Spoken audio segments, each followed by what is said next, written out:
As Alice takes matters into her own hands, she decides to move forward on her own, no longer willing to wait for others to join her. This bold decision is driven by a sense of urgency and determination stemming from the recent events that have unfolded.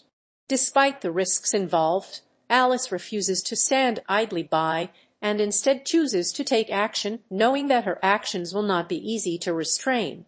As the truth begins to unravel, Ijin Yu's world is turned upside down by a shocking revelation. His trusted ally, Suna, has been secretly working with Major Kang Hamchan behind his back.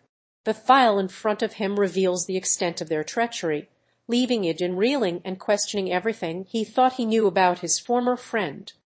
A cryptic message from an unknown sender only adds to his confusion, as he's forced to confront the fact that Kim had planned this betrayal all along. A flashback to their previous conversation serves as a painful reminder of Ijin's own failure to see the warning signs. And now he's left to grapple with the emotional fallout of being betrayed by someone he once trusted. As the veil of secrecy lifts, Ijin Yu is confronted by a mysterious woman who claims to hold the key to his true identity as one of the numbers. A flashback sequence reveals the intricate web of connections between Ijin and this enigmatic figure, whose revelations leave him reeling with surprise and defensiveness. The woman's words are laced with an unsettling familiarity, as she professes to know more about his past than he does himself. Ijin's agitation grows as he tries to flee the uncomfortable truths being laid bare before him, but the woman refuses to relinquish her grip, revealing a chilling connection to his family that leaves him shaken and uncertain of what the future holds. As the shock of the phone call still resonates with Ijin Yu, memories of past encounters begin to resurface. He recalls that she has been relentless in her pursuit of him from the very beginning, and it's a combination of his combat skills that keeps him guessing. Despite being unsure of the caller's identity, Ijin is determined to uncover the truth behind this mysterious phone call. With the area under surveillance, he instructs someone to keep an eye on things until they can leave safely. However, the person on the other end responds with skepticism, making it unlikely that they'll be able to get a local pickup. As the tension builds, Ijin's thoughts drift back to their past encounter, hinting at a complex and troubled history between them. As Yuna stood firmly before Major Kang Hamchan, her determination was palpable. She demanded to know if he had any information about her brother Ijin Yu's disappearance, but the Major's response was a resounding denial. Despite her persistence, citing the suspicious circumstances surrounding her brother's vanishing act and questioning his involvement in the scene where she last saw him, Major Kang Hamchan remained evasive and dismissive. His words of reassurance only fueled Yuna's frustration, as she accused him of hiding something from her. In the end, she left the room, still resolute in her quest for truth about her brother's fate. As Ijin Yu's desperate attempt to escape the city ends in capture, he finds himself subjected to brutal interrogation at the hands of Major Kang Hamchan's ruthless team. The facility's secrets are slowly unraveled as Ijin is pummeled with questions about his mission and the true identity of his elusive ally, Alice. Despite the relentless physical and mental torture, Ijin remains steadfast in his refusal to cooperate, defying the interrogator's demands. But just as the tension reaches a boiling point, Yuna appears out of nowhere, revealing her shocking double-agent status. The sudden twist is short-lived, however, as Dayun makes a dramatic entrance, demanding loyalty from Yuna and shrouding the entire operation in an aura of mystery. As Ijin is dragged away in chains, the true nature of this clandestine facility remains shrouded in uncertainty, leaving us with more questions than answers. As Ijin Yu sits alone in his room, a mysterious device catches his attention, sparking a chain of events that will unravel the secrets of his troubled past. A cryptic message on the device reads the truth is hidden in the past, and Ijin's curiosity is piqued as he begins to investigate further. Searching his room for clues, he stumbles upon a photograph of himself as a child with his grandfather, Dayun, triggering fragments of forgotten memories to resurface. Just as Ijin starts to piece together the puzzle of his childhood, Major Kang Hamchan arrives at the door, interrupting his journey down memory lane and setting the stage for what's to come. As Yuna and Ijin Yu sit together in a serene atmosphere, The air is filled with an unspoken understanding between them. Ijin Yu's vulnerability shines through as he shares his deepest fears and doubts about their mission, revealing a side of him that few have seen before. Shin Yuna listens intently, her words of encouragement and support offering a comforting balm to his troubled soul. As they converse, the tension between them becomes palpable, hinting at a deeper connection that goes beyond mere camaraderie. Ijin Yu's softened expression is a testament to his gratitude for Shin Yuna's understanding and trust, leaving the audience with a sense of foreboding. Will their relationship be put to the test in the challenges ahead? As Ijin Yu sat alone in her room, lost in thought, a sudden disturbance broke the silence. Suna appeared at her doorstep, catching her off guard with an unexpected visit. With calculated calmness, Suna revealed that she had come to unveil a truth about their shared past and its connection to the organization. Ijin's initial hesitation gave way to curiosity and concern as Suna's words painted a new picture of their childhood. Flashbacks of their innocent moments together flooded her mind, revealing crucial details that changed everything. As she struggled to process this bombshell information, emotions swirled within her: shock, anger, and sadness. With a newfound determination, Ijin emerged from the darkness, ready to confront the truth and take action. As the sun sets on the hill, Ijin Yu's thoughts are consumed by the past, his gaze lost in the vast expanse of nature. Memories flood back as a flashback unfolds, revealing the idyllic moments he shared with Alice in the woods, their laughter and whispers carrying on the wind. But this tranquility is short-lived, as the truth about Alice's involvement in a secret experiment comes to light. Ijin Yu's desperation to help her escape from the researcher's clutches is palpable. As the flashback fades away, Ijin Yu remains seated, his expression pensive, his eyes drifting up to the sky as memories of Alice wash over him, filling him with longing and sadness. Ijin Yu's determination burns brighter than ever. He sets his sights on the leader of the numbers, Atwo. His unwavering focus is palpable as he gives orders to someone off-panel, dispatching them to take care of the enemy. Flashbacks reveal a glimpse into Ijin's combat prowess, showcasing his relentless pursuit of victory against the numbers. Frustration seeps in as he reflects on the battles yet won, but his curiosity about the mysterious Atwo propels him forward. Confronting the leader directly, Ijin demands answers. Who are you? The air is thick with tension as Ijin's gaze intensifies, prepared for whatever comes next. As the tension between Forrest and Ijin Yu's faction escalates, a clandestine encounter unfolds. Alice, an assassin from Forrest, arrives on the scene, her true intentions masked behind a veil of subtlety. Recognizing the renowned skills of Ijin Yu, she acknowledges his reputation with a calculated tone. The conversation takes a dramatic turn as the war between their factions is broached, with Ijin Yu leveling accusatory fingers at Forrest for declaring war through Alice's presence. His frustration boils over as he accuses them of secretly backing Mad Dog's pursuit against his group, supplied by manpower from Forrest. As the stakes heighten, Alice's denials only fuel the tension, leaving the two adversaries locked in a precarious standoff that hangs precariously in the balance. As Shin Yuna emerges onto the scene, seemingly unscathed from her previous encounter with Mad Dog and his team, she launches into a stern warning, cautioning them to step back and avoid further escalating the conflict.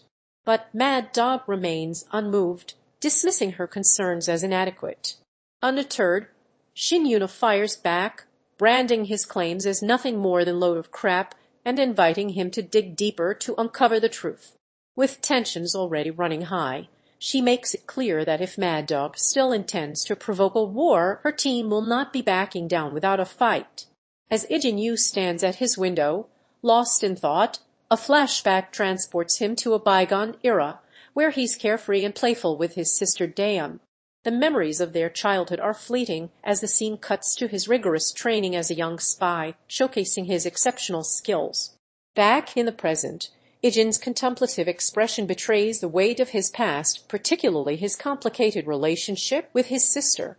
Just as he's about to unravel the tangled threads of his thoughts, a knock at the door interrupts him, and Major Kang Hamchan arrives, seeking his expertise for a new mission. As the darkness of the alleyway envelops him, Ijin Yu's stoic expression betrays no emotion, yet his eyes reveal a burning intensity. Major Kang Hamchan approaches, bringing with him the weight of a mission and a mysterious device that holds secrets about Kim Suna. The past and present collide as Ijin recalls the haunting memory of his sister's disappearance, leaving him driven by a sense of guilt and duty to protect her. With each step forward, the truth begins to unravel, and Ijin's determination grows, fueled by the unknown. As tensions escalate, Ijin confronts Alice with a stern expression, demanding to know what she's truly after. But Alice is unfazed, her eyes narrowing as she counters by asking if it's indeed true that they've been working for Mad Dog all along, attacking the numbers and furthering a sinister agenda. The revelation sends shockwaves through Ijin, who reveals the devastating truth. Anna and countless other agents have fallen victim to their previous missions, mere pawns in a larger game of deception. As the conversation deepens, Alice levels an accusation that someone she believes has been hiding the truth from them. Major Kang Hamchan, a figure shrouded in mystery and suspected of orchestrating this web of deceit. As tensions simmer beneath the surface, a heated conversation erupts between Ijin and Alice. The weight of their comrades' deaths hangs heavy in the air as Alice laments the senseless loss, her voice trembling with emotion. Her accusatory gaze fixes on Ijin, demanding to know if he's responsible for the carnage. Ijin's defensiveness flares, insisting that the agents were already down when they died, but Alice refuses to back down, blaming his reckless decision-making for the tragedy. As the argument escalates, Ijin attempts to placate her, urging her to simply follow his orders, while Alice hints at a larger conspiracy, suggesting others share her discontent with Ijin's leadership. The warning is clear: disobey again and face severe punishment. As Ijin Yu receives a briefing from Major Kang Hamchan, concerns about the controllability of skilled but troublesome Agent Alice surface. The safety equipment proposed as a solution raises questions about her potential for future missions, prompting an inquiry into whether she has been delegated other tasks. However, the possibility of keeping Alice on standby is ultimately deemed unwise due to the risk of wasting valuable resources like Mech's expertise, leading to a decision not to assign her to the upcoming mission. As Major Kang Hamchan announces the arrival of new security personnel, Ijin Yu can't help but feel a growing sense of unease. Despite his extensive experience in the SW security team, he's being referred to as the newbie among his teammates, and it's clear that something isn't adding up. Shin Yuna, the enigmatic SW group /idol, seems to know more about Ijin's background than she's letting on, leaving him feeling frustrated and confused. As the newly recruited batch of agents arrives, including a mix of foreign individuals, Major Kang Hamchan takes center stage to outline their roles in the organization. The veterans among them will undergo rigorous testing before being assigned key positions, with Ijin Yu's eyes fixed on a photograph, his thoughts wandering to someone who bears a striking resemblance to his future love interest. Meanwhile, Major Hamchan reveals that Ijin has been tasked with infiltrating SWP, highlighting the importance of keeping tabs on this powerful organization. With these developments in place, the stage is set for Ijin's mission and potentially hints at personal connections that will unfold later on.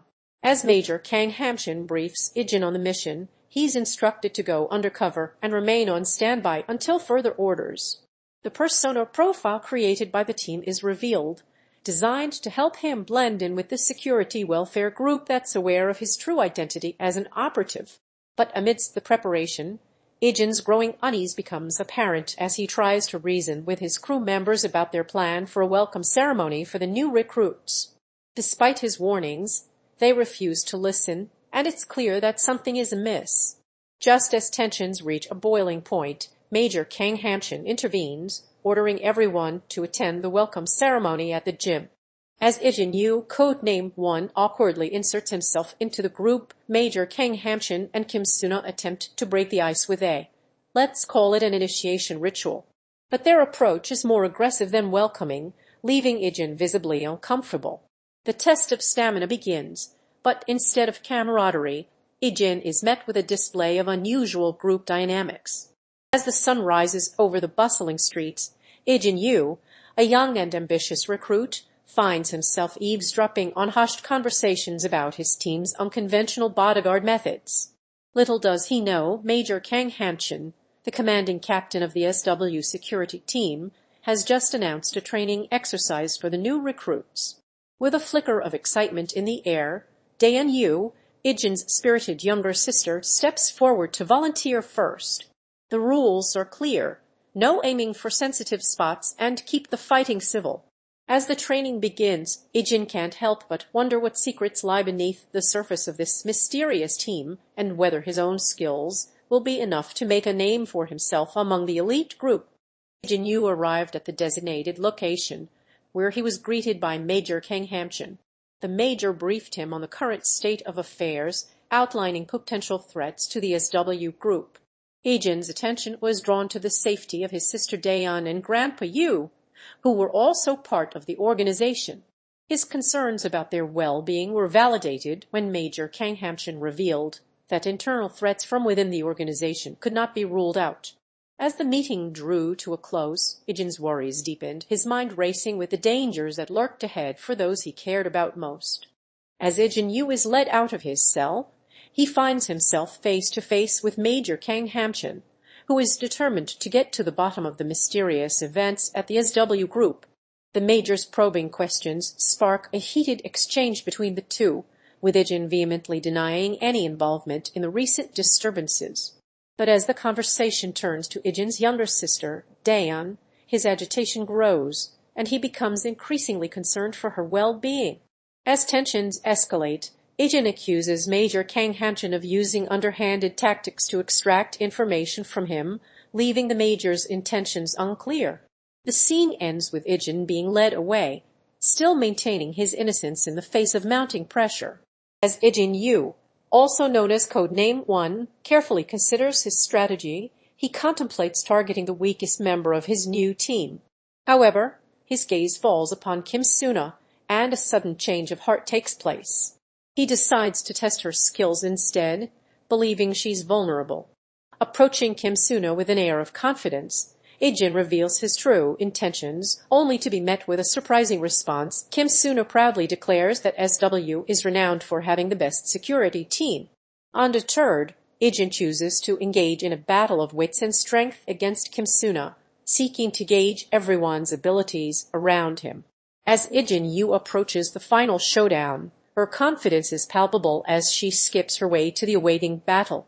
She warns that this fight will be more than just a test of strength, hinting at an emotionally charged confrontation.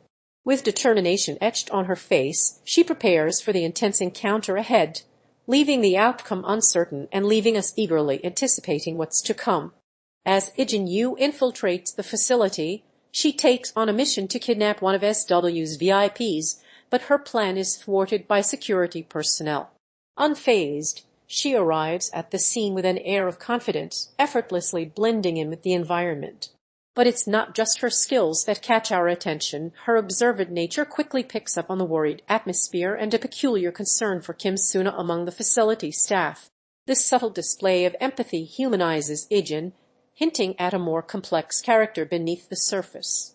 Meanwhile, the introduction of Anna as a new antagonist hints at escalating tensions in the narrative, setting the stage for future conflicts that will undoubtedly impact Ijin's actions and decisions. As the dust settles, Ijin Yu stands tall, his chest heaving with labored breaths, yet a sense of tranquility permeates his demeanor.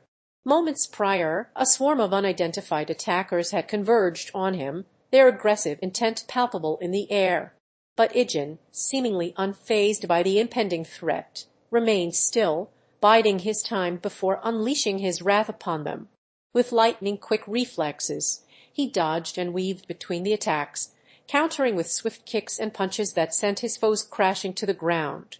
Despite being outnumbered, Ijin's remarkable combat skills allowed him to single-handedly take down multiple opponents with ease, showcasing his incredible strength and agility. Here is a narration for a MANHWA recap video based on the provided scene analysis report.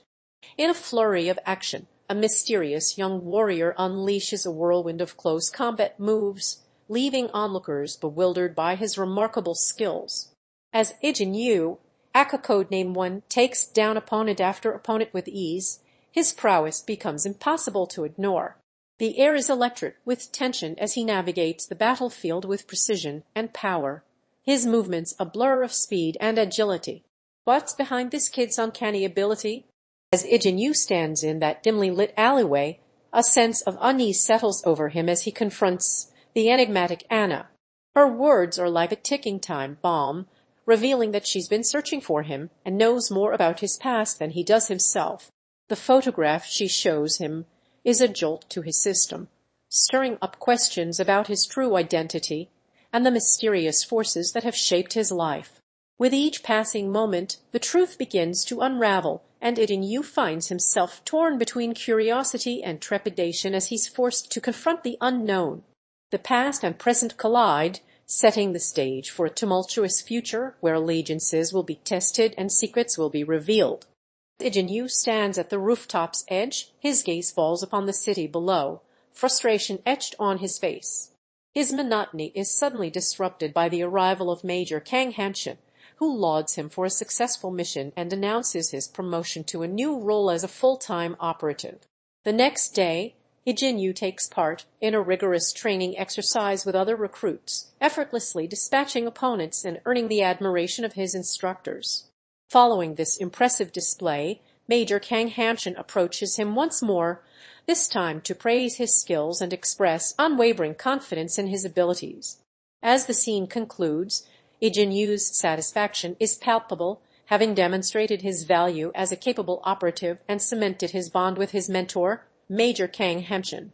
As Ijin Yu wandered through the tranquil forest, his troubled past began to resurface, a haunting echo of memories long buried. But before he could fully immerse himself in nostalgia, a sudden burst of eerie light illuminated the surroundings, and Jane materialized before him. Her true identity as a being with extraordinary powers was revealed, and Ijin's initial shock gave way to fear. Yet, instead of backing down, he confronted Jane about her intentions, his determination palpable in the face of uncertainty. The air was charged with tension as these two powerful entities locked eyes, their destinies forever intertwined in this pivotal moment. As the scene unfolds, Ijin Yu, code-named 1, assumes a commanding presence by halting Kim Suna and another agent from engaging in a fierce standoff, demonstrating his authority and responsibility as a bodyguard. However, this unexpected interruption sparks a revelation when the other agent deems Ijin suitable only for his physical duties, ignoring his combat prowess beyond those expectations. The debate that ensues highlights the discrepancy between perception and reality, with one agent crediting Ijin's raw talent while another points out potential flaws. Ijin's introspective response reveals a glimmer of self-doubt and uncertainty about his capabilities as a bodyguard, hinting at a deeper exploration of his character. As Ijin Yu watched with keen interest, a young woman named Kim Suna strode into view, her arrival met with a mixture of surprise and skepticism by the person observing from nearby. The comment about hiring such a young kid was meant as a backhanded compliment, implying that Kim Suna's youth would be a hindrance to her effectiveness as a bodyguard. But Kim Suna had other plans, as she effortlessly launched into a casual sparring match, showcasing her impressive combat skills and agility with every strike and dodge. Ijin Yu observed the exchange with calculated interest, taking mental notes of Kim Suna's background and abilities as a bodyguard for high-profile figures. As the match came to a close, the person providing commentary couldn't help but praise Kim Suna's potential, expressing optimism about her abilities and prospects in her new role. As Rubia Cristel arrives at a high-security facility, she quickly assesses the atmosphere and deduces that this is a place she has visited before. Her intuition proves correct when Yona Sin, granddaughter of Chairman Sin, appears, revealing the deeper connection between the two. With her infiltration skills on full display, Rubia navigates through the facility with ease, using her stealth abilities to evade detection. As she finally introduces herself to Yona Sin, it becomes clear that this is an opportunity for Rubia to gather valuable intel on the people of SW, setting the stage for a mission that promises to reveal more about the intricate web of relationships and plots unfolding around her. As Ijin Yu walks through the halls, he's approached by Major Kang Hamchan, who commends him on his impressive fighting skills. But what's striking is that Ijin reveals he's only been practicing for half a year, leaving Major Kang Hamchan stunned given his young age. The Major can't help but wonder if Swallow's protection, Ijin's organization, fully grasps the concept of on-field practice, implying it might not be part of their usual training regimen. As they discuss Ijin's high school status, it becomes clear that despite being involved in combat training, he's still just a teenager, a complex and intriguing dynamic that raises questions about his role within Swallow's protection. As Ijin Yu, codename 1, navigates the intricate web of relationships, he can't help but wonder about the connection between Yona-san and SW. His proximity to Yona sparks a burning question: is she affiliated with the mysterious organization? As they reminisce about their past collaboration on the Shillelo project, it becomes clear that there's more to their bond than mere acquaintanceship. Meanwhile, Yona's recent launch of a YouTube channel raises even more questions. Is this a deliberate attempt to increase her online presence, or simply a hobby? Ijin's concerns simmer just beneath the surface as he grapples with the implications of Yona's involvement with SW, his curiosity about her newfound channel leaving him with more questions than answers. As the sun sets on the bustling streets of Seoul, Ijin Yu, a skilled warrior with senses as sharp as a hawk's, stands out among his peers. His exceptional combat skills are put to the test in a series of intense on-field practices, leaving Major Kang Hamchan surprised at being assigned only to such exercises. Meanwhile, Suna inquires about the mission's progress, hinting at ongoing operations that require Ijin's unique abilities. With each passing moment, it becomes clear that Ijin's value lies not just in his combat prowess, but also in his strategic thinking, making him a crucial asset for SW. As codename 1, Ijin Yu effortlessly breaches the location without encountering any obstacles. With her mission objectives clearly outlined, she meets with her superior, Alice, to discuss the next course of action. However, it's revealed that the previous attempt at completing this mission ended in failure, prompting Alice to reiterate the orders from above. Frustrated by being relegated to a passive role, Ijin expresses her discontent, feeling underutilized and stagnant. Despite her reservations, she ultimately agrees to follow orders, hinting at a deeper sense of duty driving her actions within the organization. As the dust settles, a sense of unease hangs over O18. The question on everyone's mind is, has an attack indeed occurred? And if so, who could be behind it? The truth slowly begins to unravel as Alice, Forrest's most deadly assassin, emerges as the prime suspect. But Forrest itself claims no involvement, leaving the camp in a state of turmoil and mistrust. As divisions deepen, Oatwo urges caution, knowing that the camp has fractured into smaller groups. Meanwhile, whispers circulate about Alice's notorious reputation for being impossible to control. The outcome is far from certain as the scene comes to a close, leaving the audience with more questions than answers. As Ijin Yu receives a series of cryptic messages from Oatwo, he begins to wonder something is amiss behind the seemingly unusual behavior. Conversations with various characters, including Suna, Major Kang Hamchan, Yuna, Dayun Yu, Grandpa Yu, Alice, and Oatwo, reveal that Oatwo's intentions are shrouded in mystery. Amidst these cryptic messages, Ijin Yu's curiosity grows, and he finds himself questioning the true motives behind this sudden change in behavior. As the sun sets on another day, Ijin Yu, a teenage mercenary with a mysterious code name, wraps up his latest mission. With the task complete, he prepares to head back home, leaving the chaos of his work behind. But before departing, a brief encounter with Dr. L hints at a deeper connection between these two enigmatic figures.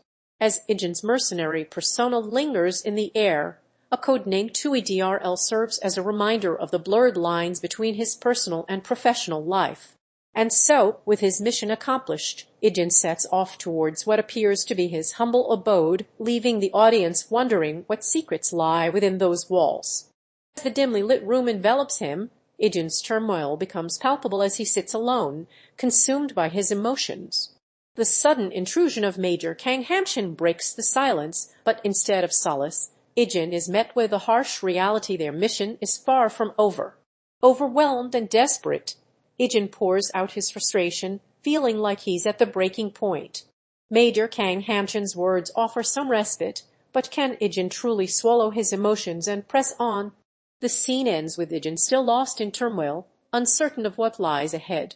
As Ijin Yu infiltrates the secure facility, he expertly navigates through a maze of guards and security cameras to reach his goal. His skills are put to the test as he encounters Suna, who is being held captive by Major Kang Hamchan's men. With precision, Ijin rescues her, and together they make their way deeper into the facility. But their journey takes a dramatic turn when they discover that Dayun Yu is being held in a heavily guarded room. Ijin uses his combat skills to take out the guards one by one, while Suna provides cover fire from behind. As they approach Dayun's cell, Major Kang Hamchan appears, revealing he was expecting them.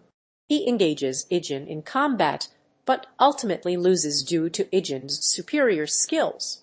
With Major Kang Hamchan defeated, Ijin and his allies successfully rescue Dayun and make their daring escape from the facility. As Ijin Yu, codenamed One, arrived at the high-security facility, he slipped into the shadows, his black suit and sunglasses blending with the darkness. He effortlessly evaded detection by security guards, making his way to a restricted area where only authorized personnel were allowed.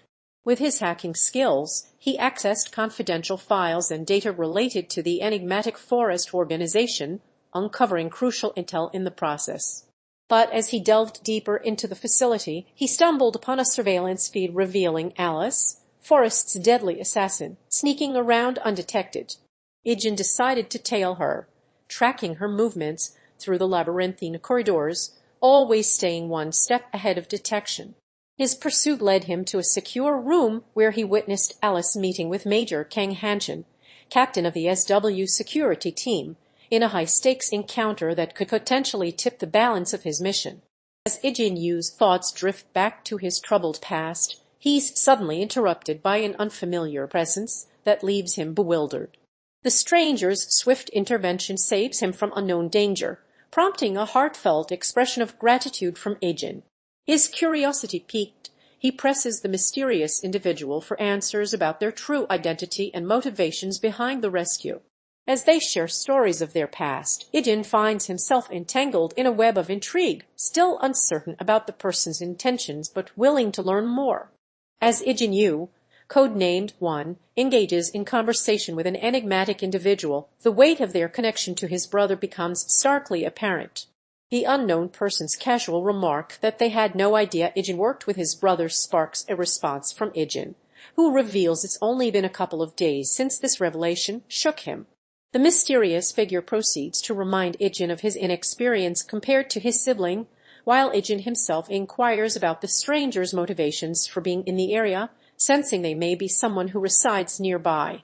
As their conversation unfolds, the air is thick with intrigue, hinting at a complex web of relationships that will soon come into sharper focus. As they stroll together, Ijin Yu can't help but remark on the likelihood of future reunions, a comment that's met with nods from those around him. Noticing Kim Suna's distinct aura has shifted since their last encounter, he observes her blending in seamlessly with the group, no longer the intense figure she once was. As they walk, Ijin's mind wanders back to their past meeting, his thoughts lingering on the passage of time. The memories resurface, only to fade away as the present moment reasserts itself, leaving Ijin to ponder the subtle yet palpable changes in their dynamic since their last encounter. As tensions rise, Ijin and his companions gather to discuss the looming threat of Forest's agents. The uncertainty is palpable as they weigh the risks of waiting versus taking immediate action. Ijin, driven by frustration with Forest's actions, proposes a plan to use cameras to track Alice, Forest's deadliest assassin, if she were to show up again. Suna raises concerns about attacking one of their own, while others defend their actions. The mention of Apu's potential discontent is met with Ijin's reassurance that Forest officially claimed this wasn't part of their plan. Meanwhile, Dayun Yu questions why Ijin returned instead of leaving earlier, adding to the growing sense of unease as they navigate the complex web of allegiances and loyalties. As Ijin Yu finds himself on a mission, he stumbles upon an unexpected reunion with someone from his past, or so he thought. Instead of Atwo, it's Oun who stands before him, accompanied by none other than his sister, Dayun. The revelation sparks curiosity in Ijin's mind, and he wonders what brought these two together in a serene park-like setting. As he reflects on their unlikely encounter, a flashback reveals a tender moment from Oun's childhood where he shared laughter with Dayun. This nostalgic glimpse prompts Ijin to recall his conversation with Major Kang Hamchan about the importance of family bonds, leaving him pondering the true nature of these connections in his own life. As the scene comes full circle, Ijin finds himself observing Oun and Dayun from a distance, his thoughts lingering on the complexities of their relationship. As Ijin Yu shares his insight with Suna, a sense of unease settles in as they reveal that the woman standing before Oo is none other than the elusive assassin Alice. Confirming Ijin's suspicions, Suna concurs, "Yeah, I'm sure it's her." But what does this revelation mean? The scene cuts to a mysterious moment where Alice appears to be manipulating Atwo, leaving Ijin with more questions than answers. Despite his confusion, the truth begins to unravel as he connects the dots between Alice and Atwo. This pivotal moment marks a turning point in Ijin's understanding of the situation as he starts to grasp the complexity of it all. As tensions simmer beneath the surface, Ijin Yu confronts his teammate Atwo about their newfound alliance with Forrest and Alice. The air is thick with unspoken words as Atwo probes Ijin Yu's intentions, only to be met with a startling revelation, a visual proof of their united front, showcasing the trio in perfect harmony. But just as the moment hangs precariously in balance, Yule bursts onto the scene, her words dripping with menace as she threatens to eliminate them on the spot. Meanwhile, Oun's distant voice issues a stern warning, cautioning against any premature contact.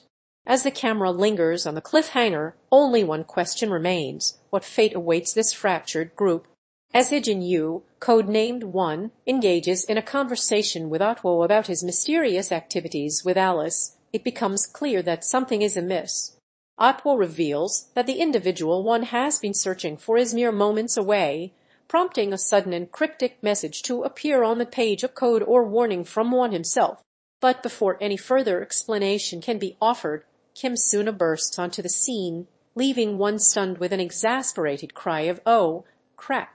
as it becomes apparent that this teenage mercenary is none other than a figure from the past. The stage is set for a dramatic confrontation that promises to upend everything. As Ijin Yu receives a cryptic message, he is drawn to the abandoned Yu family estate, where secrets and lies await him. Upon arrival, he discovers a hidden room filled with old records and photographs that reveal the dark past of his family, shrouding everything in an eerie silence. His investigation is interrupted by Suna, revealed to be his long-lost sister Dayun, whose presence only adds to the tension as they struggle to come to terms with their complicated history.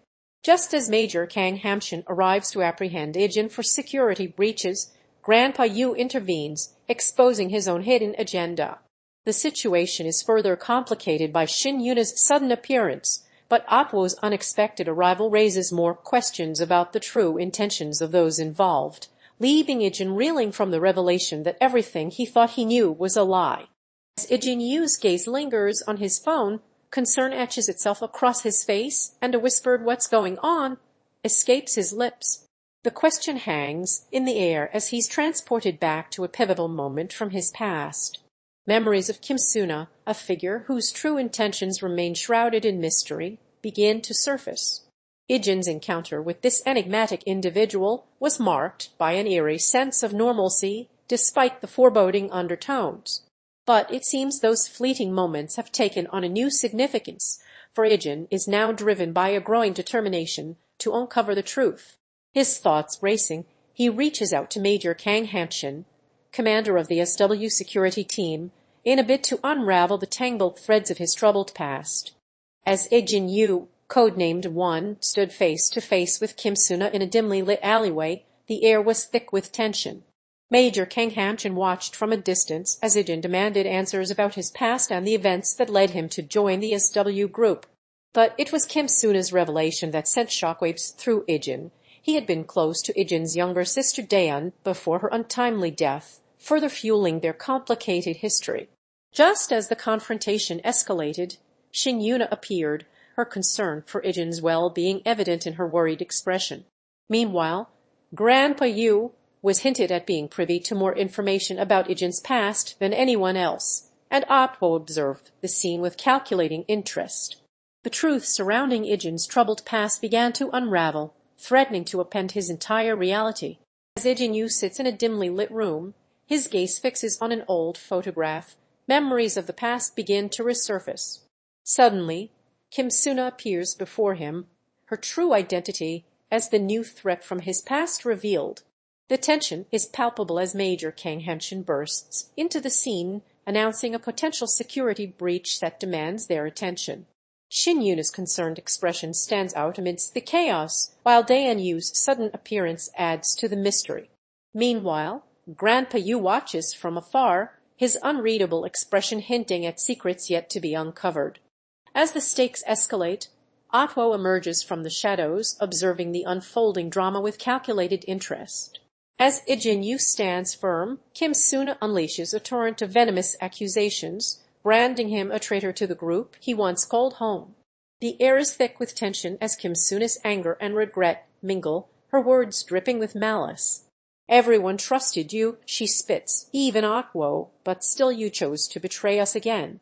Ijin's response is a cold, calculated silence, his refusal to yield or show remorse only fueling Suna's fury. Her gaze burns with a fierce intensity as she demands he shut up and die, the weight of her words hanging heavy over the two former allies like a dark storm cloud. As Ijin Yu stands still, his thoughts are interrupted by an unexpected arrival. Suna, a mysterious figure from his past. With her sudden appearance, Ijin's calm demeanor gives way to surprise and concern as she warns him that she will be here soon, implying the sense of urgency and danger looming on the horizon. But just as Ijin seems prepared to face this new threat, he reveals that his orders were to stay put until Major Kang Hamchan arrives, leaving the reader wondering who or what is still to come. As Ijin strolled down the ordinary street, a sudden and unexpected threat emerged from the shadows. Suna appeared before him, knife in hand, leaving Ijin stunned and bewildered. The shock of this violent turn of events had Ijin struggling to comprehend why he was being attacked and by whom.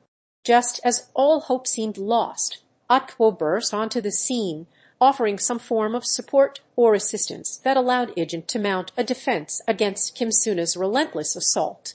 As Ijin Yu's thoughts wander back to his past encounters with Suna, he can't help but feel a sense of disillusionment wash over him.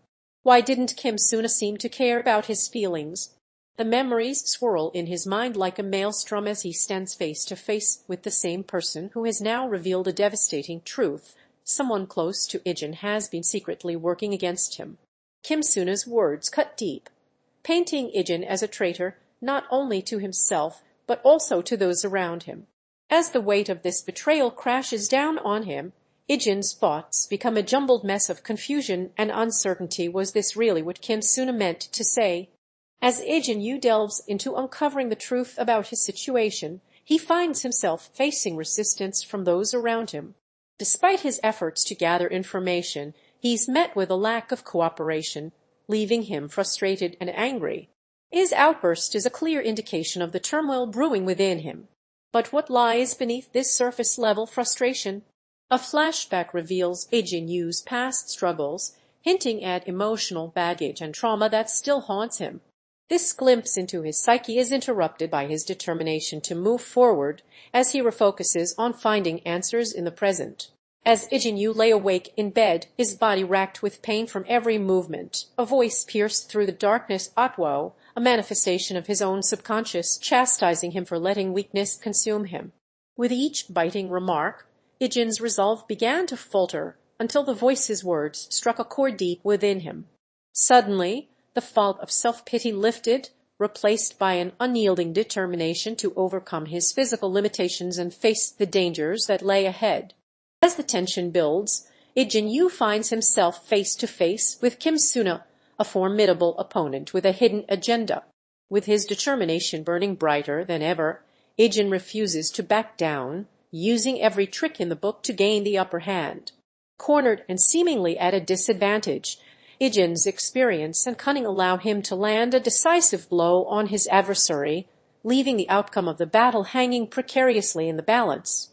Will he emerge victorious, or will Kim Suna's surprise tactics turn the tide? As the tension between Ijin Yu and Kim Suna reaches a boiling point, the air is thick with distrust. It begins with a cryptic warning from Kim Suna, hinting at Ijin Yu's troubled past of betrayal. The accusations fly as Kim Suna confronts Ijin Yu about his untrustworthy nature, leaving no room for misunderstanding. But Ijin Yu remains steadfast, revealing his true desire to escape the world that they inhabit and return to his family. A flashback reveals a glimpse into his complicated past with Alice, further complicating his loyalties. As the conversation flows, a sudden mention of Alice sparks surprise and curiosity among the group.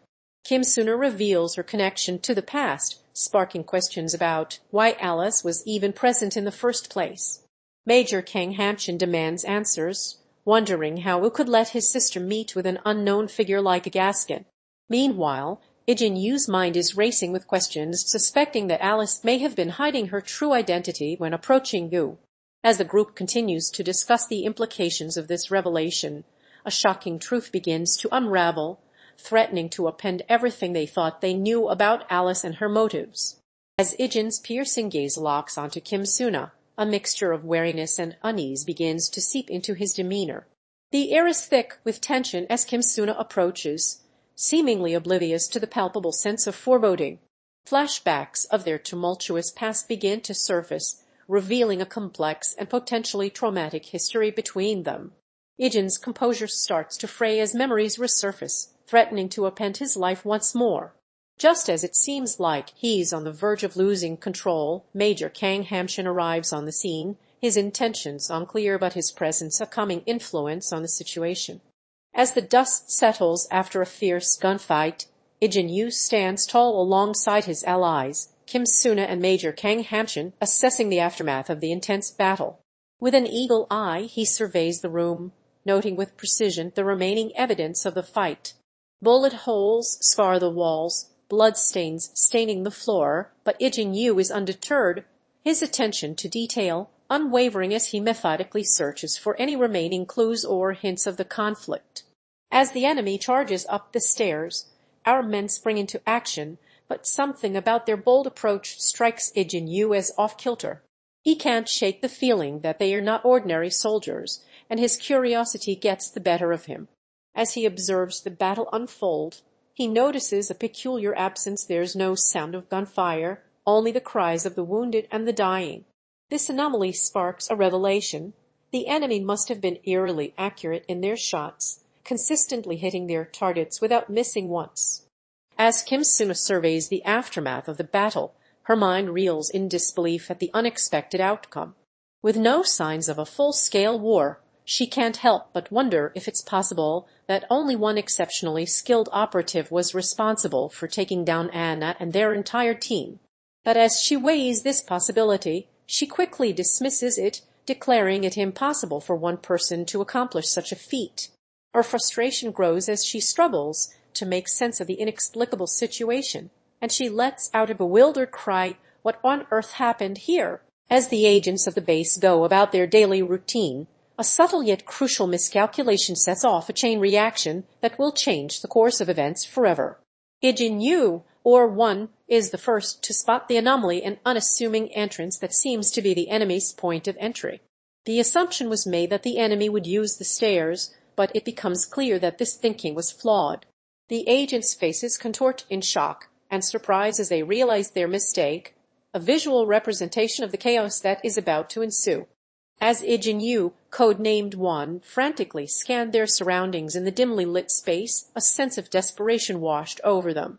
With each passing moment, they grew more convinced that they were being watched, their gaze locking onto a figure lurking just out of sight. "I need to hurry and get out of here," Ijin whispered urgently, as if their words might somehow ward off the impending danger. And with that they set off in a mad dash for freedom, dashing through doors, windows, and corridors in a desperate bid to escape. But as they fled, their glance kept flicking back over their shoulder, betraying their growing unease and suspicion that they were being pursued. It wasn't until the final panel, when Kim Suna appeared, offering a cryptic compliment on Ijin's speed and agility, that the truth began to reveal itself. But what lay hidden behind those enigmatic words? As the darkness envelops, a chilling whisper pierces the air, "You know who TM." The words are followed by the sudden appearance of a character who seems to hold the secrets of Ijin Yu's troubled past. With an air of familiarity, this mysterious figure addresses Ijin Yu, claiming a connection to the numbers that binds them together. The question lingers: what events from their shared history have driven Ijin Yu to seek revenge? His curt response, "Yeah, for what you oid," hints at a complex web of motives and grudges. As Ijin Yu approaches Major Kang Hamchan, a palpable tension fills the air, their words hanging like daggers in the silence. "Not so smart," Ijin taunts, their voice laced with a subtle venom as they question the Major's motives for getting close to them. But Major Kang Hamchan remains unfazed, his calm demeanor a stark contrast to Ijin's growing unease. The hint of understanding between them is palpable, leaving the audience wondering what secrets lie beneath the surface. A flashback reveals the deep emotional connection between Ijin and Dayun Yu, casting a new light on their current actions. As the scene shifts back to the present, Ijin's demeanor softens, their words dripping with vulnerability as they share a cryptic message. "Try to get closer like this." Foolish. The air is thick with uncertainty, leaving the reader to ponder the true nature of Ijin's intentions and her relationship with Major Kang Hamchan. As the mysterious figure's words hung in the air, Ijin Yu's instincts kicked into high gear, sensing a trap being set. The unknown person revealed they'd heard rumors about one of the numbers having an unhealthy obsession with knife fighting, and Ijin Yu's eyes narrowed as he pieced together the intentions behind this conversation. He accused the speaker of knowing his true identity, and when the response came, "Anyone can kill with a gun if they are lucky enough," it was clear that the unknown person had no intention of engaging in a fair fight. The air was thick with tension as Ijin Yu's mind raced to decipher the motivations behind this encounter, his training kicking into gear as he prepared for the worst-case scenario. As Ijin Yu, code name 1, stands before Major Kang Hamchan, the air is thick with tension.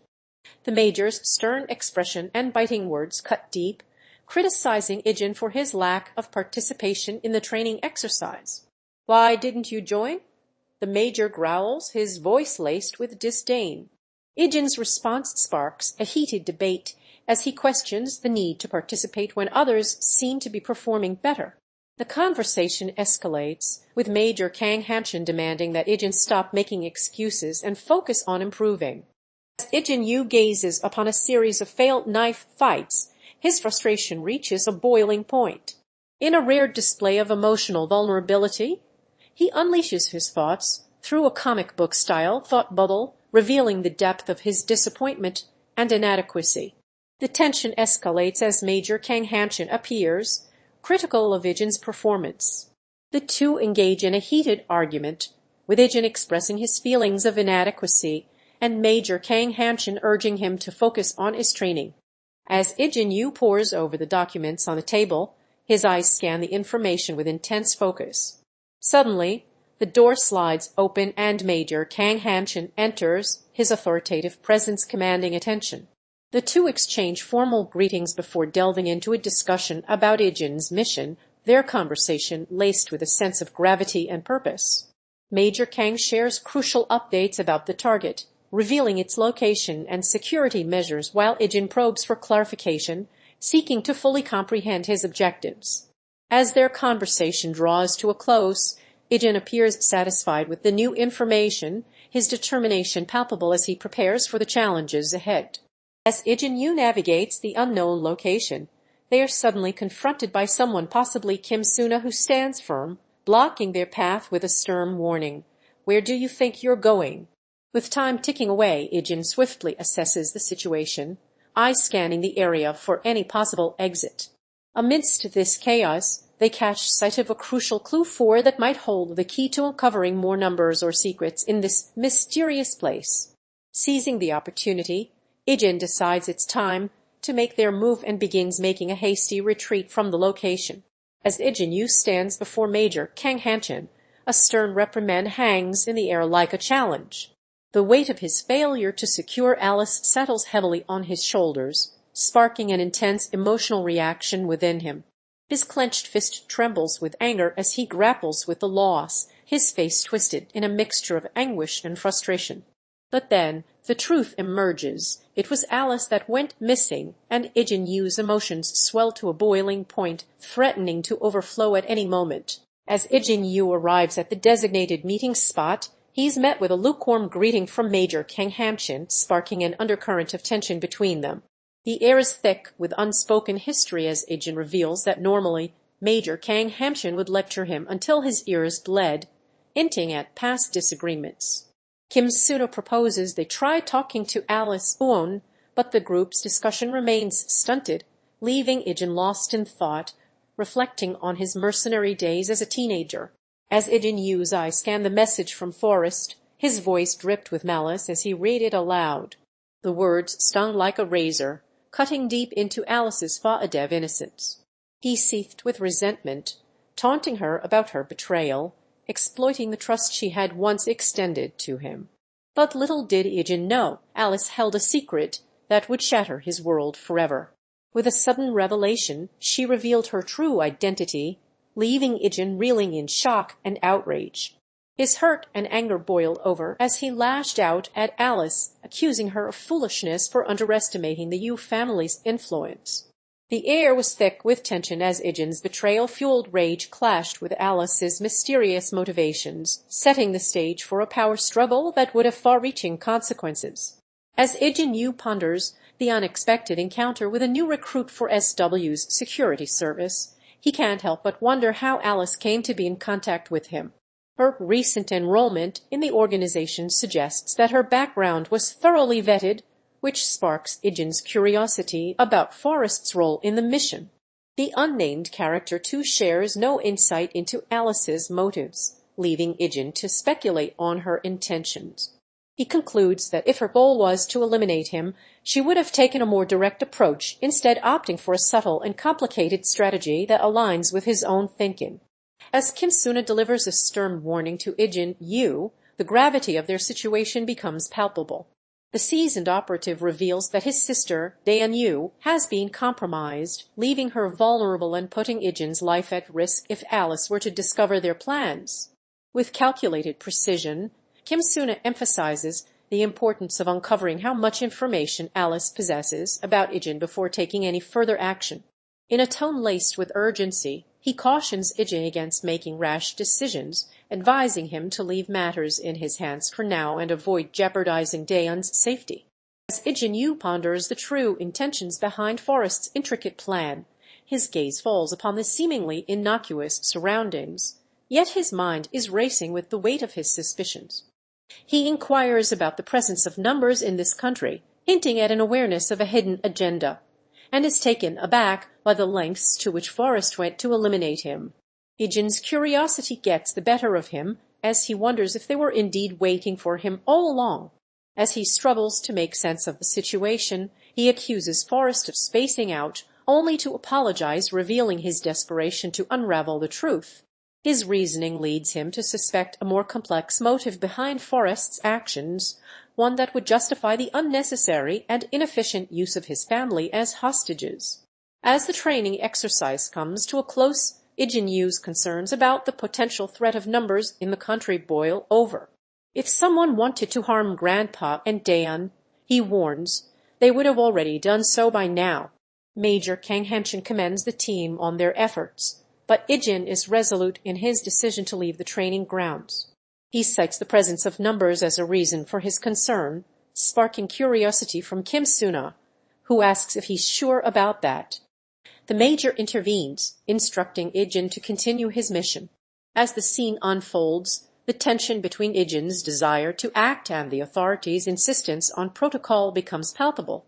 As Ijin Yu reflects on the resources that led him into his current predicament, a sense of restlessness settles over him, like the rustling of leaves in an autumn breeze. Suddenly, He's jolted out of this introspection, as if the very fabric of reality has shifted around him. The thought of leaving Forest weighs heavily on his mind, and he can't help but wonder what losses he might incur by making such a bold move. Meanwhile, his budding relationship with Kim Suna is beginning to blossom, with plans for a future outing to the supermarket hinting at a deeper connection.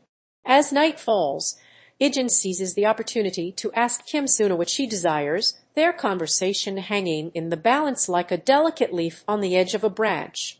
As Ijin Yu's secret plans are suddenly interrupted by an unexpected visitor, he finds himself caught off guard and left feeling exposed and uncertain about the situation. The person apologizes for a sudden change of plans, claiming they can't attend as originally planned, but this revelation only adds to the tension and awkwardness that fills the air. Meanwhile, it's revealed that someone none other than Major Kang Hamchan has finally emerged from the shadows, further complicating Ijin's precarious situation. As Ijin Yu tries to dissuade Kim Suna from digging deeper into his mysterious past and the security force's true intentions, he paints a picture of a seemingly ordinary colleague working alongside him at an unknown location. But as Kim Suna presses for more information, Ijin's evasive responses only fuel her curiosity. He reveals that this colleague is actually part of the SW security force, prompting Kim Suna to question his motives even further. Despite his claims of being cautious and not jumping to conclusions, Ijin's words are laced with an air of unease, hinting at a more complex web of secrets and lies lurking beneath the surface. As Ijin Yu sat alone in a room, an unexpected figure appeared before him, attempting to justify their actions. The unknown individual's words were met with skepticism by Ijin, who demanded to know what they wanted. But the truth slowly unfolded as the mysterious person revealed that they had been conducting reconnaissance to ensure everything was secure before making any moves. As Ijin Yu, undercover as a security force member, weighs her options, she decides that keeping her true mission under wraps is the best course of action. She plans to make a swift exit, but her plan is foiled when confronted by Kim Suna and Major Kang Hamchan. Revealing that she possesses crucial information, Ijin Yu refuses to share it, insisting that she only wants to leave the scene unscathed. However, her would-be captors are not so easily deterred. Kim Suna expresses gratitude that she's sparing their lives, while also issuing a stern warning for Ijin Yu to take her leave and never look back. As Alice introduces herself as a member of the SW security force, she makes it clear that her connection to Ijin is purely professional. She reveals that they only crossed paths because of their shared duties within the organization, implying a strictly platonic relationship. Notably, Alice mentions that things have become safer for Ijin due to their interactions, hinting at the potential scope of her role in the SW security force. As she reaffirms their colleague dynamic, it becomes evident that Alice views Ijin as nothing more than a fellow operative within the team. As Ijin Yu confronts Kim Suna about her seemingly uncaring reaction to Alice's loss, tensions begin to escalate. Ijin questions Kim's lack of emotional response, only for her to hint at having ulterior motives behind her actions. Perhaps she had a hand in questioning Alice herself. But what really sets off alarms is when Ijin reveals his own connection to the elusive Alice, implying he's already lied to her during a critical mission. The web of secrets and suspicions thickens as Ijin's true allegiances are called into question. Ijin Yu's world is turned upside down when he discovers Alice has infiltrated their group, and whispers of his involvement in a scheme with her begin to circulate.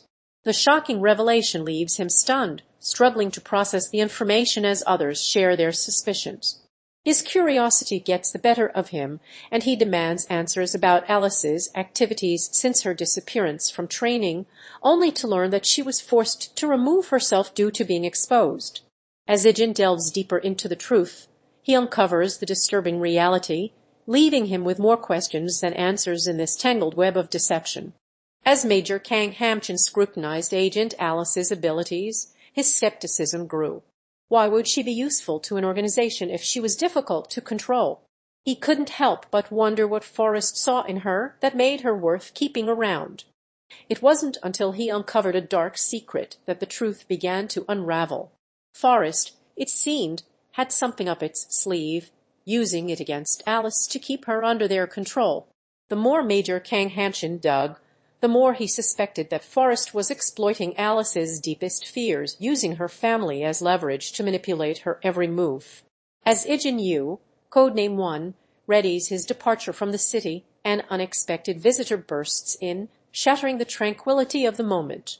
It's none other than Rude, who, despite being in a rush, takes a moment to blow off steam on a pipe before rejoining the conversation. With a surprising coincidence, Rude reveals that he was about to leave too, but had some personal matters to attend to first. As they reunite, Rude issues a timely warning to Ijin about leaving the city, his tone laced with a mix of surprise and urgency. As the fragile bond between Ijin and Rubia began to unravel, a glimmer of vulnerability emerged. With gratitude in his voice, Ijin thanked Rubia for their partnership, paving the way for a candid exchange. Rubia seized the opportunity, asking if she might pose a question, which Ijin graciously allowed. The conversation shifted when he inquired about her family, but her silence hung heavy in the air. Undeterred, Ijin confided in Rubia about his younger brother, sharing a poignant comparison that revealed the deep emotional connection between them. As Ijin Yu continues down his path, he's urged to keep going by an enigmatic force, suggesting he's on the right track towards becoming a formidable bodyguard. A glimpse into the future reveals a series of intense training sessions and high-stakes surveillance missions, showcasing the demanding nature of this profession. With each passing moment, Ijin Yu appears to solidify his resolve, embracing his destiny as a protector. As Ijin's thoughts and emotions unfold, a quiet conversation begins with someone likely to be Suna. The inquiry into their well-being elicits a response from Ijin, who reveals they've been holding on pretty long but haven't made significant progress. When asked about their progress, Ijin delivers a straightforward answer, vowing to always tell the truth. In a candid moment, another character advises Ijin not to deceive them again. As Ijin Yu, codename 1, sat on his bed or couch, his weary expression hinted at a troubled past. The weight of his experiences seemed to still linger, as if the ghosts of his memories refused to let him rest. But before he could fully indulge in his introspection, Major Kang Hamchan appeared, his warm greeting a stark contrast to Ijin's somber mood. With genuine concern etched on his face, Major Hamchan expressed relief that Ijin was doing fine, but his words were laced with an underlying worry that his colleagues shared. As Ijin mentioned the help he received from others, Major Hamchan's curiosity got the better of him, and he probed further, seeking answers to the questions that plagued him about Ijin's situation. As Ijin Yu arrives at a meeting with MS Synth, it becomes clear that his true intention is not to discuss the matters at hand, but rather to seek out someone else's presence. The conversation takes an unexpected turn when he reveals he received news of the village chief's grave illness. Major Kang Hamchan shares the dire prognosis, stating that time is running out for the chief. Ijin absorbs this information, his duty as a clear imperative to pay his respects and bid farewell to the ailing leader. As Ijin's plans to reunite with his family take shape, he reveals a surprise twist: he's already booked their flight out of the village. His loved one, Sai, expresses gratitude towards him, and the emotional weight of this moment becomes palpable.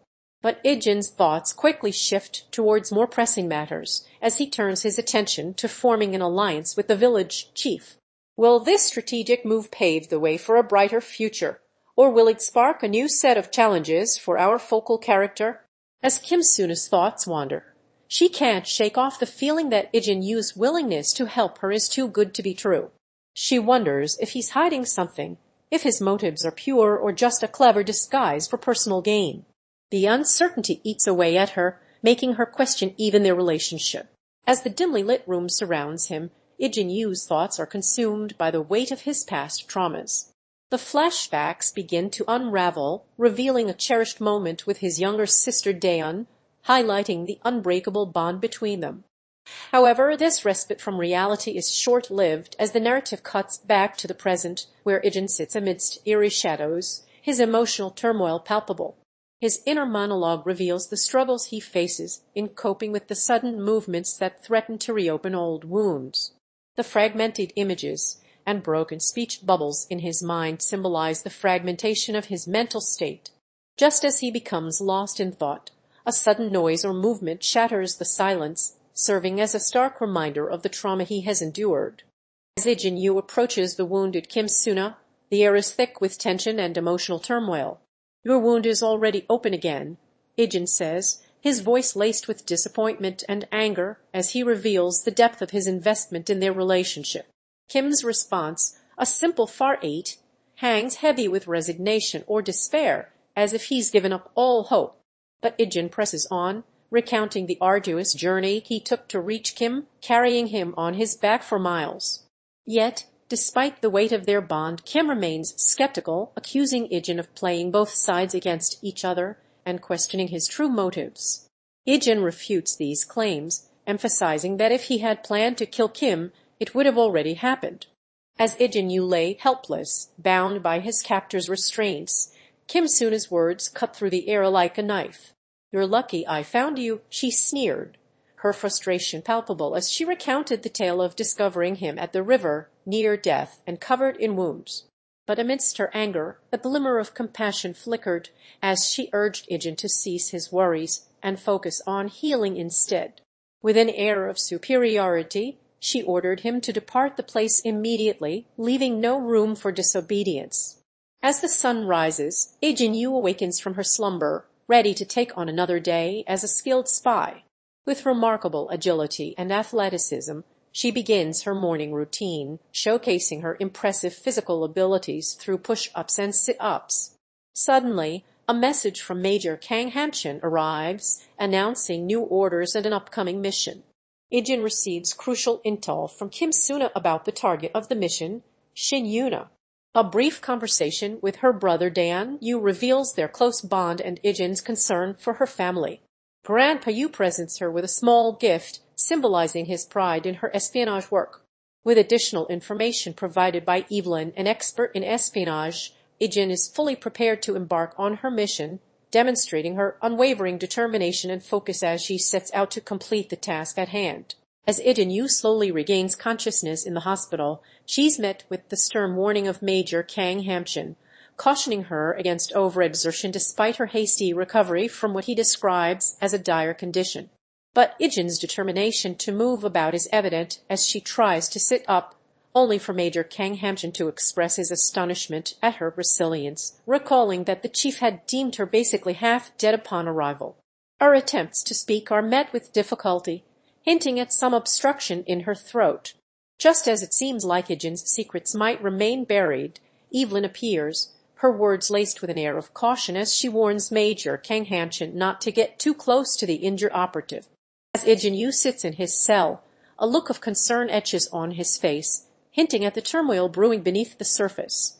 Suddenly, Major Kang Hamchan and Yuna burst into the room, their presence commanding attention. The tough exterior of Major Kang falters for a moment, revealing a glimmer of softness towards Ijin. However, this brief lapse is quickly replaced by a stern warning: do not attempt to escape or cause trouble, lest his wounds worsen. Ijin, undeterred, defends himself against these accusations, pointing out that his injuries are no ordinary playground mishaps, implying a far more sinister force at play. As Ijin Yu lies recovering from his injuries, Major Kang Hamchan tends to him with caution, instructing him to rest and avoid overexertion. But just as Yu begins to relax, Yuna bursts in, her exhaustion evident on her face, claiming she spent the entire night keeping watch over him while he was unconscious. The village elder soon intervenes, revealing the village's secretive nature sealed off from the outside world. They are naturally wary of outsiders like Ijin Yu. Yet, the elder reassures you that as long as he respects their boundaries, they will not harm him. As Ijin Yu, codename 1, observes the village from a distance, he wonders if it's a military camp. But the narrator corrects him, revealing that this is no ordinary military outpost. In truth, the village has a rich history and purpose. Ijin Yu shares his own story, explaining that he was forced to seek shelter here after tending to wounded soldiers on the battlefield. Over time, more individuals gathered, eventually forming the community that exists today. He also mentions the presence of children like Evelyn, each with their own motivations for being there. As the sun sets over a small village, the remnants of a mercenary army struggle to make ends meet. The air is thick with tension as Ijin Yu, known only by his code name 1, joins the group for a new commission. Suna and Major Kang Hamchan exchange hushed words about leaving on time, their urgency palpable. Yuna's frustration simmers just below the surface as she grapples with the harsh reality of their situation. Meanwhile, Ijin Yu's question hangs in the air. Why was he brought along for this mission? As Ijin Yu, codenamed 1, stepped into Major Kang Hamchan's office, the air was thick with anticipation. With a worn photograph clutched in his hand, he conveyed the urgency of finding his missing sister, Dayun, who had been gone for several days without a trace. The major's concern was palpable as he ordered his subordinates to launch an investigation, but Ijin Yu remained skeptical, knowing that they might not take the matter seriously enough. Undeterred, he decided to take matters into his own hands and set out to investigate on his own, leaving the office with a determination that bordered on desperation. As Ijin Yu navigates the treacherous shadows, his determination to rescue his sister, Yuna, drives him closer to the location where he believes she's being held captive by Major Kang Hamchan. But just as he thinks he's gained an advantage, Evelyn appears out of nowhere, sent by the ruthless Major to capture Ijin and bring him in for questioning. The tension between the two reaches a boiling point as they engage in a tense standoff, with no clear winner in sight. Just when it seems like all hope is lost, Suna bursts onto the scene, taking down Evelyn with her impressive martial arts skills. With his savior by his side, Ijin Yu breathes a sigh of relief, and together they press on towards the location where his sister awaits, their mission to rescue her from the clutches of evil now within reach. As the sun sets on the unsuspecting village, Major Kang Hamchan's sinister plan unfolds with calculated precision. With a chilling calmness, he orders his subordinates to drag every villager out of their homes, leaving nothing but fear and despair in their wake. The citizens are rounded up, helpless against the cruelty that awaits them, as Major Kang Hamchan reveals his true intentions to make an example out of them for daring to defy him. With a cold calculation, he sets in motion a plan to capture, kill, and blow up the village's main soldiers, leaving no survivors behind. The stage is set for a tragic confrontation that will leave only devastation in its aftermath. As Ijin Yu, codename 1, stands in the grassland with Suna, Major Kang Hamchan, and Yuna, a sudden warning from Evelyn shatters the tranquility of their surroundings. The pillagers have arrived, and they must flee immediately.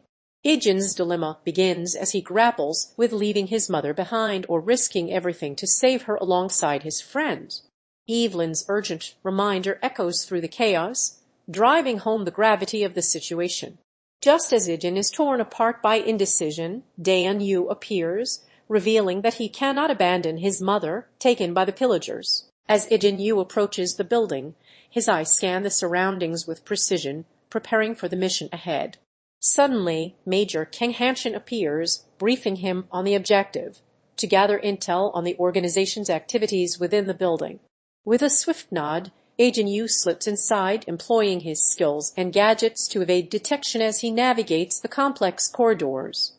His search leads him to a hidden room, where he discovers documents and data that hold the key to unlocking the truth. But just as he begins to analyze the information, Suna emerges, revealing her true intentions and warning him about the organization's sinister plans.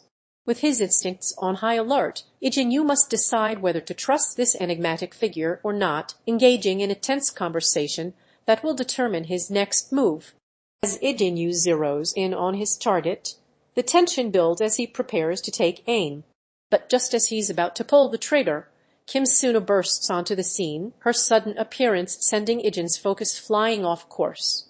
Despite his best efforts to shoo her away, she lingers close by, making it impossible for him to concentrate on the task at hand. The brief exchange between the two teammates reveals a mix of frustration and apology their disagreement seemingly noticed by Evelyn as she watches with interest. As Ijin Yu, code-named One, was led into the interrogation room by Major Kang Hamchan and Kim Suna, the tension was palpable. The major began to question him about his involvement with the mysterious organization, demanding answers about any information he may have obtained during his time as a member. But Ijin Yu refused to cooperate, insisting that he had already revealed everything he knew. Kim Suna joined in, attempting to intimidate him into talking by threatening to expose his troubled past. Meanwhile, Shin Yuna watched from the shadows, her concern for Ijin Yu's well-being growing with each passing moment.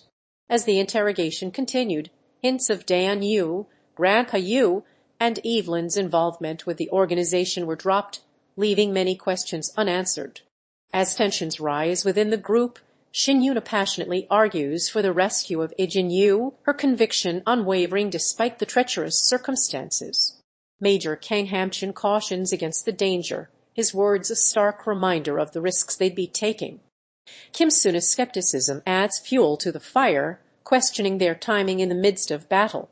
Shin Yuna's apology and explanation only serve to emphasize the urgency of the situation, but before any further discussion can ensue, a sudden attack on the village shatters the fragile truce. Pillagers pour forth from the shadows, casting a shadow of uncertainty over the group's future. As Ijin Yu hastily prepares to leave the village, a sense of urgency permeates the air. "It ready to leave right away," he declares, his words echoing through the quiet landscape. But what prompts this sudden departure? The villagers' curiosity is piqued as they notice Ijin's suspicious behavior, their wariness growing with each passing moment. As one of the elder villagers observes, Ijin's actions bear a striking resemblance to those of the village elders, casting a shadow of uncertainty over his true intentions. As Evelyn's words hung in the air, Ijin couldn't help but feel a sense of unease wash over her. The warning itself was straightforward enough: stay away from Kylo, but the underlying tone was anything but casual. Evelyn's eyes seemed to hold a secret, one that she was hesitant to share, but the phrase "those aren't just wounds you get from goofing around on the playground" hinted at a deeper concern. With an air of urgency, Evelyn emphasized the gravity of the situation, leaving Ijin to wonder what lay beneath the surface. As the village teeters on the brink of destruction, Ijin Yu's urgent whispers pierce the air, pleading with Kim Suna and the others to flee immediately. With pillagers closing in, he emphasizes the dire consequences of delay, his words laced with a sense of desperation. But Kim Suna remains hesitant, torn between fear and uncertainty. The other villagers share her trepidation, their doubts palpable as they grapple with the daunting prospect of survival outside their crumbling village. Ijin Yu's resolve falters not, however, as he acknowledges the insurmountable odds, but presses on, insisting that only he can secure their salvation by seeking help from unknown sources. As the scene ends, the villagers' fate hangs precariously in balance, the pillagers mere moments away from unleashing chaos upon them, underscoring the gravity of Ijin Yu's plea for escape and the desperate gamble they must undertake to survive. As Shin Yuna boldly approaches Ijin Yu in the heart of the village, she introduces herself with an air of confidence. But it's clear that her sudden appearance has caught him off guard, and he inquires how she managed to find out about his commission work. Yuna explains that whispers of mercenaries dwelling within the village had led her to this very spot. With no cash on hand, she apologizes profusely, citing a promise of repayment from others once they return. Initially skeptical, Ijin Yu's demeanor softens, and he agrees to let bygones be bygones, seemingly won over by Yuna's words. As Ijin Yu stands alone, his gaze falls upon a photograph that holds secrets of his troubled past. The air seems to distort as he's suddenly transported back in time to a carefree childhood, playing with his sister Dayun Yu. But this nostalgic scene quickly gives way to a series of haunting visions, showcasing his rigorous training and complex interactions with the enigmatic Major Kang Hamchan. Ijin's moral compass begins to waver as he grapples with the weight of his actions, his loyalty to the organization increasingly called into question.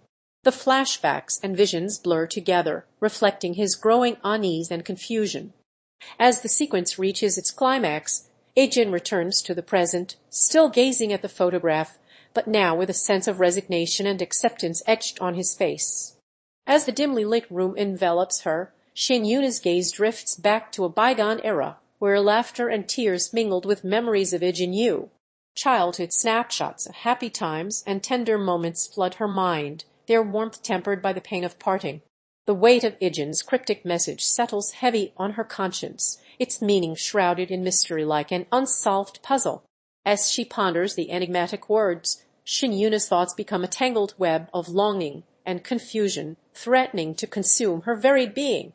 As the dark plot unfolds, Major Kang Hamchan orchestrates a ruthless strategy to eliminate a group of unsuspecting individuals, including Ijin Yu. The sinister plan begins with a meticulous analysis of the target locations, marked on a map, indicating a calculated approach. With precision, Hamchan outlines the plan to his team: gather all targets in one place and eliminate them, leaving no survivors. The ominous tone is set as he emphasizes their fate will be nothing short of extermination. The scene shifts to reveal the devastating aftermath, with people returning from unknown destinations, their faces etched with despair. Meanwhile, Ijin Yu is shown struggling to catch his breath, his distress palpable. Ijin Yu's eyes gaze deeply into an old photograph, lost in a sea of memories as his past and present collide. He reminisces about his childhood, haunted by the traumatic events that led him to become a trainee. The flashback takes us to his training days, where he's scolded by Major Kang Hamchan for not meeting expectations. But this memory is interrupted, leaving Ijin troubled and anxious in the present. His attempts to distract himself with a small robot toy only serve as a painful reminder of his past failures. As Ijin Yu, code-named One, attempts to conceal herself in a cramped space, the weight of her troubled past begins to surface through flashbacks. The trauma and fear she's endured at the hands of the USB come flooding back as she's forced to relive those painful memories. But just as she thinks she can escape detection, Major Kang Hamchan and his team uncover her hiding spot, leaving Ijin Yu with no choice but to emerge from her sheltered existence. With a mix of anxiety and vulnerability, she stands before the USB, her uncertainty palpable as she faces an uncertain future. The devastating aftermath of an attack on the Eastern Squad unfolded before our eyes as Ijin Yu received the shocking news, his expression a picture of utter disbelief. The remnants of destruction littered the ground, bodies scattered, and the air thick with the weight of loss. As he stood there, frozen in shock, it seemed like time itself had come to a standstill. But then a glimpse of ZZ flashed across his mind, a fleeting moment of emotional release before reality crashed back down on him. The full extent of the devastation was revealed, and the news hit Ijin Yu like a ton of bricks. The entire squad in the East has been killed. The sheer magnitude of the loss overwhelmed him, leaving him struggling to process the tragedy that had befallen his comrades. As Ijin Yu is led into the room by Major Kang Hamchan, a sense of unease settles over him. The Major's probing questions about his recent actions spark a guarded response from Ijin, who claims he was simply trying to survive amidst the chaos of the camp. But Major Hamchan's piercing gaze reveals that he knows more than he's letting on, and the conversation begins to unravel like a thread pulled tight. Ijin's agitation grows as he confronts the Major about their shared past in the camp, his words laced with a deep-seated anger and resentment. The Major's expression darkens, concern etched across his face as he contemplates the true extent of Ijin's capabilities. As Ijin Yu is led to a meeting with Major Kang Hamchan and Grandpa Yu, the weight of his past traumas threatens to overwhelm him. The stern-faced Major Kang Hamchan explains that Ijin's exceptional skills are crucial for an impending mission, but Ijin remains hesitant, his doubts fueled by the scars of his past. Grandpa Yu intervenes, sharing tales of Ijin's parents' bravery and selflessness, hoping to inspire his grandson to take on this new challenge. As Ijin's emotions begin to surface, memories of loved ones lost flood his mind, leaving him vulnerable. Major Kang Hamchan reassures him that he will have a team by his side, urging him to put the past behind and forge a new path forward. As we follow Ijin Yu, a young and ambitious individual, into the desolate landscape, His determination is palpable as he stands alone, unwavering in his resolve. But this solitary moment of confidence is soon disrupted by a flashback sequence that reveals the scope of his past experiences and achievements. We see glimpses of his skills and accomplishments, highlighting his abilities and setting the stage for what's to come. Yet, just as we're about to be impressed by Ijin Yu's potential, he's confronted by Major Kang Hamchan, who delivers a stern lecture on the limitations of his abilities due to his youth and lack of experience. The Major's words cut deep, questioning Ijin Yu's confidence in himself and suggesting that he may not be ready for the challenges ahead. As Ijin Yu, codenamed Wan, confronts Major Kang Hamchan, a tense standoff unfolds. With calculated confidence, Ijin Yu warns that killing him would require a single, precise blow, rendering it an unlikely feat for the Major. He then drives home the point that even if Major Kang Hamchan succeeded in his attempt, the villagers kneeling before them would still meet their fate. Seizing this opportunity, Ijin Yu proposes an alternative: join his forces and spare the village, boasting that he possesses powers unmatched by anyone of Major Kang Hamchan's age. The promise of an Anu train awaits if the Major agrees to halt his pursuit. As we delve into the world of our protagonist, Ijin Yu, we're met with a glimpse into his impulsive nature. With a hot-blooded temperament, he's prone to acting without giving much thought to the consequences. Kim Suna's words of caution echo in the background, warning Ijin that his decisions may lead him down a path of regret. Meanwhile, Yuna presents an enticing offer, hinting at personal gain if only Ijin would accept her proposal. Left with this crucial decision, Ijin must weigh the pros and cons before making his choice. Will he take the leap, or will he choose to tread carefully? As Ijin Yu sits beneath the solemn tree, his gaze falls upon a grave marker, and with it, the weight of his troubled past comes flooding back. The memories of Camp 16, where he was subjected to unspeakable experiments, begin to resurface, threatening to consume him once more. Kim Suna's gentle approach breaks the spell, but Ijin's inner turmoil remains, as if the scars of that traumatic period are still raw and open. As they converse, hints of their shared experiences as former test subjects emerge, only to be interrupted by a flash of memories from those fateful days. The present and past blur together as Ijin struggles to come to terms with his haunted past, all while keeping watchful eyes like Major Kang Hamchan at a distance, ever vigilant for any signs of distress. As the veil of his past slowly unravels, Ijin Yu's memories come flooding back to a carefree childhood spent with Yuna in a quaint village. But this nostalgic reverie is soon interrupted by the harsh realities of his training at Camp 1, where emotional struggles took center stage. In the present, as he wanders through the desolate forest, Ijin's thoughts are hijacked by the revelation that Kim Suna has escaped captivity, courtesy of Major Kang Hamchan's ominous announcement. Suddenly, the tranquility is shattered by a group of undead pilgrims, prompting Ijin to draw his sword and face the darkness head-on. As the dust settles, he stands alone, surrounded by an eerie silence, grappling with the weight of his past, present, and uncertain future. As the sun sets over the village, Ijin Yu, codenamed Wan, takes to the rooftops, surveying the surrounding landscape for any signs of danger. Meanwhile, villagers scurry about in panic, desperate to escape the impending doom that looms ahead. Seizing the moment, Ijin swiftly gathers weapons from nearby storage and distributes them among the remaining villagers, rallying them with a stern yet urgent message: be prepared, stay vigilant. Dayun Yu's worried face appears before him as she searches for her grandfather, but Ijin reassures her that he is safe, his words offering temporary solace to the anxious villager. As the village teeters on the brink of chaos, a flashback reveals Major Kang Hamchan briefing the villagers on the true extent of the undead pilgrims' threat. More attackers lurk in the shadows, waiting to strike. As Ijin Yu strolled through the village, he couldn't help but notice strange symbols etched into the ground, a peculiar sight that seemed out of place in this quiet town. His curiosity piqued, he approached a villager performing some sort of ritual, only to be met with unsettling eyes glowing with an otherworldly energy.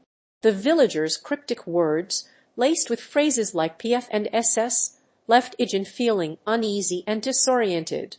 Suddenly, the air around them distorted, and Ijin found himself surrounded by multiple versions of himself staring back from different directions. The scene shifted to a flashback of his childhood memories with Grandpa Yu and Dayun Yu before cutting back to the present where Major Kang Hamchan confronted him, warning that something was amiss and urging him to leave the village immediately. As Ijin Yu returns to camp, he brings with him a tale of terror over 40 men, led by Immortal himself, had descended upon all your village, leaving destruction in their wake. But Ijin's account isn't just a simple retelling of events. He reveals that what initially seemed like a small group of pilgrims was actually a much larger and more sinister force. The revelation is met with shock when it becomes clear that Immortal Lead was involved in the attack, sparking Ijin's skepticism about his true intentions. As Ijin warns that even if Immortal stops this time, he will likely strike again with an even greater force, the air is thick with tension and uncertainty. As the village lay peaceful, a sudden ambush rocked its tranquility. Ijin Yu, codename One, was caught off guard by the swift attack led by Immortal. But just as all hope seemed lost, a child's bravery turned the tide of battle. In a daring move, the young hero intervened, taking down Immortal and his men, saving the villagers from certain doom. The aftermath revealed that the villagers, including Immortal ones, had been spared, thanks to the child's timely intervention. As the dust settles, Ijin Yu stands tall, a triumphant glint in his eye as he briefs his team on their mission to take out Immortal's men. "We succeeded in taking out most of them," he declares, his voice echoing through the air. With a dramatic flourish, he presents a visual representation of the battle, revealing the layout of the area and the positions of his team and the enemy.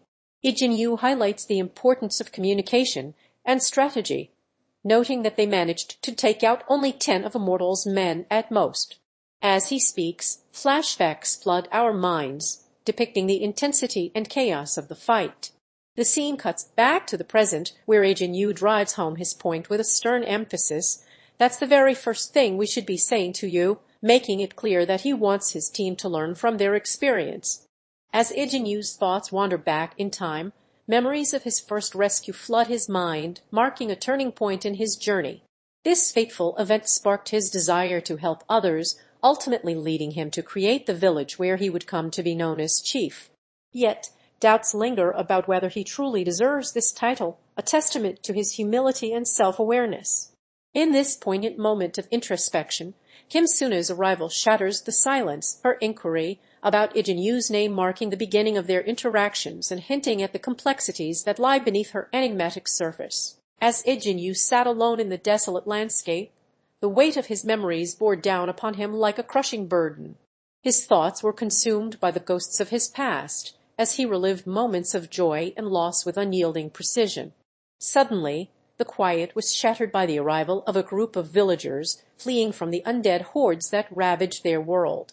Kim Suna, Dayun Yu, and Grandpa Yu joined Ijin's solitary figure, seeking shelter in this forsaken place. But as they approached, Ijin felt the pangs of guilt and shame gnawing at his conscience, threatening to consume him whole. Major Kang Hamchan appeared, his voice a stark reminder that survival was not a guarantee, and that their fragile existence hung precariously in the balance. As Shenyuna observed from afar, her enigmatic expression a mystery to all but herself, the villagers prepared for their perilous journey ahead. Meanwhile, Ijin Yu lingered in the background, lost in thought, his emotions a tangled web of regret and longing. As the group departed, leaving him behind, Ijin was once more alone with his thoughts, forever trapped in this existential crisis, torn between the desire to survive and the moral imperative to confront the darkness that threatened to consume them all. As Ijin Yu's pencil strokes bring his latest sketch to life, he looks up and gazes lovingly at Kim Suna by his side. His voice is filled with sincerity as he utters the words, "Love you so much," revealing a tender vulnerability that had previously been hidden beneath his tough exterior. The camera then cuts away to a montage of precious moments between the two, showcasing their affectionate interactions and sweet tender moments together. And finally, Ijin Yu's warm smile directly addresses the viewer, leaving no doubt about the sincerity of his emotions. As the curtains open on Ijin Yu's life, we're taken back to a haunting flashback of her childhood where a traumatic event has left an indelible mark. Cut to the present, and we find ourselves in a stark training facility where Ijin wakes up amidst a sea of unfamiliar faces. Amidst this bleak backdrop, she crosses paths with Suna, a ray of sunshine amidst the drab surroundings, who seems poised to become a source of comfort for our troubled protagonist. As Major Kang Hamchan enters the room, his stern demeanor sets the tone for a demanding regime, and Ijin's struggles to keep pace during physical training hint at a deep-seated vulnerability. Her brief conversation with Suna serves as a fleeting respite from the crushing pressure, but it's clear that Ijin is still grappling with the demons of her past. As she gazes out the window, lost in thought, we're left wondering what secrets lie beneath the surface of this enigmatic trainee, codenamed One. As Ijin Yu's childhood memories unfold, we're transported to a sunny park where she plays with her friends, carefree and innocent. But then her grandfather, Grandpa Yu, appears, whispering warnings that she doesn't fully comprehend at the time. The scene cuts to a montage of daily life as a child, showcasing interactions with family members Suna and Yuna, revealing a seemingly normal childhood. However, the flashback jumps forward in time to reveal a mysterious letter from her grandfather, hinting at his involvement in a top-secret project codenamed Elysium. As Ijin Yu's memories become fragmented, we see glimpses of meetings with Major Kang Hamchan and cryptic conversations that foreshadow the events leading up to Grandpa Yu's disappearance. The scene concludes with Ijin Yu reflecting on her grandfather's words and the secrets he left behind, setting the stage for a journey to unravel the truth about Project Elysium. As Yuna arrives at the chief's location, she's met with a mixture of curiosity and concern by Ijin Yu, who reveals that her superior is not in the best health.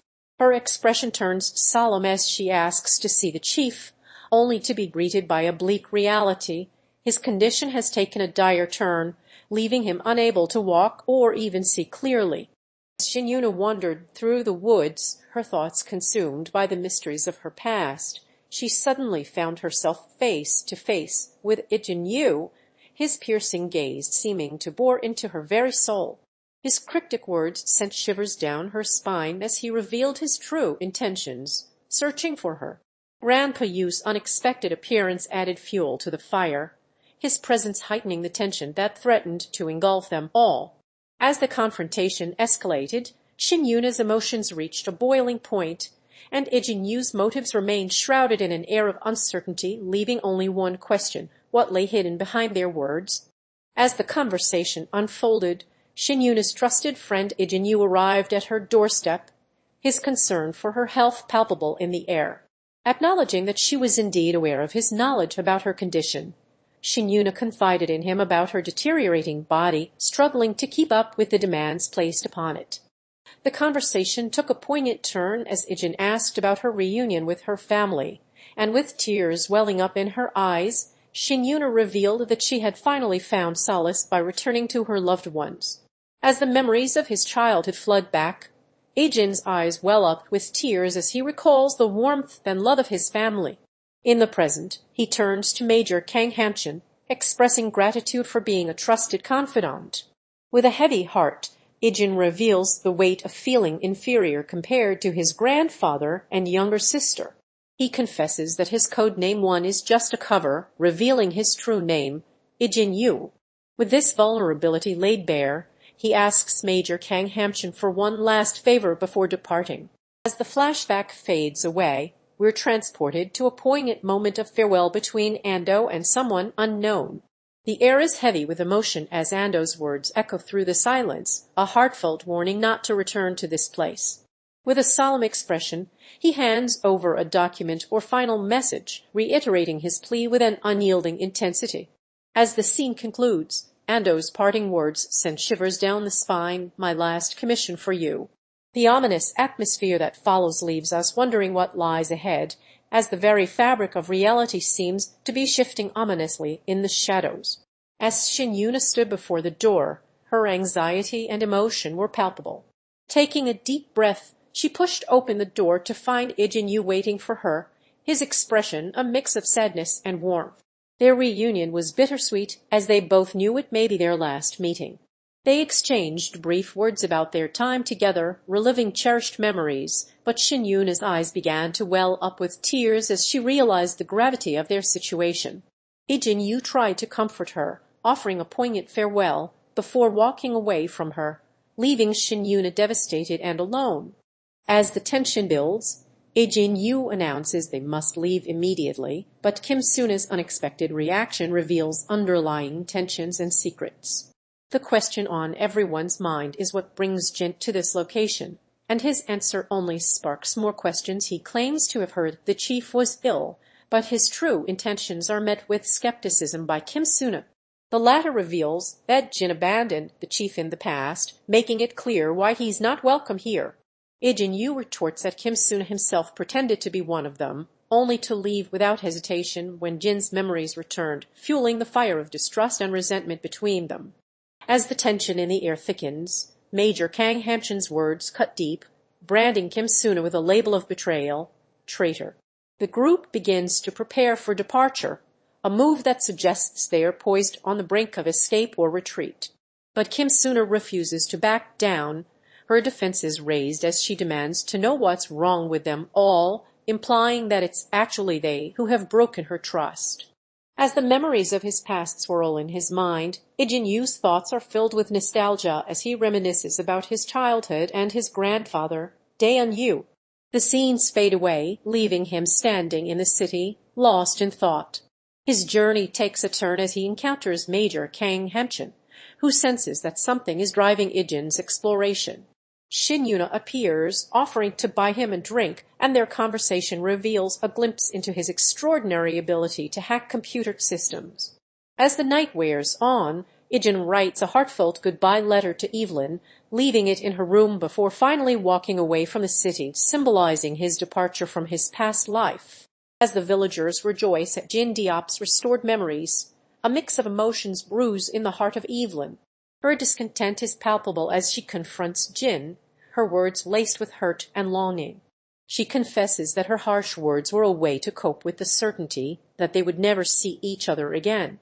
The villagers gently intervene, explaining that if they didn't bid farewell, Jin might have left with bittersweet memories of their village. As the reality sets in, Evelyn comes to accept that Jin deserves to forget the past and start anew with his family. As the memories of his childhood play out before him, Ijin Yu is transported back to a time when life was simpler. He's shown laughing and playing with his siblings, carefree and full of joy. But the scene shifts abruptly, and we find ourselves in the present, where Ijin Yu stands lost in thought, gazing at an image of his family. The weight of his longing is palpable as he scribbles a message on the wall, his words etched with desperation, when a plea for reunification that hangs precariously in the balance. As Ijin Yu arrives at the location where Kim Suna is recovering, concern etches itself on his face as he surveys her wounded state. Despite her teasing of his youthful appearance, Kim Suna's words are laced with a hint of vulnerability, revealing the toll her mercenary duties have taken on her body and soul. Ijin offers to pack some medicine for her recovery, emphasizing its importance even after she returns home. But Kim Suna's revelation that she has no permanent home to return to exposes the depth of trauma and displacement she has endured. As the scene concludes, Ijin's concern for Kim Suna's well-being is palpable, his own lack of a permanent home hinting at a shared vulnerability between them. As Ijin Yu's uncertain future hangs in the balance, he finds himself confronting the harsh realities of his situation in a candid conversation with Kim Suna. It begins when Ijin questions Kim about his destination before getting injured, only to reveal that he was headed nowhere in particular, leaving him with a sense of purposeless drift. When Ijin asks to stay in the village for a bit, Kim warns him it's only because he has no other option, cutting deep into Ijin's fragile ego. Frustration and desperation take hold as Ijin argues that he should be allowed to stay, revealing his inner turmoil and struggle to find direction. But Kim Suna remains resolute, refusing to let Ijin slide into a life of mercenary work, forcing him to confront the moral ambiguities of their situation. As Ijin Yu confronts Kim Suna, the air is thick with tension as their words clash like stormy weather. "I'm the most skilled in combat," he declares, his confidence echoing through the space. But Kim Suna isn't intimidated. Her response a calculated counterattack that hints at a deeper rift between them. As the conversation unfolds, Ijin reveals his awareness of Kim's mercenary work, and her denials only fuel the fire. The stakes are clear, the village's survival hangs in the balance, and the weight of their words threatens to crush it. As Ijin Yu reflects on his past life, a sudden phone rings, shattering the silence. He answers the call, exchanging brief words with Major Kang Hamchan before learning they've safely arrived back home. Their conversation takes an introspective turn as Ijin inquires about Dayun's life before Camp 13, and she joins in, reuniting with her brother. The weight of their shared past hangs heavy in the air as they share stories, the danger that once threatened them still lurking in the shadows. As the news of the chief's passing resonates through the airwaves, Ijin Yu receives a somber message from Major Kang Hamchan, delivering the devastating blow that has left him reeling. The weight of his emotions threatens to overwhelm him as he struggles to come to terms with the loss of his superior and mentor. Amidst this turmoil, Ijin discovers that the chief had left behind a cryptic message specifically for him, sparking his curiosity and setting the stage for what's to come. As the clock strikes midnight, Ijin Yu receives an urgent message from his mysterious contact, Dayun. The whispered words send a ripple of excitement and trepidation through him as he prepares for a clandestine meeting with Kim Suna. With Major Kang Hamchan's watchful eyes lingering in the shadows, Ijin must navigate the deserted corridors without arousing suspicion. He opens the door to reveal Dayun waiting patiently outside, their cautious steps echoing through the empty night air as they disappear into the darkness. The tension is palpable as Ijin steals glances back at their living quarters, his concern growing with each passing moment. The anticipation builds, leaving us wondering what secrets will be revealed in this covert encounter. In a world shrouded in mystery, Ijin Yu's search for his missing sister Dayun begins. The screen opens to an eerie silence, setting the tone for the suspense that is about to unfold. As we dive deeper, glimpses of seemingly unrelated characters from the research flicker across the screen. Major Kang Hamchan and Shin Yuna are among them, but their connection to Ijin's quest remains unclear. Meanwhile, Ijin himself appears, his worried expression giving way to determination as he scours the landscape for any sign of his sister. A flashback reveals a crucial conversation with Grandpa Yu, where they discuss the chilling possibility that Dayun may have fallen into the clutches of an unknown entity. The sequence concludes with Ijin receiving a cryptic message that seems to confirm his darkest suspicions and sets him on a perilous path towards uncovering the truth about his sister's disappearance. As Ijin Yu and Kim Suna sat together, gazing out at the scenery beyond the window, an unspoken tension hung in the air. But with a gentle suggestion, Ijin broke the silence, proposing they take a walk outside, leaving the confines of their camp behind. Kim Suna agreed, and as they stepped into the fresh air, the atmosphere shifted, revealing a glimmer of intimacy between them. As they strolled side by side, Ijin's hand brushed against Kim's, marking a moment of vulnerability in his character development. The scene concluded with the two walking together, embracing the freedom and beauty of nature, their relationship symbolizing the gradual removal of barriers and growth of trust.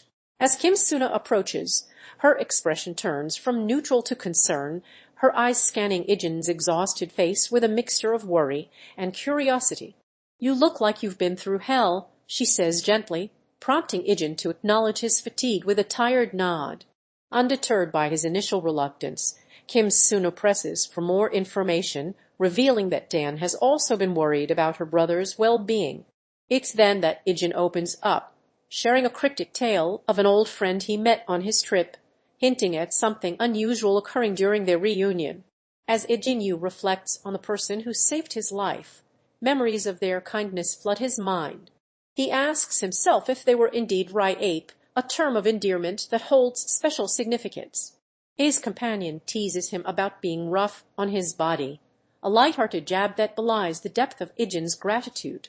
It becomes clear that this person went above and beyond, providing care and attention until Ijin's recovery was complete. A flashback reveals the tender moments they shared as Ijin received medical attention and comfort from their gentle hands. Now, in the present, his companion urges him to eat more, a subtle reminder of just how far he's come. As Ijin Yu stepped into the dimly lit room, a wave of nostalgia washed over him, accompanied by the whispers of memories long buried. It was a visit he had been longing for, one that would reconnect him with the warmth and comfort of human connection. Major Kang Hamchan's illness had been the catalyst, drawing Ijin to his bedside like a moth to flame. But fate, it seemed, had other plans. Just as Ijin arrived, the news came Major Kang Hamchan was gone, leaving behind only the echoes of their conversations and the weight of Ijin's own loneliness. As Ijin Yu's past trauma comes flooding back to him, Yuna appears by his side, offering a comforting presence. She tries to lift his spirits with words of encouragement, reminiscing about someone she considers a very kind person. But it's too late. The emotional dam has burst and Ijin Yu breaks down in tears. Yuna is quick to respond, gently telling him that it's okay to cry when he's feeling sad. She provides physical support as well, holding his hand in a reassuring grip. As Ijin Yu continues to sob, Yuna remains steadfast, her presence a calming influence that slowly begins to ease his pain. As Ijin Yu reads the message left behind by the chief, a wave of emotions washes over him, bringing tears to his eyes. The words echo through his mind, reminding him of what it means to be a father, and he is suddenly transported back to memories of his childhood. He recalls carefree moments with his younger sister Dayun, their laughter and playful interactions flooding his senses.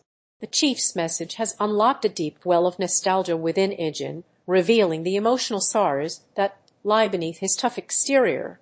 As the memories unfold, we see glimpses of the man behind the code name One, a complex individual torn between duty and humanity. As Ijin Yu, code-named One, gathered with his friends at their favorite hangout spot, Spot Tea, the conversation turned to a crucial matter, food options. With a bold suggestion, Ijin proposed ordering delivery, and Yuna quickly agreed, settling on instant noodles and chips instead of real sustenance. Dayun Yu's addition of spicy rice cakes sparked debate, with Ijin ultimately giving his stamp of approval. The group then decided to throw in some kimbap and fried shrimp to their order, but not before Ijin floated the idea of going for the spiciest option, a notion that left Yuna uncertain. Dayun Yu, ever the voice of reason, proposed an alternative, the second most spicy choice, which seemed to satisfy everyone's cravings. As Ijin Yu and Hyokjung engage in a laid-back conversation, the tension between them seems to dissipate. The seemingly ordinary greeting from Hyokjung sets the tone for their casual chat, with Ijin Yu responding by brushing off any concerns or worries, assuring Hyokjung not to worry about it. As Ijin Yu, codename One, stood at the threshold of a pivotal moment in his life, he found himself face to face with an unexpected revelation. Yuna revealed that the person before them was none other than Hyokjung, Ijin's younger brother, who attended a different school and often clashed with him in fights. The striking resemblance between the two brothers couldn't be ignored, and Ijin's comments only served to highlight their tumultuous relationship. Meanwhile, it became clear that Hyokjung, their older sister, struggled to conform to parental expectations due to her parents' frequent absences, leading her to rebel against authority figures like Ijin. As Ijin Yu answers the phone call from the university hospital, his frustration boils over like a pot about to overflow.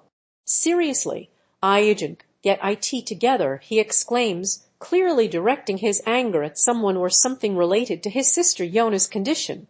The scene cuts away, revealing Ijin's growing agitation as he questions the hospital staff's ability to help her, his disbelief palpable in every anguished phrase. But as the reality of Yona's situation sets in, Ijin's anger gives way to concern and worry, replaced by a deep-seated fear for his sister's well-being.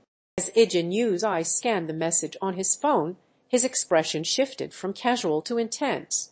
The words "T'll be there right away" I got afoot on seemed to ignite a sense of urgency within him, prompting him to hurry through the scene with an air of anticipation building.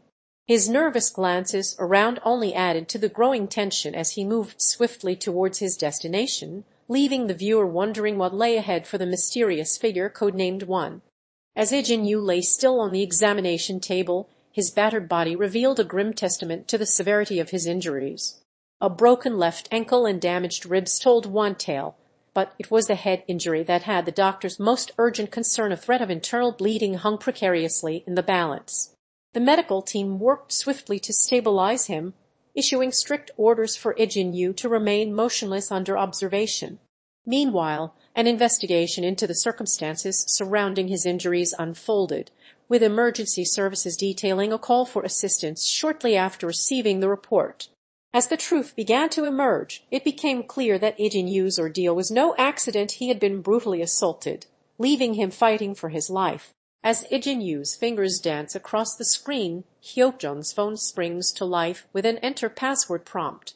His birthday, a seemingly insignificant detail, holds the key to unlocking the device.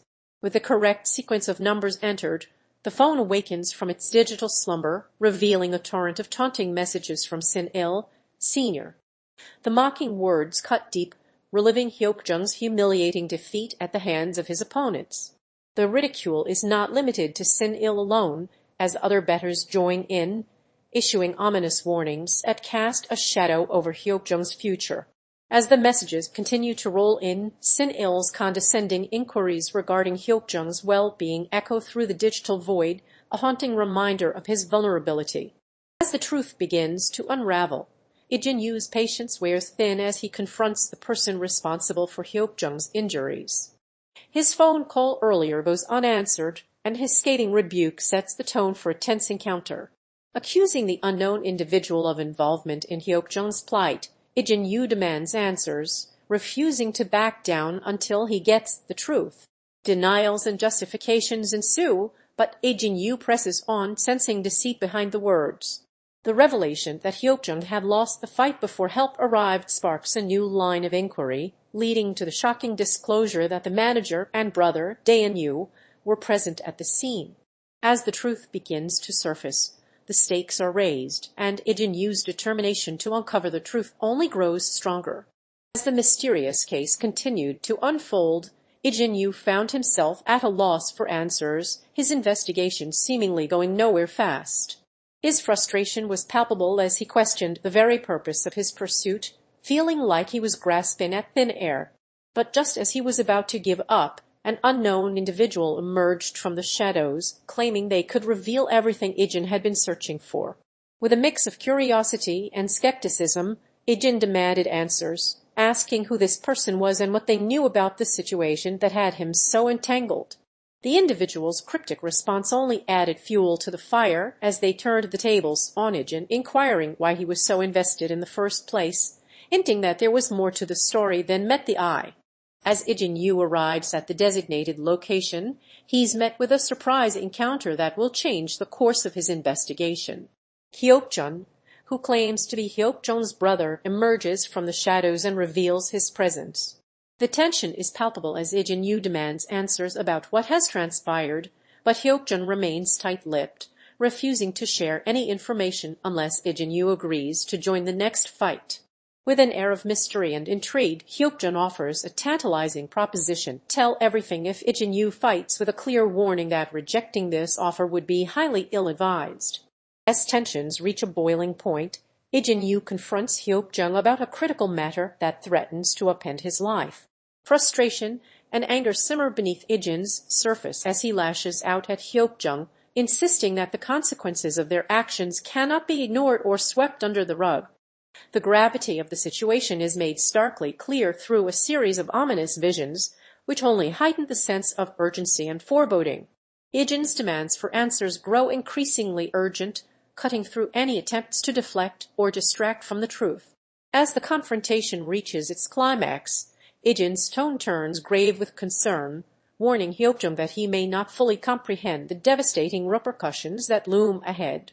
As Ijin Yu and his team regroup, they assess their next move amidst the chaos of their recent escape. With a strategic mind, Ijin proposes replacing himself with another team member in the upcoming battle, prioritizing a more effective approach. His orders to focus on reducing the enemy's health resonate throughout the group as they collectively strive for victory. However, his words turn sharp when he chastises Shinyuna and Dayun for their own self-inflicted mistakes, particularly towards their brother. The revelation that there are more enemies within their vicinity than initially thought sends ripples of concern through the team. Yet Ijin's relief is palpable as they near their destination, a testament to their timely escape from danger. As Ijin Yu and his friends receive a cryptic call from Hyokiling, their urgency propels them to a mysterious location. Upon arrival, they are met with an unsettling atmosphere as Ijin Yu's anxiety mounts in anticipation of meeting his estranged sister Shinyuna. But when she fails to answer her phone, the air is thickened by his frustration, and a fiery confrontation ensues between the two siblings. The tension crackles with repressed emotions as their unresolved past issues burst forth like a stormy tempest, threatening to upend the fragile balance between them.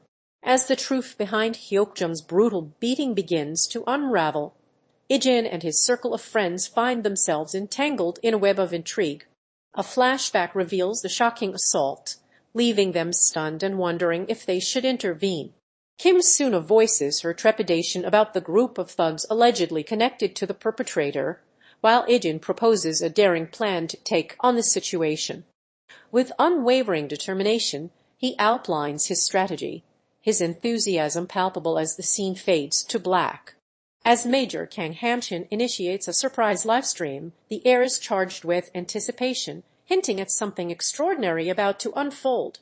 He then drops a bombshell, revealing that Hyokjung was once one of his managed fighters, linking the enigmatic figure to the professional fighting world. With the stage set, Major Kang Hamchan takes Ijin Yu on a journey through the inner workings of this high-stakes arena. He explains how matches are conducted, with high-ranking officials watching from afar and placing bets on the outcome. Players can reap financial rewards by winning fights and earning fan support, which drives up the stakes. As Ijin Yu expresses shock at this revelation, Major Kang Hamchan shares his past deal with Hyokjung, revealing a mentorship that taught him effective combat techniques.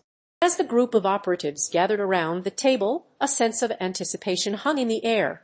Ijin Yu, codename 1, gazed at the map spread out before them, his eyes locked on the strategic layout. His friend Suna stood by his side, while others like Major Kang Hamchan and Shinyuna prepared for the mission ahead. But just as they were about to set their plan in motion, Dayun Yu burst into the room, his frustration palpable as he was suddenly pulled into the operation at short notice. The group's leader, Ijin, listened intently as Major Kang Hamchan offered guidance and cautionary words, while Grandpa Yu watched with a concerned expression. Just as they were about to embark on their mission, an ominous message arrived, a death wish from an unknown sender casting a shadow over the proceedings. As Ijin Yu confidently declares looks like he's got the chops, his determination to prove himself becomes clear. Major Kang Hamchan, ever the pragmatist, reminds him of their previous agreement. Ijin Yu must win 10 matches without harming his friends' interests in exchange for keeping them safe from harm. With a resolute nod, Ijin Yu agrees to set everything in motion for the fight ahead, his promise to protect those he cares about burning brighter with each passing moment.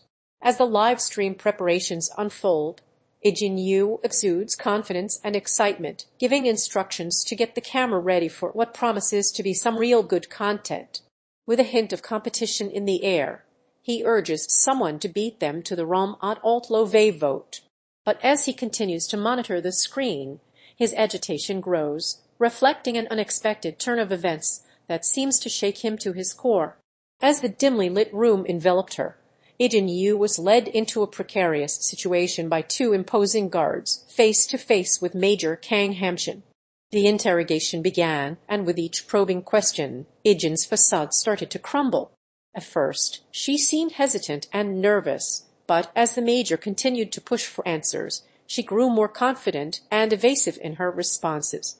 As the tension mounted, Ijin's composure began to fray, hinting at a deeper motive behind her actions. As the sun sets, casting a warm glow over the surroundings, Ijin Yu sits alone on a bench, his mind still reeling from the aftermath of recent events. Suddenly, Suna appears before him, her presence interrupting his introspection. She inquires about his well-being, and Ijin Yu, feeling an unexpected sense of trust, opens up to her about his fears and doubts. As he pours out his emotions, Kim Suna listens intently, her expression a mask of concern. The conversation takes a dramatic turn as she reveals that she has been keeping secrets from him, hinting at a traumatic event from their shared past. As the truth begins to unravel, Ijin Yu's confusion and concern are palpable, while Kim Suna's cryptic smile suggests that there is more to come, leaving the audience eager for the next installment of this gripping story. As the group of allies converged, their leader Ijin Yu issued a stern warning, cautioning against exposing their faces to potential risks. Meanwhile, a cryptic message arrived, demanding they protect the camera at all costs, injecting an air of urgency into the situation. Ando received specific instructions, tasked with taking action to gain the upper hand. With tensions running high, Ijin's trusted allies were given orders to secure his safety, foreshadowing a precarious confrontation that would soon unfold. As Ijin Yu stands on set, his gaze falls upon the camera equipment before him, a look of exasperation etched across his face. His frustration boils over as he vents his discontent aloud, lamenting the cost of the machinery that's supposed to help him get the shot he needs. The camera crew, however, seems to be having trouble capturing anything worthwhile, with technical issues and human error causing delays at every turn. Ijin Yu's annoyance grows by the minute, until finally he reaches his breaking point, bellowing, "Do you know how much that camera costs?" in a moment of raw intensity. As the chaos dies down, Ijin Yu is left standing alone, surrounded by the equipment and looking utterly defeated, a testament to the challenges he faces in his line of work. As the confrontation between Ijin Yu and Major Kang Hamchan reaches a boiling point, the air is thick with tension. Ijin refuses to back down from the Major's demands, their conversation escalating into a heated exchange that borders on violence. His friends, Iam and Shin Yuna, rush to his side, urging him to stand firm against Major Kang's aggression. With a resolute determination, Ijin prepares for a physical confrontation, his friends offering unwavering support as the situation teeters on the edge of chaos. As the morning light creeps into his room, Ijin Yu's fragile grip on reality begins to slip away. Still reeling from the horrors of the past, he's suddenly jolted awake by the sound of a knock at the door. His heart racing, he hesitantly opens it to find Major Kang Hamchan standing outside, his serious expression a stark contrast to Ijin's own turmoil. The Major hands him a folder containing a cryptic message and a disturbing image, which sets off a chain reaction of panic and confusion in Ijin's mind. As the truth begins to sink in, his eyes wide with terror, he's left staring at the darkness closing in around him, unsure of what to do next. As Dayun Yu suddenly materializes on the scene, Ijin Yu and his companions are met with an unsettling calmness from their adversary. With a smirk, Dayun commends their group on their formidable strength, yet simultaneously implies that they are grossly outmatched by the circumstances. As the conversation unfolds, Dayun Yu drives home the gravity of their mistake in meddling with forces beyond their control, casting a dark shadow over Ijin's prospects. And just as it seems the tension can escalate further, Dayun delivers the crushing blow, "You're all screwed," leaving his opponents reeling under the weight of their own misjudgment. As the stream goes dark, the anticipation is palpable, but instead of a thrilling match, the viewers are met with an unsettling silence. Ijin Yu's sudden appearance asks about the lucrative business venture that was supposed to take center stage on the screen, only to be met with Kim Suna's exasperated response, "What's going on? Nothing's happening. It's been minutes past schedule." Cha springs into action, frantically contacting the streamers in a desperate bid to resolve the issue and restore order.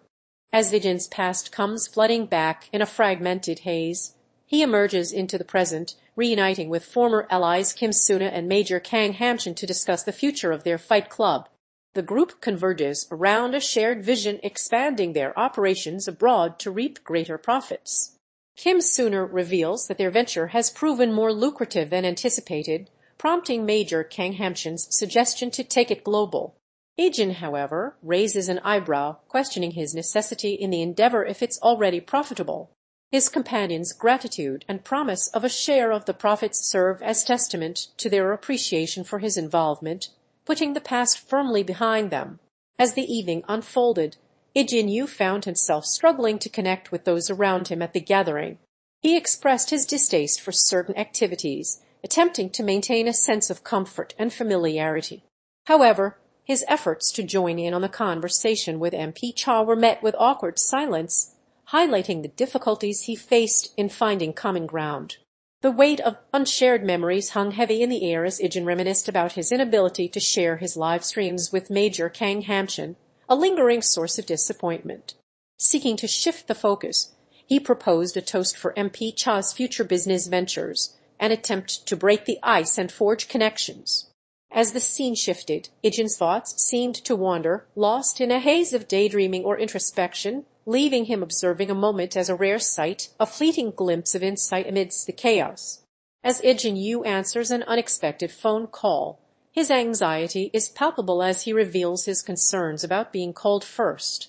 The enigmatic caller, seemingly privy to private information, probes him for details, only to have Ijin unveil his plan to tackle the situation promptly. His unease suggests he's already invested in this matter and wants no additional worries. The conversation takes a curious turn as the mysterious caller asks about the Fight Club, specifically whether students are involved. Ijin candidly discloses that initial fighters were indeed students, but most will soon graduate, and they plan to adapt by ensuring all participants are of age. As Ijin Yu, codenamed One, receives a warning from Kim Suna, he's immediately put on high alert for an impending threat. The wrong people have arrived, and they are not alone. Former camp numbers, including 5, 32, and 6, emerge with their leader taunting Ijin about messing with them. Unfazed, Ijin shoots back aggressively, refusing to back down. Meanwhile, Yuna tries to intervene, but Major Kang Hamchan's sudden draw of his gun throws the situation into a tense standoff. Dayun, Ijin's younger sister, is visibly shaken by the unfolding drama, while Grandpa Yu appears seemingly unfazed, advising Ijin to let things cool down. Despite the initial tension, the former camp numbers eventually disperse, with 5 delivering one last taunt before leaving. As Major Kang Hamchan issues a stern directive to his team, the mission to capture Sin-il, suspected of collaborating with Ijin Yu, is underway. The team is dispatched to the Fight Club, where they must scour every nook and cranny for any sign of their target. If Sin-il is not found at this location, they are instructed to track down his residence or any other possible hideout. Additionally, they are tasked with contacting all of Sin-il's alleged associates and acquaintances. With the commander's orders clear that little Brett must be apprehended, the team springs into action, leaving no stone unturned in their pursuit of Sin-il. As Ijin Yu confronts the mysterious figure about their involvement in a business deal, the truth begins to unravel like a thread pulled from a worn tapestry. The person's enigmatic statement sparks Ijin's curiosity, and he demands clarification, only to be met with a chilling revelation. Sin-il is not alone, but backed by a network of powerful gangsters notorious on the streets. Ijin's confidence falters as he realizes his friend's involvement was merely a facade, and that they had unwittingly become entangled in a web of underworld politics.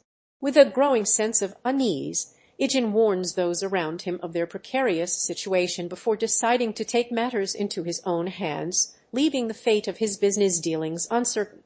As Ijin Yu poured over a cryptic message, their thoughts were consumed by the ominous warning, "What you're doing isn't something you can handle alone." The words hung in the air like a challenge, prompting Ijin to consider seeking help from trusted contacts. But before they could take a step forward, a figure emerged, imparting a stern lecture that left Ijin reeling. The enigmatic speaker hinted at knowing more than they were letting on, cautioning that their actions were far from harmless. "You little kids don't know what you're dealing with," the lecturer said, painting a dire picture of the consequences. As the words hung in the air, Ijin was left wondering what has changed. The scene closed with an unsettling sense of finality, as if the game had reached its conclusion, but for whom? As the conversation between Ijin and Kim Suna unfolded, a sense of unease hung in the air. Ijin's enigmatic words, "They'll be dealt with soon enough," left Kim Suna bewildered, prompting her to press for an explanation. But Ijin's responses only seemed to veil his true emotions, as he brushed off the inquiry with a dismissive tone and a forced attempt at nonchalance. Despite this, Kim Suna persisted, trying to coax more from him, and it was only when she asked if he had done everything for their friends that Ijin's demeanor began to falter. The weight of his past and the secrets he kept threatened to surface, hinting at a deeper emotional turmoil beneath the surface. As Ijin Yu gazes around him, a sense of confusion etches itself on his face. He can't help but wonder why he doesn't see any familiar faces from his past life. Is it because they never got along, or is there something more profound at play? The questions swirl in his mind like a maelstrom as he paces back and forth. Suddenly Yuna appears before him, her teasing words cutting through the air like a knife. "You have no friends." Ijin's frustration boils over, and he lashes out, telling her to shut up. His outburst reveals the deep-seated insecurity that has been building within him. The scene ends with Ijin's emotions hanging in the balance, leaving the reader wondering what will happen next. As Ijin Yu emerged from captivity, his friends Kim Suna, Major Kang Hamchan, Yuna, and others rushed to his side, relief etched on their faces. Confused and disoriented, Ijin asked how they knew where he was being held, his tone laced with a hint of frustration and abandonment. Kim Suna's concern for his well-being was palpable as she checked if he was all right, while Yuna's inquiry about Hyopeling's condition revealed her deep empathy for the character. The others explained that they only discovered Ijin's captivity recently, but were overjoyed to have him back safely. As the curtains close on a tumultuous day, Ijin Yu's thoughts are consumed by the weight of his injuries.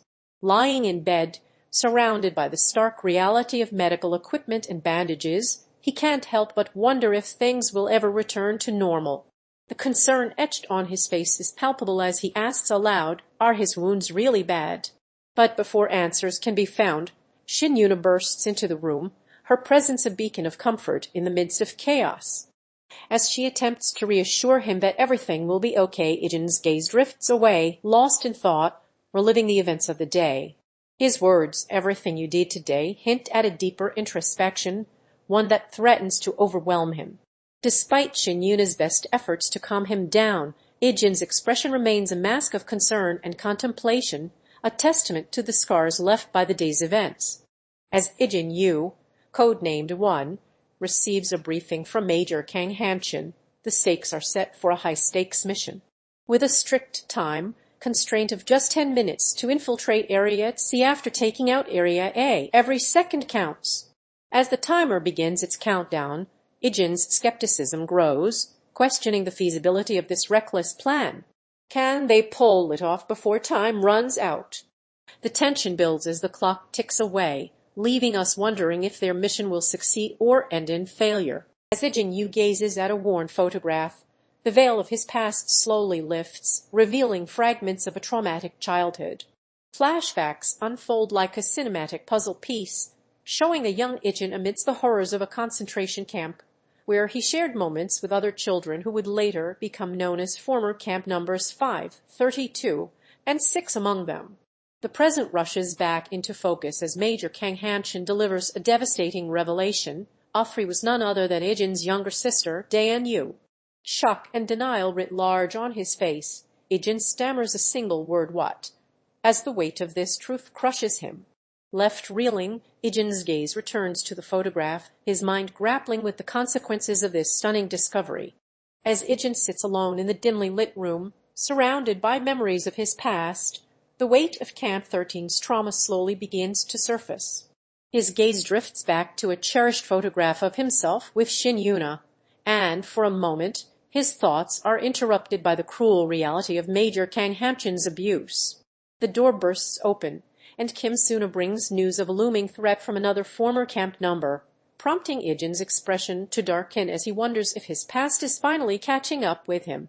Dayun Yu's arrival adds an air of vulnerability, seeking her older brother's guidance on navigating her own traumatic experiences. But Ijin's attempts at offering advice are hampered by the scars that still linger from his own ordeal. Just as the emotional tension becomes almost palpable, Grandpa Yu appears, bringing a sense of comfort and wisdom to the siblings' predicament.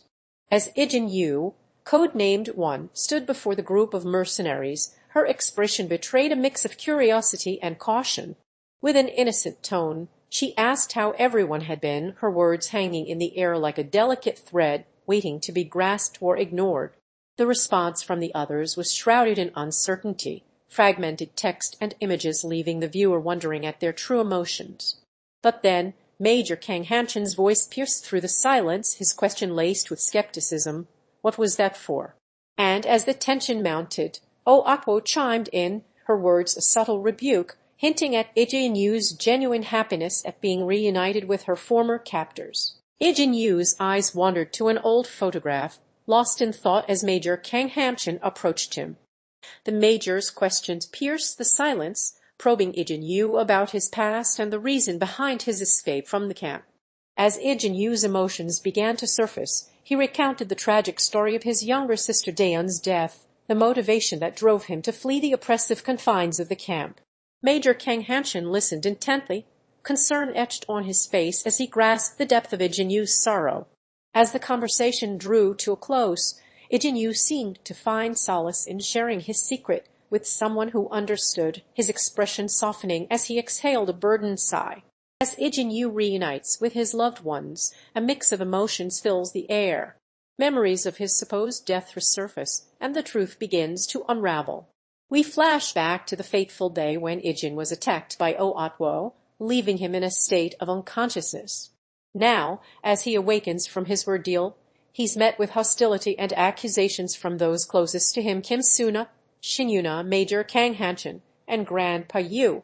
The room is filled with relief that he's alive, but also anger at being left in the dark about his fate. Ijin explains his prolonged absence, revealing that he lost consciousness after the attack and woke up in a hospital. As the truth becomes clear, Ijin apologizes for not reaching out sooner, expressing gratitude to those who cared deeply about him throughout his ordeal. As Ijin Yu's thoughts drift back to the dark days of his confinement, he's haunted by the memories of his fellow numbers who dared to pursue Oun. Trapped in an unknown place for what felt like an eternity, he was subjected to grueling interrogations that left him shaken, but he managed to escape, though the trauma still lingers. He can't help but wonder about the fate of those who came before him, and a somber revelation awaits him. Every last one of them is gone, leaving only Ijin Yu himself as a reminder of their doomed endeavors. As Ijin Yu stands lost in thought, a burden of regret weighs heavy on his conscience. He reflects on the past, acknowledging the failure that led to the camp's mistrust towards him and the other numbers. The memories come flooding back as he recalls the day Oo betrayed them, shattering their trust and forcing a separation within the camp. With each passing moment, more numbers fell, leaving Ijin feeling helpless and frustrated. As the years have passed since her escape from the camp, Shinyuna's thoughts are consumed by the weight of her past, and she finds herself torn between the desire to return to the life she once knew and the fear of being trapped again. Ijin Yu's inquiry about their last contact sparks a chain of memories as Shinyuna candidly reveals her reluctance to go back to her old self, now just a mere number among many. Will Vi, ever vigilant, misinterprets her intentions, prompting Shinyuna to share the true reason for her hesitation, the fear of being forced to conform once more, sacrificing her autonomy and moral compass in the process. As the tension-filled air hangs thick, Suna approaches Ijin Yu, her expression a mix of shock and skepticism as she confronts him about his sudden return to their troubled past. With a knowing glint in his eye, Ijin Yu acknowledges that he was aware of their circumstances all along, leaving Suna to wonder what prompted his decision to reinsert himself into their lives. She presses on, questioning his true motives and seeking answers that remain elusive as Ijin Yu skillfully deflects any mention of missed feelings or emotions towards her. As Ijin Yu ponders the concept of a private military company, his mind whirs with the need for strategic alliances and powerful backing. The weight of his thoughts is suddenly disrupted by the enigmatic figure known as Grill, whose menacing presence seems to be monitoring Ijin's every thought. As quickly as he appears, Grill vanishes into thin air, leaving Ijin looking uneasy but determined to brush off the encounter. With a newfound sense of purpose, Ijin refocuses on his plan, dismissing any lingering doubts and steeling himself for the challenges ahead. As Ijin Yu's gaze pierced through the air, he confronted Atwo about the betrayal that had left a festering wound in their past. "You're a traitor," Ijin accused, his voice laced with anger and hurt. Atwo denied the charge, but Ijin wouldn't back down, demanding to know why he had abandoned the numbers and refused contact until now.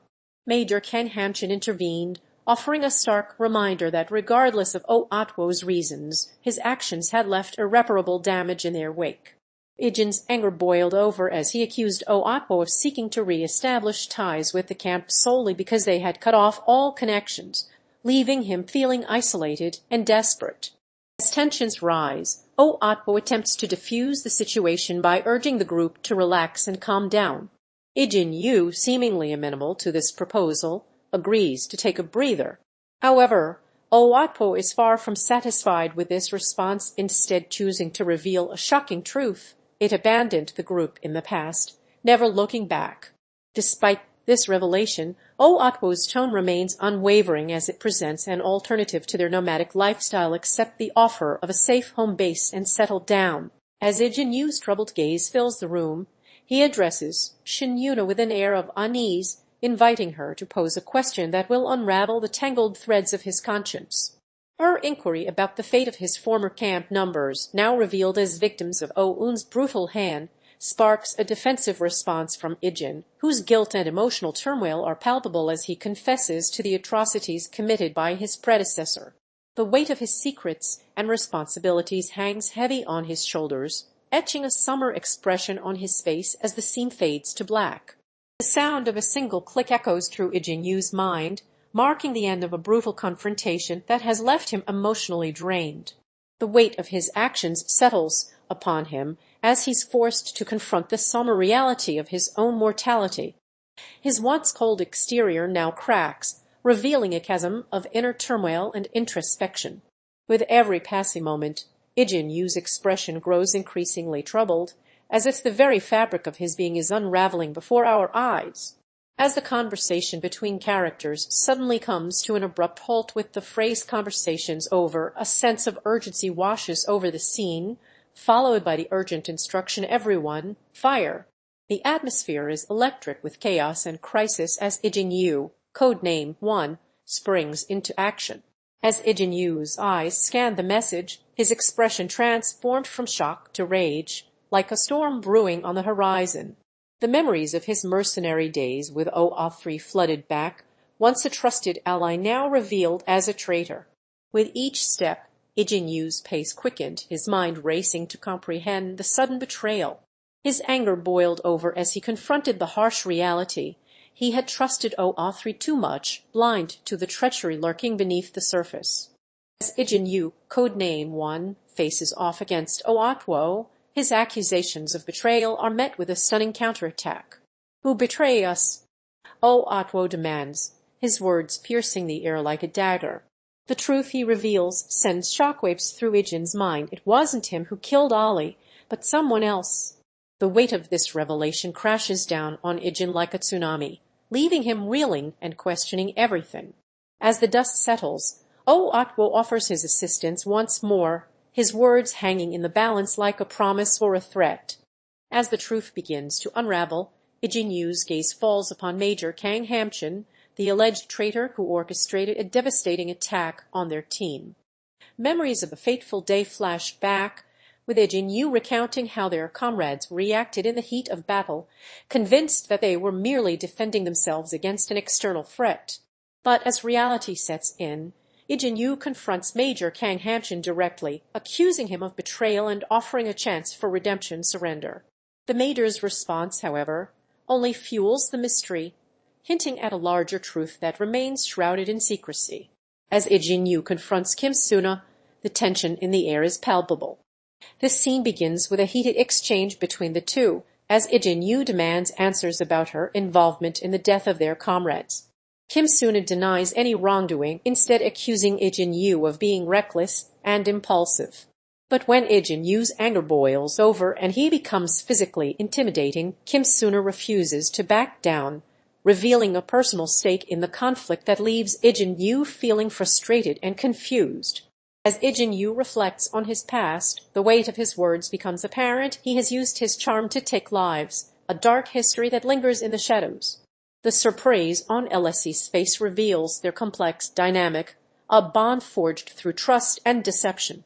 But Ijin's initial intentions were genuine, driven by a desire to find something or someone. As the scene shifts, so does Ijin's tone, his hand reaching for a grenade, a chilling reminder of the fragility of life. As the darkness envelops him, Ijin Yu's memories of the past begin to resurface, threatening to consume him. His footsteps falter, replaced by an eerie stillness, as if he's sensing a presence lurking just beyond his peripheral vision. And then, without warning, Suna materializes before him, her enigmatic expression a perfect counterpoint to Ijin Yu's racing thoughts. The air is thick with tension as the two engage in a verbal sparring match, Ijin Yu probing for answers about her true intentions, only to be met with cryptic hints and evasive maneuvers. As the conversation reaches a boiling point, Major Kang Hamchan intervenes, attempting to calm the stormy waters that are threatening to engulf them all. As Ijin Yu sits lost in thought, his gaze drifting off into space, a sudden jolt transports him back to the traumatic event that forever changed his life. The memories flood back, etching themselves onto his face like etched lines of pain and determination. "Charge!" he exclaims as the past and present collide. With adrenaline coursing through his veins, Ijin Yu emerges from this flashback reborn, his eyes fixed intently on some unknown threat or challenge ahead. This pivotal moment reveals the depth of his emotional scars and the driving forces behind his actions, setting the stage for a battle-scarred future. As Ijin Yu sat alone in the room, his mind was clouded with confusion and disorientation. Suddenly, flashes of memories from his past began to surface, like fragments of a forgotten puzzle. A figure emerged, one that looked uncannily like Suna, a name that now echoed through his thoughts like a haunting melody. The truth hit him like a jolt of electricity. This was no ordinary person, but someone from his very own past. Ijin Yu's expression contorted in shock and fear as he struggled to piece together the fragments of his memory. Where did they go? What happened in those forgotten years? As the truth slowly began to unravel, Ijin Yu's gaze grew increasingly lost and uncertain, a reflection of the turmoil brewing within him. The once clear landscape of his mind was now shrouded in uncertainty as he grappled with the weight of his own memories. As Ijin Yu pores over the mission map, his gaze fixates on the intricate details, weighing the risks and rewards of their next move. Suddenly, a familiar figure emerges from the shadows, Suna, a name that echoes through their past. Her warning is clear. Push forward and you'll only invite more losses for your team. Major Kang Hamchan and Yuna concur, their voices echoing in agreement as they urge Ijin to retreat. With a resolute determination, he makes the call, "Let's retreat." The scene fades to black, leaving behind a sense of cautious consideration, a testament to the strategic prowess of this team. As the shocking truth comes to light, OA3 emerges from the shadows, defying all expectations and leaving Ijin Yu stunned. The revelation sends shockwaves through the situation as Ijin Yu's expression changes from surprise to curiosity, prompting them to ask the seemingly deceased character about their earlier claim that all numbers were accounted for. But instead of providing reassurance, OA3 unleashes a torrent of anger, confronting Ijin Yu about the lie and revealing the truth. They are indeed alive, and very much so. As the story unfolds, it becomes clear that nothing is as it seems. The thought that's what we all thought hangs in the air, a reminder of expectations shattered. Suna's unexpected arrival sets off a chain reaction of uncertainty, revealing that she may have been planning her next move all along. Meanwhile, OA3's ruthless elimination of other numbers raises questions about her motivations and potential for future actions. Ijin Yu's uncertainty is palpable as he struggles to predict what lies ahead, acknowledging the unpredictability of it all. But perhaps the greatest revelation of all is that it may not just be OA3, who is a wild card. Every single one of them, including Ijin himself, has the capacity to surprise and upend the status quo. The tension builds as the characters navigate this treacherous landscape, leaving us wondering what will happen next in this intricate web of intrigue. Ijin Yu's memories came flooding back, transporting him to a traumatic event from his past. As he stood frozen in distress, A flashback began to unfold above his head, revealing a younger Ijin, Dayun, and Grandpa Yu on a fateful mission together. But their operation turned deadly as they were ambushed by enemies, leaving young Ijin to witness the brutal murder of his family before his eyes. The traumatic event left an indelible mark on his psyche, manifesting in recurring flashbacks and emotional turmoil that still haunted him to this day. As the flashback faded, Ijin returned to the present, his gaze clouded by the weight of his painful memories, a testament to the enduring scars of his troubled past. In the midst of an unsettling darkness, Ijin Yu sits surrounded by flickering candles, his mind consumed by the shadows of his past. A sudden jolt transports him back to a time when innocence and joy were still within reach. Childhood memories begin to resurface as he relives the harrowing moments of physical abuse at the hands of Major Kang Hamchan. The experiments that followed left an indelible mark on his psyche, imbuing him with a sense of anguish and turmoil. As the flashback fades away, Ijin finds himself once again in the dark room, his emotions in disarray as he grapples with the weight of his traumatic experiences. As Ijin Yu sits in contemplation, surrounded by the remnants of a life left behind, his gaze drifts to the newspaper clippings and photographs that hold secrets of his troubled past. Suddenly, an unexpected message from Suna pierces the silence, unleashing a maelstrom of emotions within him. The cryptic words conjure flashbacks of a childhood shrouded in darkness and early years as an assassin marked by bloodshed and betrayal. As the memories resurface, Ijin is forced to confront the demons that have haunted him for so long, his sense of identity wavering like a leaf in the wind. As Ijin Yu grappled with the turmoil brewing within her mind, she couldn't shake off the sense of frustration and confusion that had been plaguing her. The weight of her situation finally became too much to bear, propelling her towards a confrontation with Suna, a figure from her troubled past. Her demanding questions were met with a stark revelation. Ijin's fate as a traitor would not result in execution, but rather a punishment tailored to her unique designation as Oun. The harsh reality of her circumstances sank in, forcing Ijin to confront the devastating consequences of her actions. As Ijin Yu sits in contemplation, the weight of loyalty and friendship settles upon him like a gentle breeze. He pens a heartfelt letter to an unknown recipient, expressing his deepest gratitude for their words of encouragement. His mind wanders back to the countless moments when others stood by his side, illustrating the value of these relationships in his life. And with this realization, Ijin's perspective shifts, leading him to alter course and abandon a previous plan or decision. As Ijin Yu stands before Major Kang Hamchan's desk, his eyes scan the room with an air of urgency, demanding answers about his sister Dayun's disappearance. The Major's evasive responses only fuel Ijin's growing frustration, but just as tensions reach a boiling point, Suna appears, her presence a stark reminder of secrets from Ijin's past.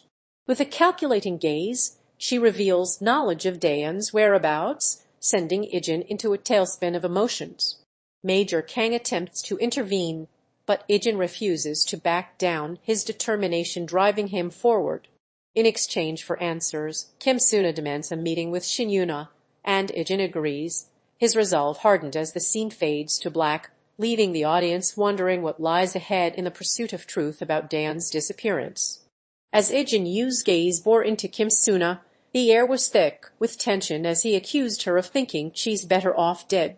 But instead of flinching, Suna countered by asking what the point of all this drama was, highlighting that betrayal is often met with death.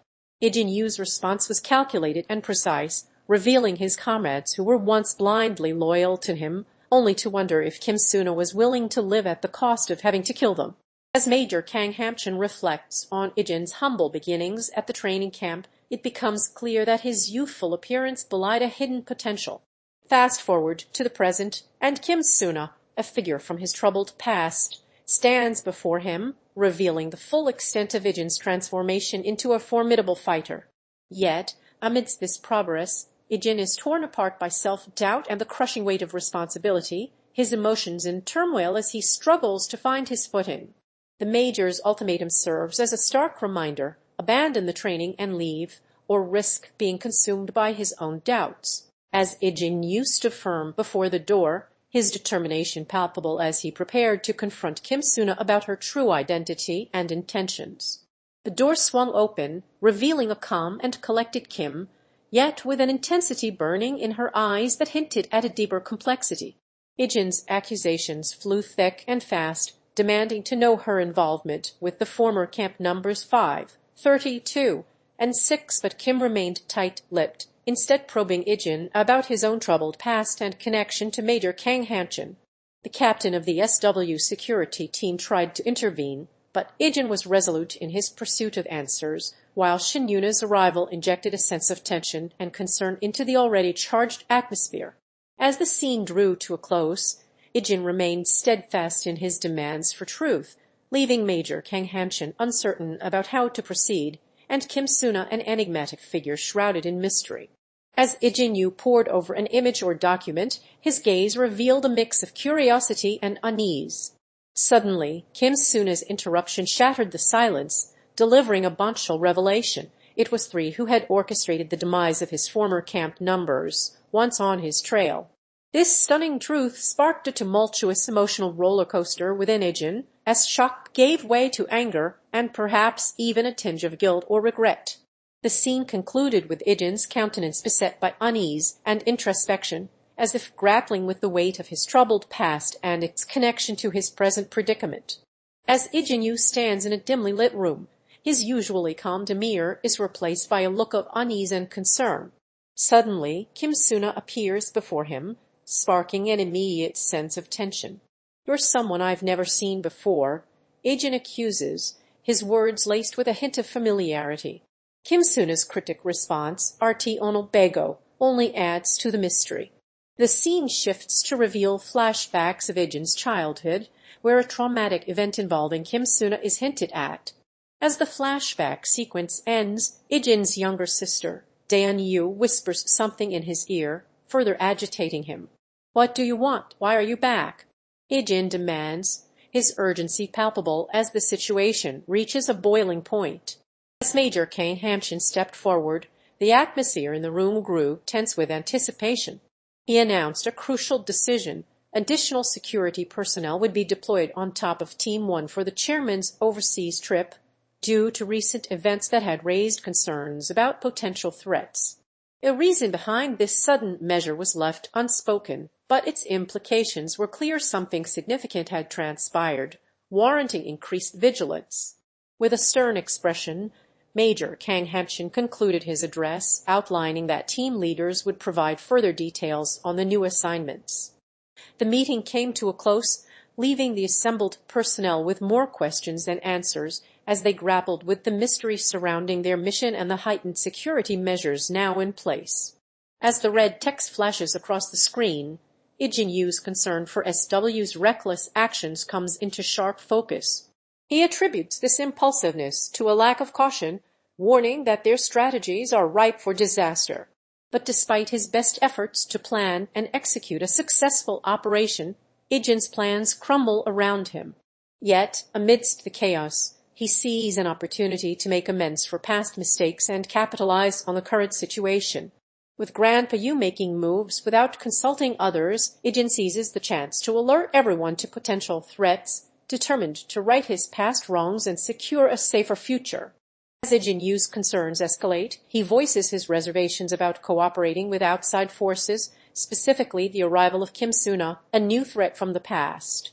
His doubts boil down to whether they truly need to join forces with people they don't know or trust, and he questions Major Kang Hamchan's decision to bring Alice off probation, taking her out of her probationary period and bringing her to their location. The tension builds as Ijin raises concerns about the necessity of this move, setting the stage for a pivotal moment in the story that will test allegiances and challenge loyalties. As Ijin Yu receives a warning message, his attention turns to the unknown figure before him, Kim Suna, a mysterious individual with ties to his past. With an air of caution, Ijin warns Kim about the dire consequences if Alice fails to comply with their demands if she doesn't follow instructions this time around. "We're going to kill her younger brother." The weight of these words hangs heavy in the air as Ijin's memories flash back to a moment from his childhood where he is seen playing with his sister Dayun and grandfather Yu. But the present quickly returns, with Kim probing Ijin about his leadership position within Forest, seeking to gauge his strength and authority. As Ijin Yu strides into the security room at SW Group, a sense of foreboding settles over the atmosphere. Major Kang Hamchan, ever vigilant, greets him with a mixture of caution and curiosity. But before they can exchange words, Kim Suna appears out of nowhere, her presence like a storm cloud on the horizon. Ijin Yu's eyes narrow, his gaze piercing as he demands answers from this mysterious figure. The tension is palpable as Kim Suna reveals her true intentions, revenge against Ijin Yu for past wrongs. Major Kang Hamchan rushes to intervene, but Yuna, ever loyal, steps forward to stand by Ijin Yu's side. In the face of danger and deceit, Ijin Yu's determination to protect himself and those he cares about burns brighter than ever before, a beacon of resolve in the midst of chaos. As the curtains open, a glimpse of Ijin Yu's troubled past is revealed, setting the stage for his fiery confrontation with Yuna. In the present, their paths collide as Ijin Yu berates Yuna for using her stunning looks to manipulate others, but she stands firm in her defense, emphasizing the importance of beauty in her multifaceted career as an idol and mercenary. The tension escalates as Ijin Yu mocks Yuna's focus on appearance, questioning the value of her profession, only for her to proudly declare her ability to harness her physical charm to achieve her goals. As their banter reaches a fever pitch, a sense of rivalry or conflict begins to simmer beneath the surface, hinting at a complex web of power dynamics and motivations that will soon unfold. As tensions simmered, Ijin Yu, known only as One, gathered with Kim Suna to discuss the necessity of a joint mission. The weight of their conversation was made evident by the gravity of the situation. Nothing had been able to rattle Kim Suna since her arrival, leaving Ijin's team struggling to make an impact. His frustration boiled over as he lamented the need to collaborate with another team, implying that his own group hadn't yet proven themselves. Kim Suna acknowledged their joint endeavor, but made it clear that her team would take the lead, silencing any potential objections. The importance of completing the task at hand was reiterated, and with a sense of foreboding, the meeting concluded as Kim Suna parted ways, stating she'd see Ijin at the appointed location until next time. As Ijin Yu stands firm against an unknown assailant's demands for his name, refusing to yield to their curiosity. With that, the stranger disappears into thin air, leaving Ijin to ponder the motives behind this sudden intrusion. Just as it seems like a routine day is unfolding, Major Kang Hamchan appears on the scene, his authoritative presence commanding attention. He announces his leadership of an upcoming mission, casting an air of anticipation over the situation, and hints that he will be crossing paths with Ijin again soon. Meanwhile, the scene shifts to reveal Ijin's quiet preparation for an overseas business trip, packing his bags with a sense of purpose. And as the dust settles, it becomes clear that Ijin is embarking on this journey under the guise of a routine corporate excursion. As Ijin Yu is summoned to answer Major Kang Hamchan's questions, the tension builds around him. The stern warning to stop joking around suggests that Ijin has been making light of a serious situation, perhaps even underestimating the gravity of his role in the security team. Major Kang Hamchan's explanation that he'll be guarding the chairman of SW sets the stakes high, emphasizing the importance of this mission. But Ijin reveals that he won't be playing an active part, instead observing as a separate security team takes on the chairman's protection. Major Kang Hamchan's skepticism is understandable, wondering why someone who does their job well would be included in such a crucial trip if they weren't truly necessary. Ijin's response, hinting at the complexities of society and how people are often chosen for roles based on their skills or abilities, only adds to the intrigue. As the dust settles, Ijin Yu, code-named One, uncovers a shocking truth: his team was walking into an ambush expertly prepared by unknown assailants. The sting of this betrayal is worsened as their hideout falls victim to the surprise attack, leaving them bereft of vital equipment and forced to flee for their lives. Although no serious injuries were sustained, the psychological blow runs deep, as the loss of resources and disruption to operations takes its toll on team morale. In the aftermath, Atwo and his team vanish into the shadows, leaving Ijin scrambling to establish contact only to discover that their communication channels have been compromised, rendering all safe houses vulnerable to discovery. As Ijin Yu digs deeper into the mystery surrounding A3's disappearance, a shocking truth comes to light. She's been hiding in plain sight all along. The revelation sends shockwaves as it becomes clear that A3 didn't just fake her own death, but also orchestrated the murders of comrades and attempted to take out Atwo's entire squad. Ijin's concerns for his teammates' well-being are eclipsed by his growing unease as he begins to piece together the truth about A3's treachery. As Ijin Yu receives guidance on his travel abroad, he's reminded to keep a low profile due to his public recognition as a former mercenary. The enigmatic figure behind the scenes ominously informs him that he'll be contacted if there are any updates, leaving Ijin wondering what secrets are being kept from him. Meanwhile, Suna drops hints about her knowledge of his plans, fueling suspicions about her true intentions. With his identity at risk of being exposed, Ijin is advised by Suna to conceal his face while traveling, a crucial step in evading recognition. A flashback reveals the regions where he was once active as a mercenary, making it clear why his presence abroad could be problematic. As the scene cuts back to the present, Ijin's thoughts are left hanging, leaving viewers wondering what lies ahead for this complex and troubled character. As Major Kang Hamchan briefs him on a new mission, Ijin Yu's thoughts are consumed by his recent encounter with Suna. His inner turmoil and confusion about his feelings towards her are palpable as he struggles to reconcile the emotions that threaten to overwhelm him. After receiving his orders, Ijin walks away from the briefing, only to be confronted by Dayun, his younger sister, who tries to lighten the mood with a playful remark. However, just as it seems like things might return to normal, Yuna appears, her words hinting at a deeper complexity in her feelings towards him. As Ijin stands lost in thought, the camera pans out, leaving the viewer wondering what lies ahead for this troubled character.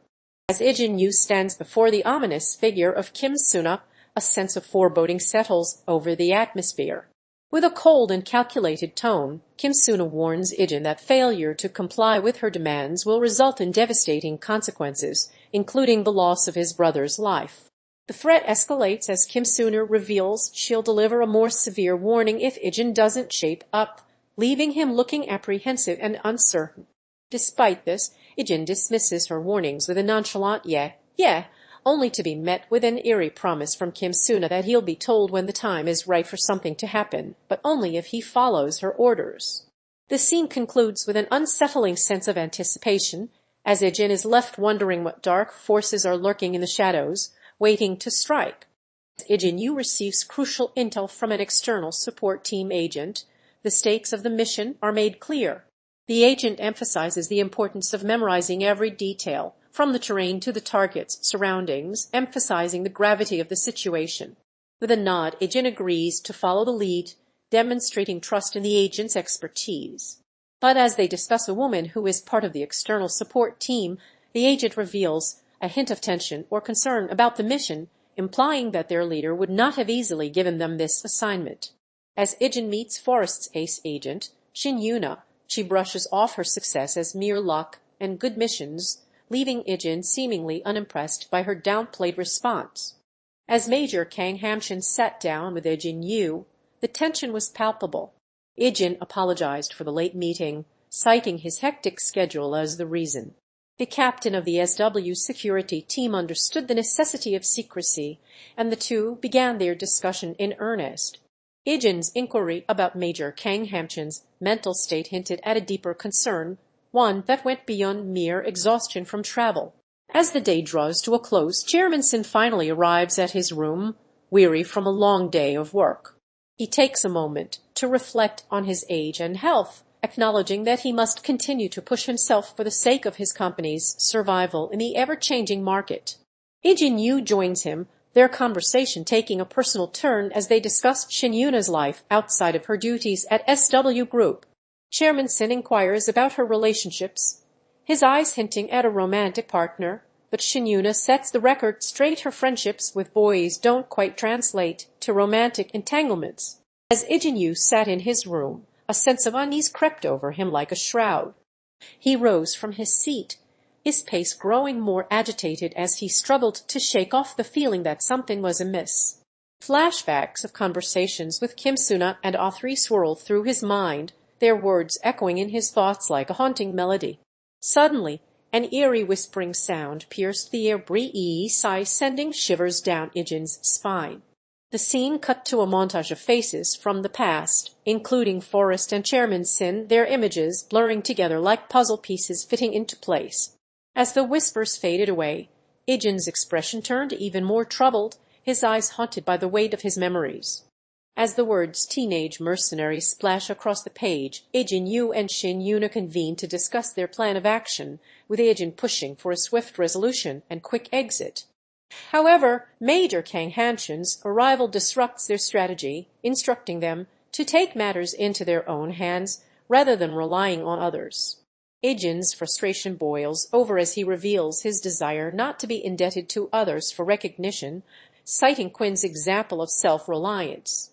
Ijin Yu, codenamed One, gazed back upon his past experiences with the security guards of SW, a sense of relief washed over him. He recalled the uneasy feeling that had settled in during his training with them, and how it seemed to foreshadow some unknown danger. Just as he was lost in thought, Jackal appeared, informing Ijin that he would handle everything on his own, alleviating any burdens from Ijin's shoulders. With this new development, Ijin felt a weight lift off his mind as the path ahead became clearer and less daunting. As Ijin Yu's eyes locked onto the enigmatic message on his computer screen, a chain reaction of events began to unfold. The cryptic words CTE sparked a sense of urgency within him, and he was soon interrupted by an anonymous phone call that hinted at knowledge about his missing sister's whereabouts. His agitation grew as he realized the possible connection between the message and her disappearance, driving him to delve deeper into the mystery. With increasing intensity, Ijin scoured through computer systems and databases, uncovering a trail of cryptic symbols and codes that seemed to hold the key to unraveling the truth about his sister's fate. As the situation intensifies, Ijin Yu's exceptional combat skills take center stage. With lightning-quick reflexes, he swiftly dispatches two opponents at once, leaving the remaining ones reeling in confusion.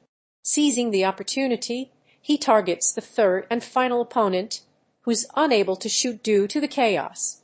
Ijin's keen senses prove invaluable as he detects the gas emanating from the vents before anyone else, showcasing his ability to read situations quickly. As Ijin Yu, codenamed One, surveys the chaotic scene before him, it becomes clear that his exceptional skills are a vital lifeline in this crisis-ridden hotel.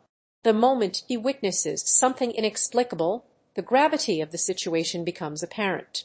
Shin Yuna's sobering remark that even a few seconds' delay could have rendered them all unconscious serves as a stark reminder of their precarious position.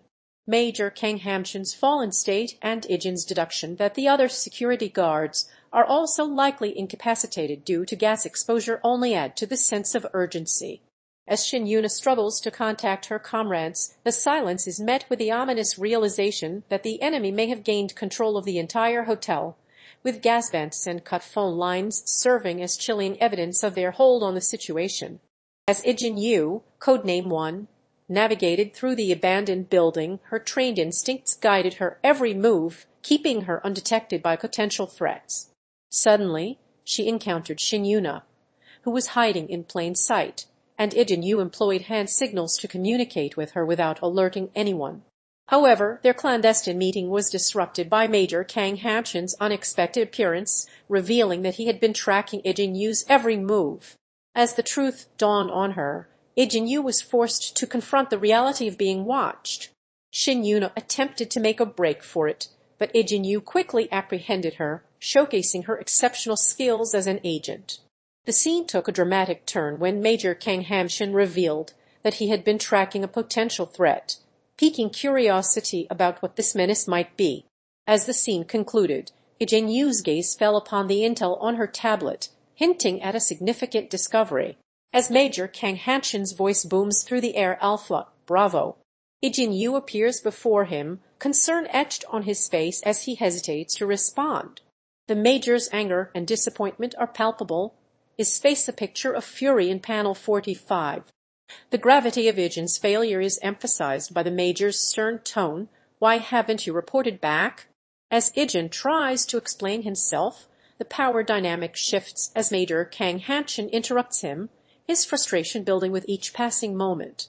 By panel 48, he can barely contain himself, taking a step closer to Ijin Yu as the tension reaches a boiling point. The final image, panel 49, leaves us with Ijin looking nervous and uncertain about his future, as if the weight of his failure hangs precariously in the balance. As the dust settles, a panoramic view reveals the devastating aftermath of a failed mission. Amidst the chaos, Ijin Yu lies unconscious on the ground, his body weakened by the toxic gas release during the operation. Yuna rushes to his side, relief etched on her face as she checks for signs of life. Meanwhile, Major Kang Hamchan, captain of the SW security team, surveys the damage from the shadows, his expression a mask of stoicism as he assesses the situation and plans their next move. As panic sets in among the team members following Chairman Sin's daring escape, Yuna takes an unexpected initiative to take charge and secure their leader's safety. Despite her lack of experience in guarding high-profile clients, she proposes that once Chairman Sin is safely contained, everyone else will be out of harm's way. Major Kang Hamchan, however, remains skeptical about her decision, while Ijin Yu appears uncertain about how to proceed. Undeterred, Yuna presses on, volunteering to take the reins and guard Chairman Sin herself, despite her reservations. As Ijin Yu stands firm in his determination, he makes a bold move by positioning himself directly in front of the chairman. With an air of conviction, he asks Yuna to protect the chairman, hinting at an imminent threat lurking nearby. The scene then cuts between panels, leaving us wondering what specific events are unfolding and why Ijin Yu's presence is crucial. Despite the ambiguity, one thing remains clear. Ijin Yu is resolute in his decision, prepared to face any consequences that may arise from taking a stand. As Ijin Yu's thoughts swirl with frustration and disappointment, they realize their efforts have been for naught. The forest, once expected to hold promise, now seems a futile endeavor. The weight of expectation gives way to the crushing reality that every step forward has only led to further complications. In a moment of introspection, Ijin Yu laments that all they've done has made things worse, leaving them at an impasse. As the emotional turmoil subsides, a glimmer of understanding appears on their face, a sign that perhaps the time for acceptance and adaptation has finally come. As Ijin Yu gazed at the holographic display projected before him, he was met with a stark reality. His mission had been compromised by an unknown variable, putting everything on the line. The sudden appearance of Major Kang Hamchan shattered the silence, his serious tone underscoring the gravity of the situation. "The entire operation is at risk," he emphasized. But just as Ijin Yu's mind was reeling with the implications, Yuna burst into the room, her true intentions revealed. She had been working with the enemy all along to take down his organization. Enraged and betrayed, Ijin Yu drew his gun, ready to confront the traitors head on. And just as he stood poised on the brink of action, the scene came to a cliffhanger halt, leaving the fate of his mission hanging precariously in the balance. Would Ijin Yu choose to take drastic measures or find a different path? As the veil of mystery lifts, we are transported back in time to a pivotal moment in Ijin Yu's life. We find him as a young man, clad in military attire, a former member of the elite SW security team under the command of Major Kang Hamchan. The orders issued by his commanding officer shape his actions, and alongside Yuna, he worked tirelessly for the team. But what led to this dramatic turning point? The scene culminates with Ijin Yu holding a gun, determination etched on his face, hinting at a significant event that has forever altered the course of his life. In a world where danger lurks in every shadow, Ijin Yu, a skilled mercenary with a troubled past, navigates the treacherous streets of a bustling market.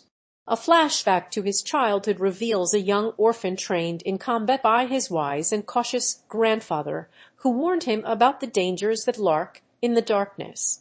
Cut to the present, Ijin observes the crowd with a mixture of curiosity and suspicion, noticing a group of men in black suits eyeing him with intent. His instincts kick in as he remembers his grandfather's words, and he becomes wary, but not before catching a glimpse of Kim Suna, a mysterious figure from his past.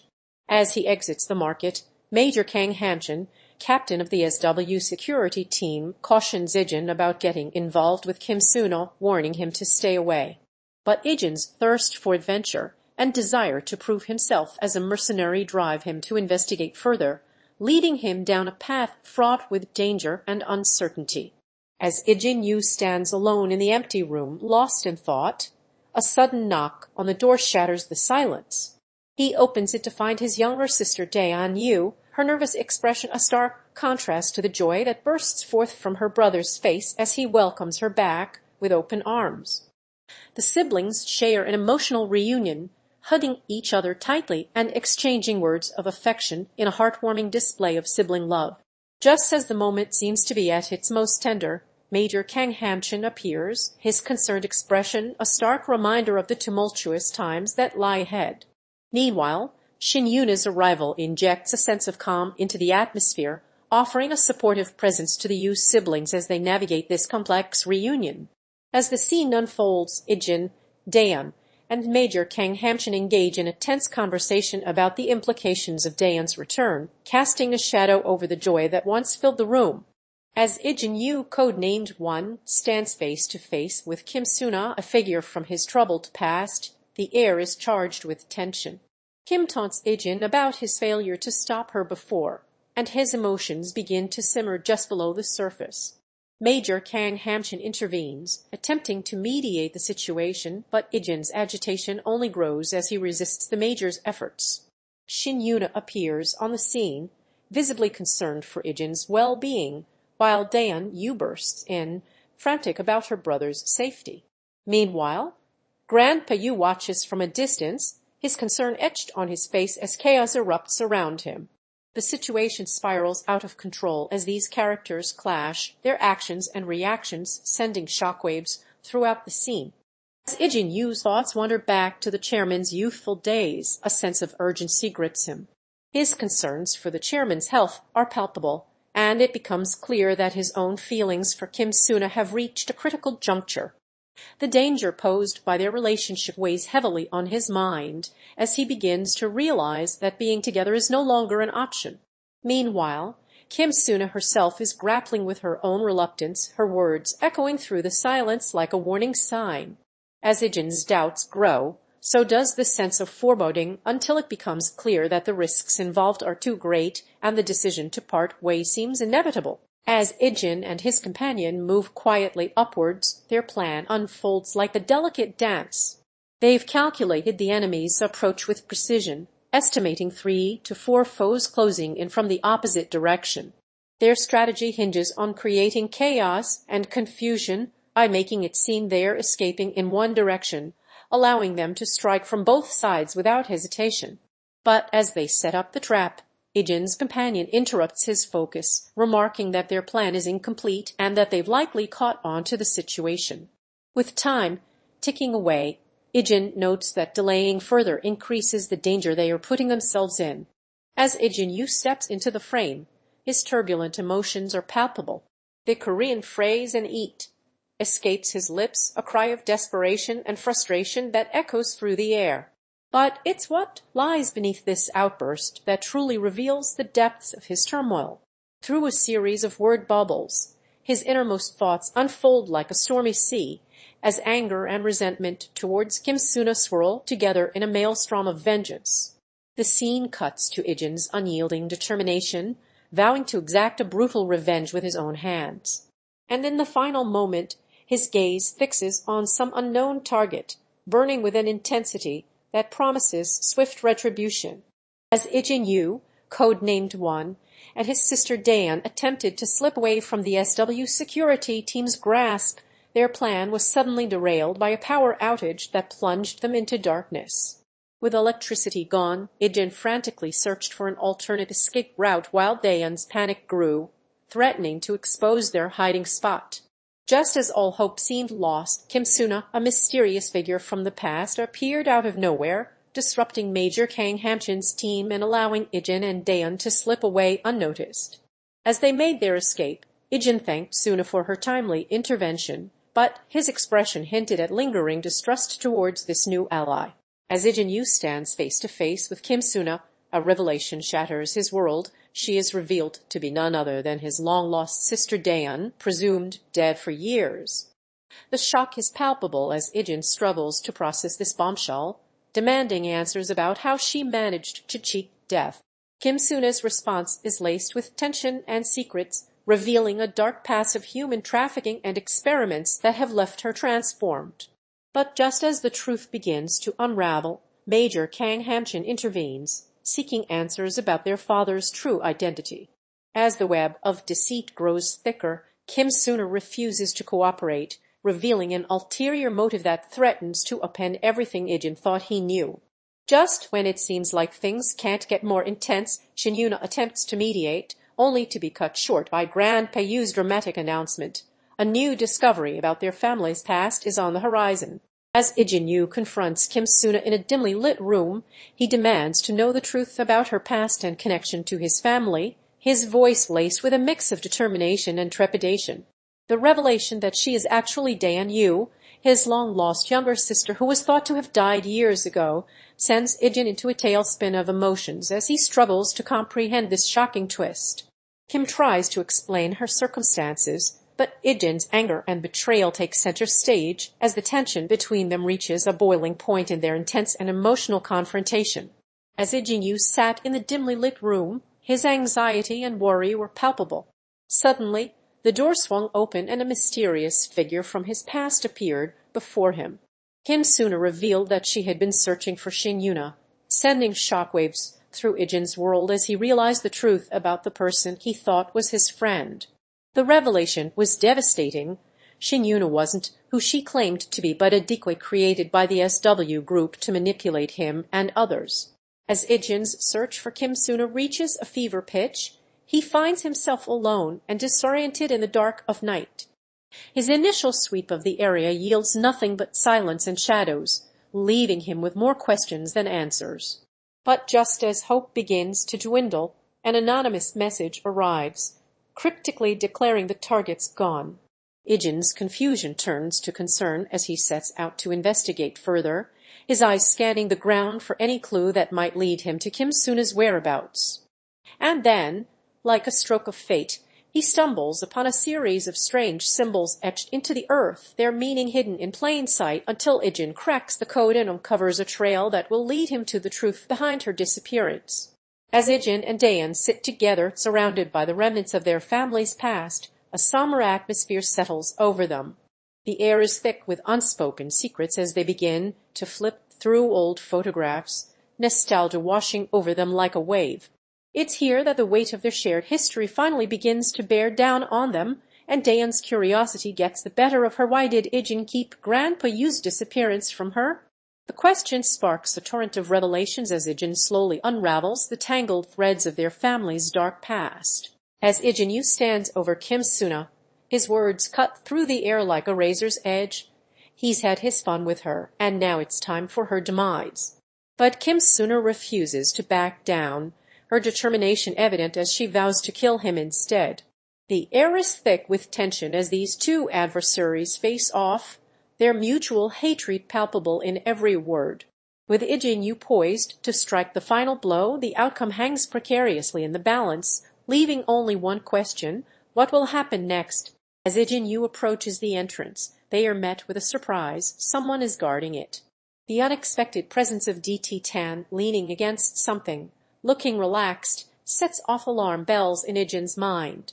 Without warning, Ijin demands to know what DT Tan is doing, their tone firm but controlled. DT Tan's calm response reveals that they've been guarding the entrance all along, implying that there's something important being kept secret or protected. The air is thick with tension as Ijin's eyes narrow, sensing a new threat or figure from their past emerging into view. As the warning flashes, a sense of foreboding settles over the air as Ijin Yu, codename 1, squares off against Kim Suna, a formidable new foe. With sword drawn, Ijin stands ready to face his opponent, who sneers at him with confidence, proclaiming that he's made a grave mistake. The atmosphere crackles with tension as the two engage in a frenzied exchange of blows, each blow landing with precision and power. The outcome hangs precariously in balance as the battle rages on, leaving the audience on edge, wondering who will emerge victorious. As Ijin Yu stands vigilant outside the secret underground facility, his senses on high alert for any sign of danger, Major Kang Hamchan bursts onto the scene with grave news. Suna, a formidable new adversary, is closing in. Ijin's concern for his younger sister Dayun's safety inside the facility intensifies as he weighs his options. Meanwhile, Suna arrives at the entrance, goading Ijin into battle. Yuna attempts to mediate the conflict, but her efforts are futile against Suna's unyielding resolve. Just as tensions reach a boiling point, Grandpa Yu appears with a cryptic warning about the danger posed by Suna. As the situation spirals out of control, Ijin reluctantly decides to confront Suna, steeling himself for battle while keeping his sister's safety uppermost in mind. As Ijin Yu infiltrates the enemy base, her mission to extract Dayun is suddenly derailed by a cunning ambush orchestrated by the ruthless Suna and her team. With precision and skill, they reveal their presence, surrounding Ijin with superior numbers and firepower. Despite her best efforts, she finds herself outmaneuvered as more enemies pour in, making escape seem impossible. Just when all hope seems lost, Major Kang Hamchan appears on the scene, his allegiances shrouded in mystery, further complicating Ijin's dire predicament. Meanwhile, Yuna attempts to intervene, only to be thwarted by Grandpa Yu's enigmatic energy blasts, which seem aimed at Ijin's very survival. With chaos reigning supreme, Ijin is forced to retreat and regroup as Suna's team closes in for the kill, leaving her fate hanging precariously in the balance. As Ijin Yu and Yuna converge in a strategic meeting, the air is thick with anticipation of their next move against the enemy. But just as they are about to unfold their plans, Major Kang Hamchan bursts into the room, bringing with him a bombshell announcement. Ijin's younger sister, Dayun, has been found and is willing to join forces with them. Initially hesitant, Ijin eventually agrees to meet his sister, only to be reunited in a heartfelt moment that belies the turmoil that lies ahead. But just as the reunion reaches its peak, Suna appears, revealing her true intentions to take down the team and eliminate them from the picture once and for all. And in a shocking twist, it's revealed that Dayun has been secretly working with Suna all along, leaving Ijin reeling with concern about his sister's betrayal and the impending threat posed by this cunning new adversary. As Ijin Yu gazes upon a cherished photo, his emotions erupt in a torrent of anguish as he exclaims, "Damn it!" His grief is palpable, his words laced with frustration and despair. In the midst of his turmoil, his thoughts are laid bare as he grapples to accept the devastating loss of Ty. The echoes of their bond still linger, haunting him with the reality of his friend's departure. As Ijin pours out his emotions onto the page, cryptic messages and symbols etch a path through his journal, a poignant reflection of the turmoil raging within.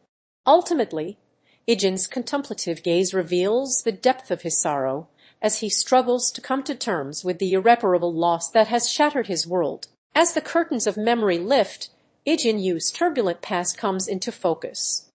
A young boy, fueled by ambition, clashes with his father over his desire to join an elite military academy. But fate takes a drastic turn as we cut to the present, where Major Kang Hamchan reveals the truth behind Ijin Yu's troubled history to Yuna. Another flashback unfolds, this time revealing Grandpa Yu's true intentions, abandoning his son and leaving him to forge his own path. The story jumps forward once more, introducing Suna as a mysterious figure with ties to Ijin Yu's past. Meanwhile, Dayun, his younger sister, discovers her father's words of encouragement in a heartfelt letter. As the pieces fall into place, Ijin Yu is left to reflect on his journey, confronting the reality that his father never truly abandoned him, but rather set him free to chase his dreams. As Ijin Yu stormed into the secret facility, his determination to uncover the truth was palpable.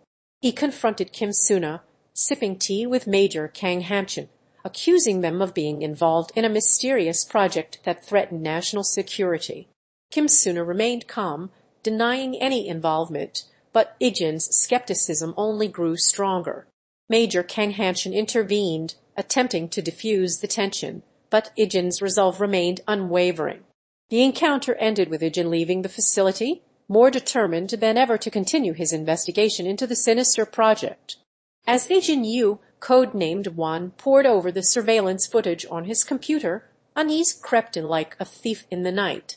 His gaze lingered on the images, and with each passing moment his agitation grew. The truth dawned on him: these were no ordinary documents or recordings. They were glimpses of himself, his own actions, his own face staring back at him. As Ijin Yu stands alone, his thoughts consumed by the weight of his grandfather's disapproval, his sister Dayun suddenly appears, her concern for him evident in her gentle inquiry. Ijin opens up to her about the tension between them and his fears for their family's future, and though initially hesitant, Dayun's reassuring words eventually sway him to reconsider returning home. Just as they are about to leave, Major Kang Hamchan emerges, casting a shadow of uncertainty over their simple reunion, leaving viewers wondering what secrets lie beneath the surface. As Ijin Yu wanders through the deserted streets at night, lost in thought, his peaceful reverie is shattered by the sudden appearance of his sister Dayun. Her concern for his well-being is palpable as she approaches him, but before he can brush off her worries, a newcomer emerges from the shadows: Suna, whose intentions are shrouded in mystery.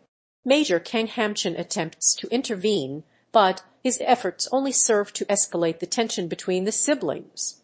Meanwhile, Yuna's oblivious entrance into the scene adds an air of chaos as she asks Ijin about his dinner plans, unwittingly drawing attention away from the brewing storm.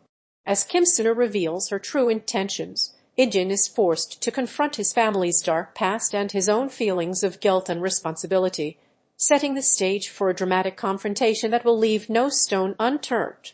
As the orders from Major Kang Hamchan crackle through the airwaves, Ijin Yu springs into action, his determination to capture Suna burning brighter with every passing moment.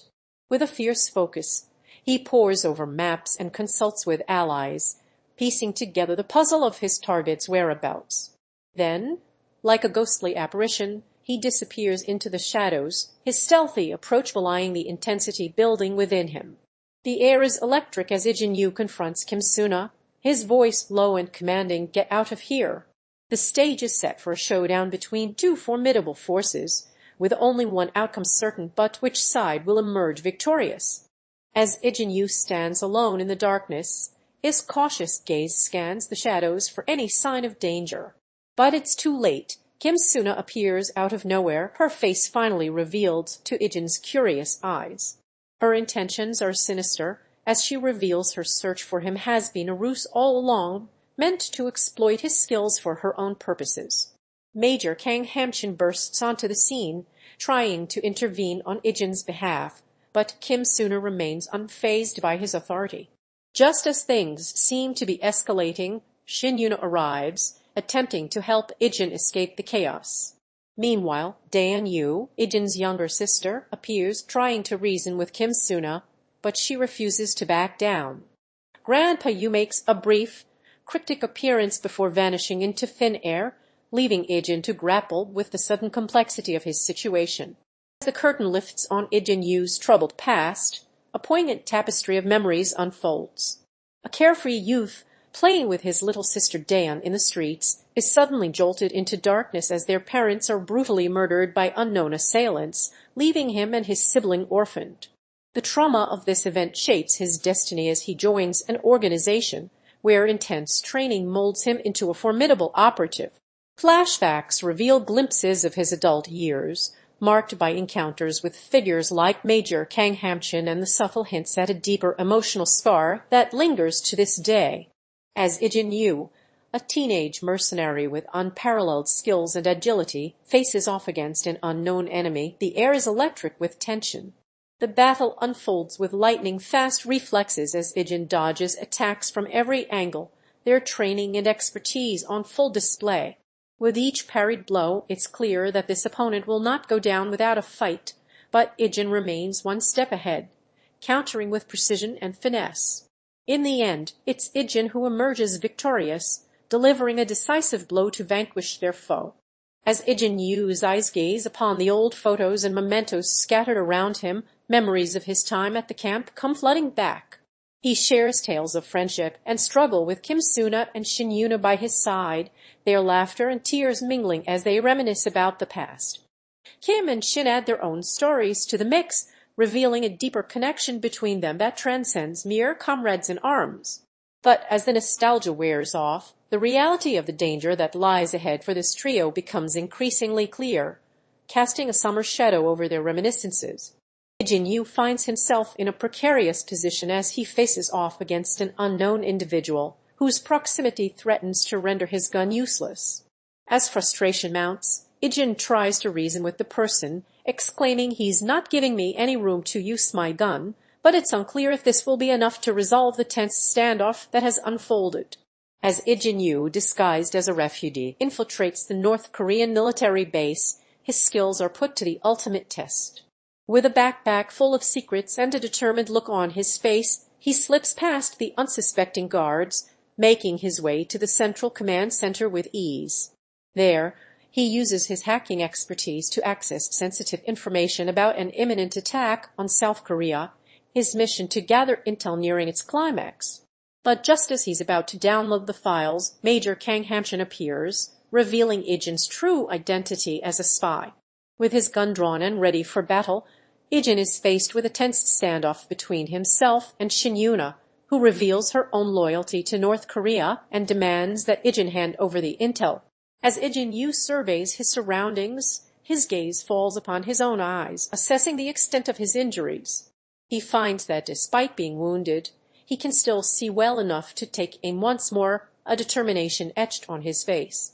Without hesitation, he begins to reload and prepare his gun for another shot, his movements deliberate and calculated as he readies himself for the next phase of combat. In the dimly lit room, Ijin Yu's gaze lingers on a worn photograph, his mind drifting back to a childhood filled with memories of his grandfather, Grandpa Yu. Flashbacks unfold like a tapestry, revealing early days in the camp, where he was trained alongside other recruits under Major Kang Hamchan's guidance. Struggling to find purpose among his peers, Ijin's journey was marked by difficulties and self-doubt. But now, as he sits amidst the silence, his thoughts are interrupted by the arrival of Major Kang Hamchan, who brings with him a sense of concern and reassurance. Their brief conversation touches on Ijin's past and his role in the military, offering words of encouragement that hint at a deeper understanding between the two. As Ijin Yu sits alone in a dimly lit room, his thoughts drift back to the past, consumed by memories of his time at the camp and encounters with fellow trainees. His expression gradually shifts from contemplation to melancholy, hinting at regret or guilt over past actions. The scene then flashes back to his struggles during training, where he grappled with his own abilities and questioned his purpose. With this introspection, Ijin's determination seems to resurface, replacing the earlier somberness. As Ijin Yu gathered his team around the table, a sense of urgency filled the air as they pored over the layout of their target, an enemy base. With Kim Suna's analytical mind and Major Kang Hamchan's tactical expertise, Shin Yuna's quick thinking, and Dayun Yu's technical prowess, they were a force to be reckoned with. Ijin Yu briefed his team on their mission objectives, assigning each member a crucial role in the operation. As they reviewed their gear and equipment, it became clear that preparation was key. But just as they were about to set off, Ijin Yu hesitated, revealing a hint of internal conflict or uncertainty about the mission ahead. As Ijin Yu sits quietly on his hospital bed, lost in thought, the tranquility of the moment is disrupted by the arrival of Major Kang Hamchan. The news from the Major brings a mix of emotions to Ijin Yu's face, concern and relief simultaneously etched on his features as he learns that doctors have cleared him to rest for a few days. With reassurances that his injuries are not serious, Major Kang Hamchan paints a hopeful picture of Ijin Yu's recovery, hinting at an eventual return home. The hospital setting, complete with medical equipment and scattered doctors' orders, serves as the backdrop for this poignant moment, offering a glimpse into Ijin Yu's current state and providing a much-needed update on his ongoing recovery process. As the truth begins to unravel, a dramatic caption sets the tone for a revelation that will shake the foundations of Ijin's relationships with those around him. Suna shares a shocking secret. Ijin has a mercenary past, sparking doubt and skepticism among the group about his combat prowess. Research had led them to believe he only operated within designated areas, leaving many in the dark about his abilities. Those who didn't know of Ijin assumed any claims of his exceptional skills were mere exaggeration, but those who did share a single, ominous message. His abilities are real and not to be underestimated. Even Suna initially bought into this narrative, until now. The scene ends on a cliffhanger, leaving everyone wondering why this revelation was shared, and what it might reveal about Ijin's true nature. As the curtain opens, we're introduced to a stark reality. It's not our place to be curious about anything. The focus instead shifts to the munitions department of SW, where expansion efforts have far-reaching consequences. The risks involved in this industry are multifaceted, tied to a nation's hard power and certain rights. This bold move has come at a cost, snatching opportunities from existing companies, forging bitter enemies along the way. The ripple effects are profound, impacting not only businesses but also countries and organizations. And amidst this tumultuous landscape, two individuals, Jai and Yona, have vanished into thin air, leaving behind only whispers of their fate. As Ijin Yu engages in a cryptic conversation with an unknown individual, their puzzlement grows alongside their concern. The stranger's insistence that there is no need for explanation, only fueling the sense of unease as they repeatedly utter cuties. Suddenly, the air is pierced by a jarring beep sound, and Ijin Yu's demeanor shifts from bewilderment to alarm. The scene takes an ominous turn as it cuts to a series of disconcerting images, leaving viewers on edge. Another shrill beep pierces the silence, and Ijin Yu's anguished cry "Ag" echoes through the darkness, plunging us into the heart of the mystery. As Ijin Yu's gaze falls upon the blank wall, a torrent of memories crashes down upon him, transporting him back to a pivotal moment in his past. The scene unfolds with young Ijin standing outside a heavily guarded camp, his worried expression a testament to the turmoil brewing within. Dragged away by merciless guards, his cries for help are met with deafening silence. The flashback plunges deeper, revealing Ijin's captivity in a small cell, where he is subjected to unimaginable physical and psychological torment. And yet, as the darkness recedes, Ijin returns to the present, his countenance transformed, determination etched on his features, a resolute glint burning within. As the investigation into the ambush unfolds, Ijin reveals that they've discovered evidence linking Forrest to the attack, but crucially, it remains unclear if O3 is involved. Suna presses Ijin for certainty on a specific detail, the gas mask, and Ijin explains that he saw O3 wearing one, leading him to believe she was part of the ambush. The conversation takes a tense turn as Suna accuses Ijin of interfering with their investigation, but Ijin stands firm, pointing out that the voice and movements didn't match O3's profile. As Ijin Yu receives intel about Alice's imprisonment within Forrest, a sinister plot begins to unravel. It's revealed that Forrest has been using her as leverage, holding her family hostage and fueling a long-standing conflict between them. Ijin recalls their past encounters and asks if this time it's worse than ever, only to be confirmed that Forrest locked her away shortly after the ambush. The stakes have never been higher as tensions escalate, leaving Alice trapped in a desperate situation with no clear escape. As the tension between them reached a boiling point, Alice confronted Ijin Yu, her voice laced with a mix of frustration and anger. She warned him that she had explicitly told him to execute the mission flawlessly, only for everything to go awry. The weight of responsibility hung heavy in the air as she demanded to know why he was shifting the blame onto MEP, their trusted ally.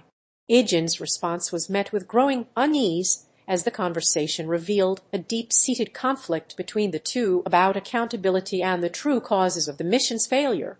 As Ijin Yu, codenamed One, sits in a cell, he's confronted by his captors about the failed mission. Insisting on his innocence, he claims to have simply followed orders. However, his interrogator uncovers inconsistencies between Ijin's and Jackal's stories, leaving him reeling. One of his fellow agents, who had been knocked out during the mission, wakes up and corroborates Jackal's account, further complicating matters. Frustrated and confused, Ijin can't shake off the feeling that he was manipulated by Jackal into not following orders as instructed. As the truth begins to unravel, Ijin concludes that Jackal must have played a sinister role in his actions, leaving him with more questions than answers. As tensions escalate, Major Kang Hamchan publicly threatens Ijin Yu with execution, his words hanging in the air like a death sentence. Ijin Yu, unfazed by the Major's warning, fires back with a question about his brother, revealing an underlying concern for his well-being. But just as the confrontation appears poised to spiral out of control, Suna intervenes, urging Ijin Yu to focus on their precarious situation rather than worrying about his sibling at this critical moment. As Ijin Yu stands vigilantly over Alice's still form, a quiet desperation fills the air. Their hushed words reveal a deeper understanding of Alice's motivations as they discuss the reasons behind her rogue actions towards MEP. But before this intimate moment can unfold further, Major Kang Hamchan appears on the scene, his sudden arrival threatening to disrupt the fragile calm. The atmosphere shifts, leaving Ijin and Alice poised on the brink of uncertainty, their futures hanging precariously in the balance. As tensions escalate, Ijin Yu confronts Major Kang Hamchan in a heated argument, accusing him of hiding the true intentions behind the mission. With piercing intensity, Ijin reveals his suspicions that he's being set up to take the fall if anything goes awry. He cites the single order given to him to stay out of it, sparking concerns about the Major's motives and logic. Ijin's instincts scream that something is off, and he implies Major Kang Hamchan is trying to sabotage him, a skilled fighter worthy of trust.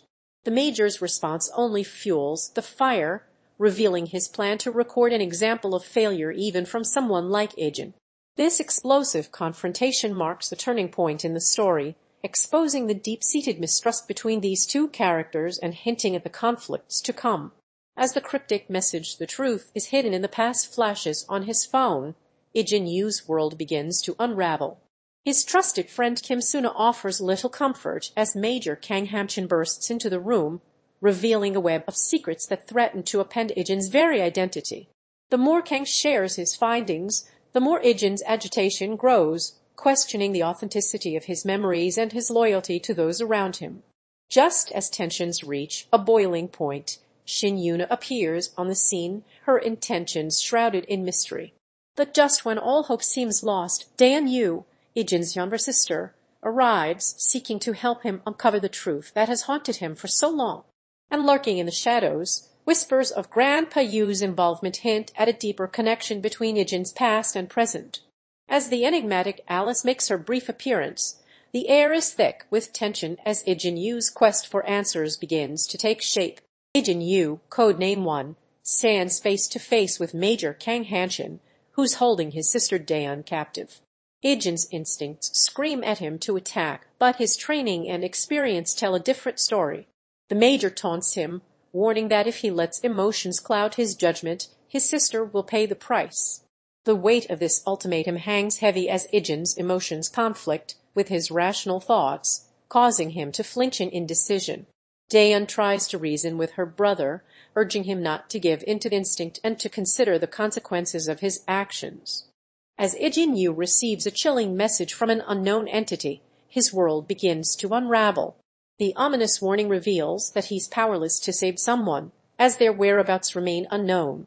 But it's only when they return with crucial information that the true extent of his danger becomes apparent. He'll be eliminated on the spot. A flurry of cryptic messages and eerie images flood Ijin's mind, hinting at an impending catastrophe. The mysterious sender seems to be trying to warn him about his fate, but can Ijin decipher their intentions before it's too late? As the countdown timer ticks away, a haunting red symbol looms large, foreshadowing a devastating conclusion that threatens to destroy everything Ijin holds dear. As the conversation with Major Kang Hamchan unfolded, Ijin Yu's mind flashed back to his almost completed mission, a stark reminder of the stakes. But it was what came next that left him reeling. Major Kang Hamchan's chilling revelation, Dayun, His younger sister was nothing more than leverage against him. With a calculated cruelty, he demanded Ijin take her life as soon as possible. The weight of this treacherous decision hung in the balance, leaving the audience wondering about the fate of Dayun and the devastating consequences that would follow. As Ijin Yu, codename 1, walks into the hospital room, he's met with a stark reality. His sister Dayun's condition is dire. The machines beeping around her bed are a constant reminder of her fragile state, and the worried look on their grandfather's face only adds to the tension. Ijin's bouquet of flowers seems like a faint attempt to brighten the mood as he approaches his sister, gently touching her hand and stirring her awake. The mix of confusion and fear in her eyes is a painful sight, but it's nothing compared to the weight of truth he must now share. Their parents are gone, leaving him as her only caregiver. Just as Ijin begins to open up about their past, Major Kang Hamchan interrupts with news from the authorities, sending the room into chaos. Ijin bursts in with a bag full of medical equipment, and Alice appears at the door, sensing the tension building. In this moment, Ijin is forced to confront not only his sister's mortality but also his own emotional scars. As Ijin Yu walked into his home, he was met with an unexpected visitor, Major Kang Hamchan. Unbeknownst to him, Suna lurked in the shadows behind the major, her unease palpable as she seemed out of place. Dayun Yu, Ijin's younger sister, slumbered peacefully on the couch, oblivious to the tension building up around her. Grandpa Yu burst into the room, his tone stern and commanding as he demanded to know what Ijin was doing there. Major Kang Hamchan revealed his true intentions, stating that he had come to discuss something of great importance with Ijin. The air was thick with anticipation as these two powerful figures faced off in a confrontation that threatened to upend the fragile peace that once existed between them. As the warning label flashes on screen, we're transported to a gritty world where teenage mercenary Ijin Yu is faced with the piercing gaze of Major Kang Hamchan. The Major questions Ijin about his knowledge of O3, referencing their presence during the brutal attack on SW's chairman. Ijin's eyes flash with defensiveness as he denies any involvement with O3, demanding to know what kind of pretenses the Major is referring to. As the tension builds, it becomes clear that this confrontation is just the tip of the iceberg, revealing a complex web of secrets and lies that threaten to unravel Ijin's entire identity. As Ijin Yu delves deeper into the mystery, a shocking revelation shatters their understanding of reality. A cryptic inquiry about Quinn sparks an intense conversation, with Ijin insisting they have no knowledge of this enigmatic figure known as O3. However, when pressed further, Ijin's expression shifts to reveal a haunting truth: they had indeed collaborated with outside forces for a clandestine mission, and a striking woman named Quinn was deeply involved. The scene rewinds to the fateful past, where Ijin is shown working alongside Quinn and others in a covert operation. But the present reveals a darker truth as Ijin's emotions unravel, their anger and frustration boiling over into a confrontational outburst against an unknown assailant. As Ijin Yu, codenamed 1, confronted Suna, a tangled web of secrets and lies began to unravel. Suspecting an ulterior motive, he pressed for answers, only to be met with denials from his enigmatic counterpart. But when the truth finally spilled out, it shook the very foundations of Ijin's trust in others. A shocking revelation about the number's past and true nature left him reeling. Just as the situation seemed to reach a boiling point, Major Kang Hamchan and Ijin arrived on the scene, heightening tensions and raising questions about their intentions. Meanwhile, Dayun Yu's concern for her brother's safety served as a poignant reminder of the bonds between the numbers. And although Grandpa Yu was absent in body, his influence lingered, casting long shadows over the events that were to come. As Quinn, O3, was mentioned in passing, the stage was set for further conflicts and revelations, promising a journey into the very heart of the number's mysterious past. As Ijin Yu's eyes bore into Suna's, he reveals his true intentions to uncover her secrets and locate his missing brother, Dayun Yu. The tension is palpable as Ijin demands answers from the enigmatic Kim, who remains tight-lipped about her identity and motives. The air is thick with unease as Ijin's aggressive tone escalates, leaving Kim no choice but to withstand the onslaught of questions and threats. Despite the danger lurking in every moment, Kim refuses to crack, her resolve unbroken in the face of Ijin's relentless inquiry. As the standoff reaches its boiling point, it becomes clear that neither party will back down, setting the stage for a confrontation that will have far-reaching consequences. As Ijin's gaze falls upon something on the ground, his expression contorts with anger and frustration. He spins around to confront someone off-panel, his voice laced with venom as he demands, "What are you yapping about over there?" The camera pans out to reveal Kim Suna, a figure from Ijin's troubled past, who seems utterly unfazed by the intensity emanating from Ijin.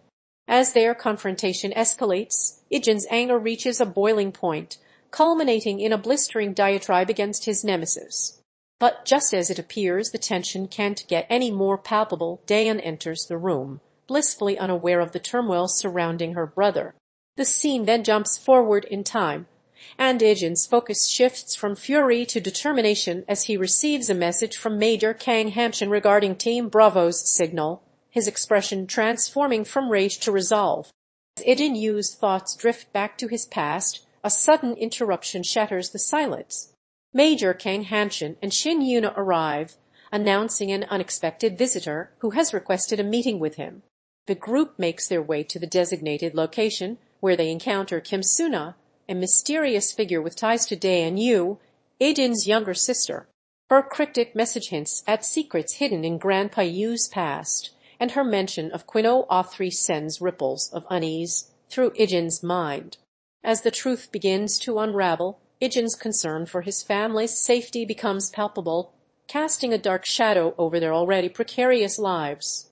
As Ijin's eyes bore into Kim Suna, he demanded to know the truth behind her motives and actions. Why had she saved him and his sister Dayun? The question hung in the air like a challenge as Kim Suna's response sent shockwaves through Ijin's mind. She was using his brother as leverage to get something from him. Anger and suspicion swirled within Ijin as he accused her of manipulation and demanded answers. But it was what came next that ignited a firestorm of fury within him, the revelation that Kim Suna intended to wipe out Forest completely. The threat sent Ijin's emotions into overdrive, and he vowed to take action against Forest if Kim Suna didn't back down. As the confrontation reached its boiling point, a hint was left lingering in the air. Kim Suna would be contacting Ijin again soon, setting the stage for a showdown that would shake the very foundations of their world. As Ijin Yu stands alongside Major Kang Hamchan, his eyes lock onto Kim Suna with a mix of anger and hurt. The memories of her past actions against him seem to still linger as he reminds her that he has not forgotten the pain she caused. But Kim Suna appears unfazed by his words, her mocking smile only adding to Ijin's frustration.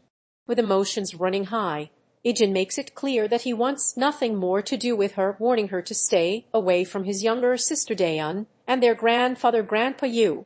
As the scene comes to a close, Ijin's intense determination is palpable, his face inches from the camera as if daring Kim Suna to push him further. As Ijin Yu stands face to face with Major Kang Hamchan, the weight of his sister's captivity settles heavily upon him. The anguish in his eyes is palpable as he wrestles with the decision to involve Shin Yuna, a crucial piece in this puzzle, in the rescue mission. Meanwhile, whispers of a mysterious connection between Quinn and Kim Suna linger in the air, threatening to upend the fragile balance of Ijin's emotions. As the group gathered, a stern warning hung in the air. The old rules no longer applied due to the treachery that had unfolded. Ijin Yu, with unwavering conviction, reminded his comrades that repaying kindness was paramount, urging them to let go of their grudges. The group shared tales of both the good and bad deeds done by one another, highlighting the importance of unity and mutual support in the face of adversity. Shin Yuna brought up a long-forgotten rule, only for Ijin to correct her own, once a trusted ally, was now absent due to his betrayal. As the dust settled, the group reflected on their gratitude that they hadn't acted impulsively against Un, instead choosing to maintain a sense of forgiveness and unity in the face of uncertainty. As Ijin Yu's thoughts drift back to his past relationship with Quinn, the memories come flooding back like a stormy sea. The mention of her code name, Afri, sets off a chain reaction of flashbacks, transporting him to moments he thought were long buried. He wonders if he was truly with Alice or just lost in the haze of his feelings for Quinn. The emotional connection they shared is laid bare before him once more, a bittersweet reminder of what could have been. In the present, Ijin's gaze lingers on a photograph of Quinn, his expression a mask of concern and longing. As he ponders the past, the fragments of his memories begin to coalesce into a new understanding, one that suggests Quinn may have been entangled in something far more sinister than he initially imagined.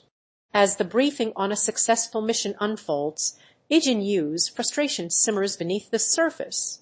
His inability to engage in combat with Alice weighs heavily on his mind, and he confides in Major Kang Hamchan about his missed opportunity. Meanwhile, Kim Suna's sarcastic remarks only serve to fuel Ijin's discontent as she points out the wasted chance to test his skills against a formidable opponent. Shin Yuna attempts to intervene, but her words fall on deaf ears as Ijin is convinced of his own strategic decisions. The sudden arrival of Dayun Yu adds an air of tension, though her silence only perpetuates the uncertainty. In this moment, Ijin's inner turmoil takes center stage as he struggles to reconcile his ambitions with the consequences of his actions. As Ijin Yu, codenamed One, led his team in their search for leads on Quinn aka Offrey, determination etched on their faces. Their mission was straightforward: uncover the truth behind the elusive quarry. The investigation process unfolded like a puzzle, with cryptic images and text panels serving as clues to unravel the mystery. As Ijin Yu, codenamed One, stands amidst his team, he can't help but feel a sense of frustration wash over him. The failed mission to find Alice and her brother still weighs heavily on his mind, and the weight of responsibility hangs in the air. A montage of memories plays out before them, a painful reminder of their inability to locate their quarry. Ijin's apology is laced with a hint of resignation as he acknowledges that they were simply trained to hide, leaving them at a disadvantage. Major Kang Hamchan steps forward, announcing that Forrest will temporarily cease operations and all missions will be put on hold until further notice. Ijin's concern for the danger Forrest now faces is palpable, as he queries whether anyone truly understands the gravity of their situation. The silence that follows speaks volumes, leaving only uncertainty and unease in its wake. As Major Kang Hamchan's team struggles to contain the chaos left in the wake of their failed attempt to control Alice, a sinister truth begins to unfold. A flashback reveals the fateful decision that led them down this treacherous path, but it's clear they are now faced with an even more daunting challenge: countering Alice's cunning strategy. With her hostage gone and her resentment simmering, Alice has transformed into a ruthless adversary, biding her time for the perfect strike when her opponents are most vulnerable. The team realizes all too well that they are racing against the clock to prevent catastrophe, as Alice's patience is matched only by her malevolent intent. As the agents in charge of area rush to report a gruesome discovery, it becomes clear that 4 agents have fallen victim to a ruthless killer. Amidst the chaos, an eerie symbol is discovered near the lifeless bodies, the mark of Alice, leaving no doubt as to her involvement in this heinous crime. The stakes are raised when Major Kang Hamchan puts out a generous bounty on Alice's head, signaling his determination to capture or eliminate her from the equation. As Ijin waits anxiously for Kim Suna's call, he reflects on past failures, acknowledging his inability to get things right with Shin Yuna and Dayun Yu. He laments that if the old camp were still around, they would have swiftly handled Kim Suna's situation, but instead Forrest achieved what they couldn't. Ijin's realization of being wrong about Forrest's abilities is met with a piercing remark from Kim Suna, who points out that even Ijin himself is a number and has failed like him. As the team's past mission unfolded, an unexpected outcome emerged, with SW reporting a successful completion of their objective. However, it was revealed that the lack of information played a significant role in their success, leaving Ijin to ponder what could have been if another number had been present during the operation. With hindsight's clarity, he wonders aloud about the potential impact of having additional support, his thoughts hinting at the possibility of a more favorable outcome. As Ijin Yu strolled down the street, his thoughts seemed to drift away from the present moment, lost in a sea of introspection. Suddenly, a figure emerged from the shadows, her presence as unexpected as it was unsettling Suna, a name that held secrets and surprises. With an enigmatic smile she revealed she had been searching for him, seeking answers only he could provide. The truth she unveiled shook Ijin Yu to his core. Their destinies were inextricably linked, bound by a connection that ran deeper than he could fathom. As the clock ticks away, an air of uncertainty settles over the gathering. Ijin Yu and Suna stroll in, seemingly fashionably late, as someone off-panel greets them with a stern tone. 10 minutes left before something significant happens, the mysterious voice warns, but what exactly is about to unfold remains shrouded in mystery. Yuna, SW Group heir and idol, rises from her seat, demanding answers for why they've all been summoned together. Ijin Yu's hesitation only adds fuel to the fire as she confesses, "I'm not sure either." As the mysterious message from flashes across his screen, Ijin's thoughts are hijacked by memories of a crucial mission that had brought them all together, saving Alice's brother. The lingering question gnaws at him: what could be so significant about this gathering that it warrants the attention of the entire group? Despite his best efforts to unravel the purpose behind the summons, Ijin finds himself struggling to recall any other instances where they convened as a unit, except for their time at the camp, where each meeting had been preceded by particularly challenging operations. The air is thick with anticipation as he wonders what lies ahead and whether this enigmatic message will unlock the secrets of their troubled past. As Ijin Yu's thoughts wander back to Major Kang Hamchan's potential return to the numbers, he becomes consumed by a desire to uncover the truth behind his intentions. Suddenly, Suna appears, her intimidating presence piercing the air as she confronts Ijin. But just as tension reaches its peak, a sudden flashback transports us to a pivotal moment in Ijin's past, a cherished memory of his childhood with sister Dayun Yu and Grandpa Yu. The nostalgic scene fades away, leaving Ijin to face Suna once more, this time accompanied by the enigmatic Alice, whose arrival seems to diffuse the situation. As the drama unfolds, Ijin's expression turns contemplative, hinting at a deepening sense of purpose as he contemplates his next move in the midst of these revelations. As Ijin watches Suna's captivating performance at the clan's event, he remains oblivious to her presence, lost in thought. But when she approaches him, his expression shifts from indifference to unease. The revelation that she's been searching for him sparks a mix of emotions within him. Guilt and nostalgia wrestle for dominance as they engage in an awkward conversation. Ijin struggles to reconcile his past feelings with his current circumstances, the weight of his loyalty to clans bearing down on him. Grandpa Yu intervenes, cautioning against getting entangled with Suna, citing the potential risks to their organization. Alice adds her own warning, emphasizing the dangers of outsiders meddling in clans' affairs. As the tension mounts, Ijin finds himself torn between his duty and his lingering feelings for Suna, leaving him questioning his loyalties. As Ijin Yu, codename One, enthusiastically proposes a casual get-together to enjoy some fried chicken with his companions, the atmosphere is suddenly disrupted by the arrival of Suna, who seems skeptical and even hostile towards the idea. The group's reactions range from indifference to outright disinterest, with Major Kang Hamchan, Yuna, Dayun Yu, Grandpa Yu, Alice, and the other former camp members all showing varying degrees of displeasure.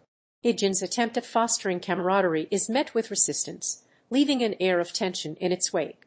As Ijin Yu confronted Suna, a veil of deception was lifted, revealing a shocking connection between their pasts. The scene unfolded with Ijin demanding to know Suna's true identity, his skepticism palpable as he suspected she wasn't what she seemed.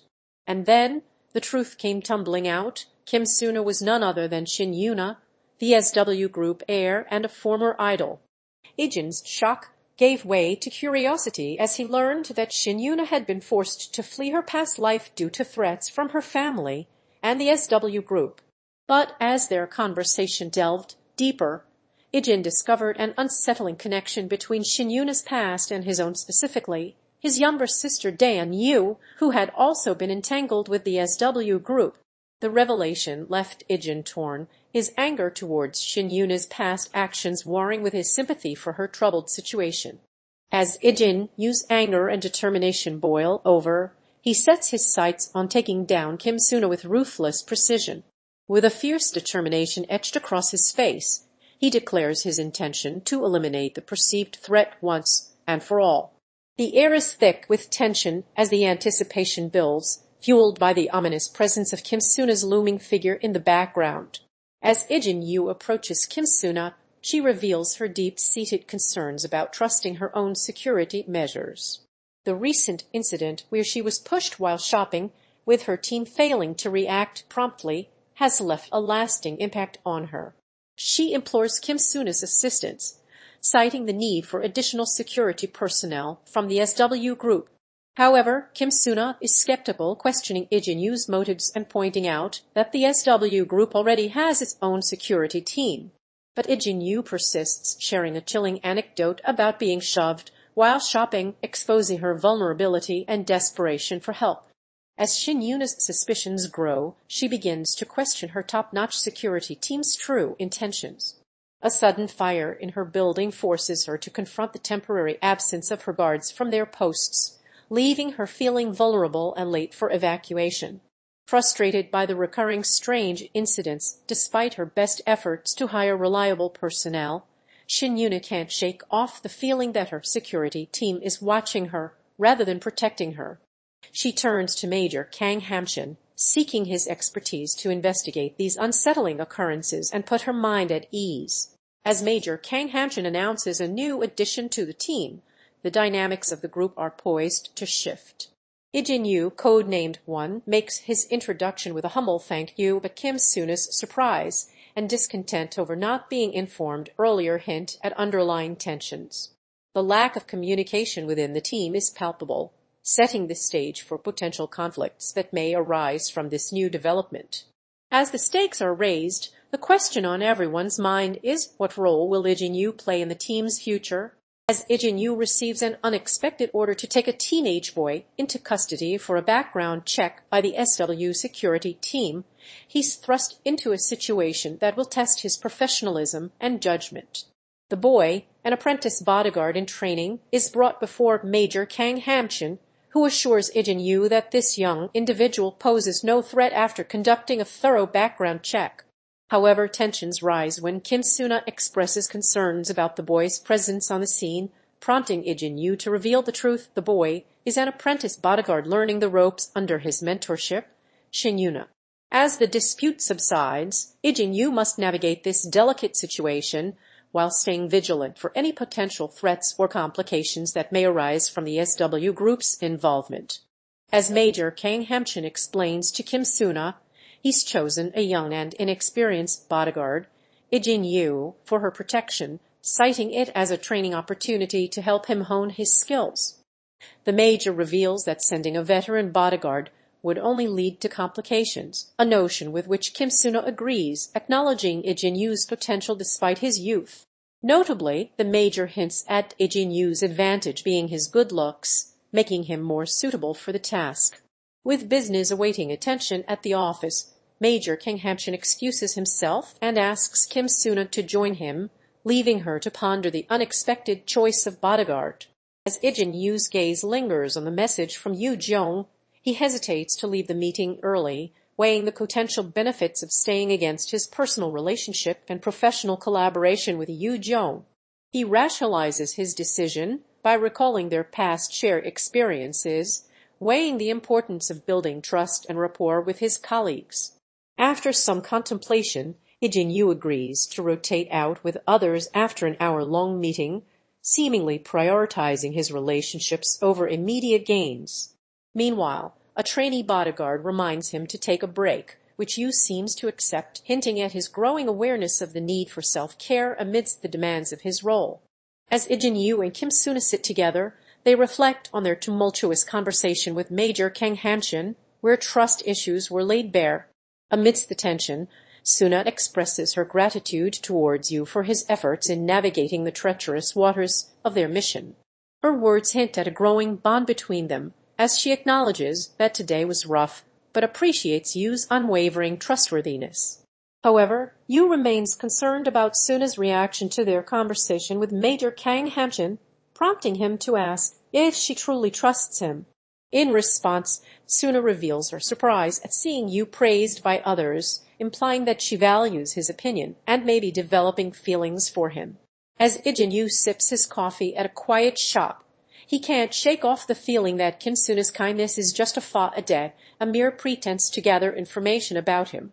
But when she asks how long he's been working for SWWP, he reveals his true age still in high school, despite being a skilled operative. Kim Suna teases him about his popularity among girls, leaving Ijin red-faced and uncomfortable. The tension is palpable as they dance around the topic of her personal life, with Ijin probing if she's seeing anyone, only to be met with evasive answers. With their official business concluded, Kim Suna suggests dropping him off at SW, but not before her tone shifts, revealing a hint of frustration behind her professional demeanor. As Ijin Yu holds the letter with heartfelt words, his gaze drifts to Kim Suna, who's caught off guard by the tender gesture. Her surprise quickly gives way to joy, and she greets him with an affectionate "babe." Ijin Yu's smile is a testament to their deepening connection as they share a romantic moment together. But just as things seem perfect, a text message from Yu Jong pierces the air, shattering the tranquility with her longing words, "I missed you so much." The emotional impact of this sudden intrusion registers on Ijin Yu's face, leaving him visibly affected by the conflicting emotions swirling within him. As Kim Suna stood at the entrance, her warm smile beckoned Ijin Yu to take a seat. The air was thick with anticipation as she apologized for not meeting earlier, explaining that she could have waited until tomorrow. But half a year had passed since his departure, and Kim Suna's anxious heart had been counting down the days until their reunion. As Ijin Yu settled into his chair, the emotional weight of their separation finally began to dissipate, replaced by the tender gestures of affection and relief that flowed between them like a soothing balm. As Ijin Yu's concern for Kim Suna's well-being is met with her sarcastic remark about his drunken state, a tense atmosphere settles between them. But before things escalate further, Major Kang Hamchan intervenes, offering an unexpected solution to Ijin Yu's 6 billion won debt. Feed Kim Suna and his troubles will be alleviated. Kim Suna, however, remains skeptical, questioning whether Ijin Yu would ever hand over such a large sum to her boyfriend.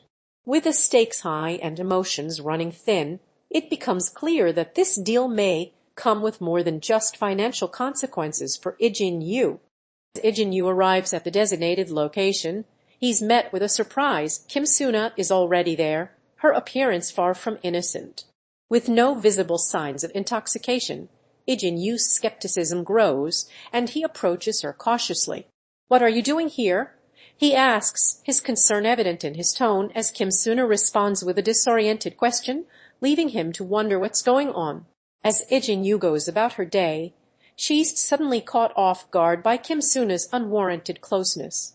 Expressing discomfort, Yu reprimands Suna for overstepping boundaries, warning her to maintain a safe distance.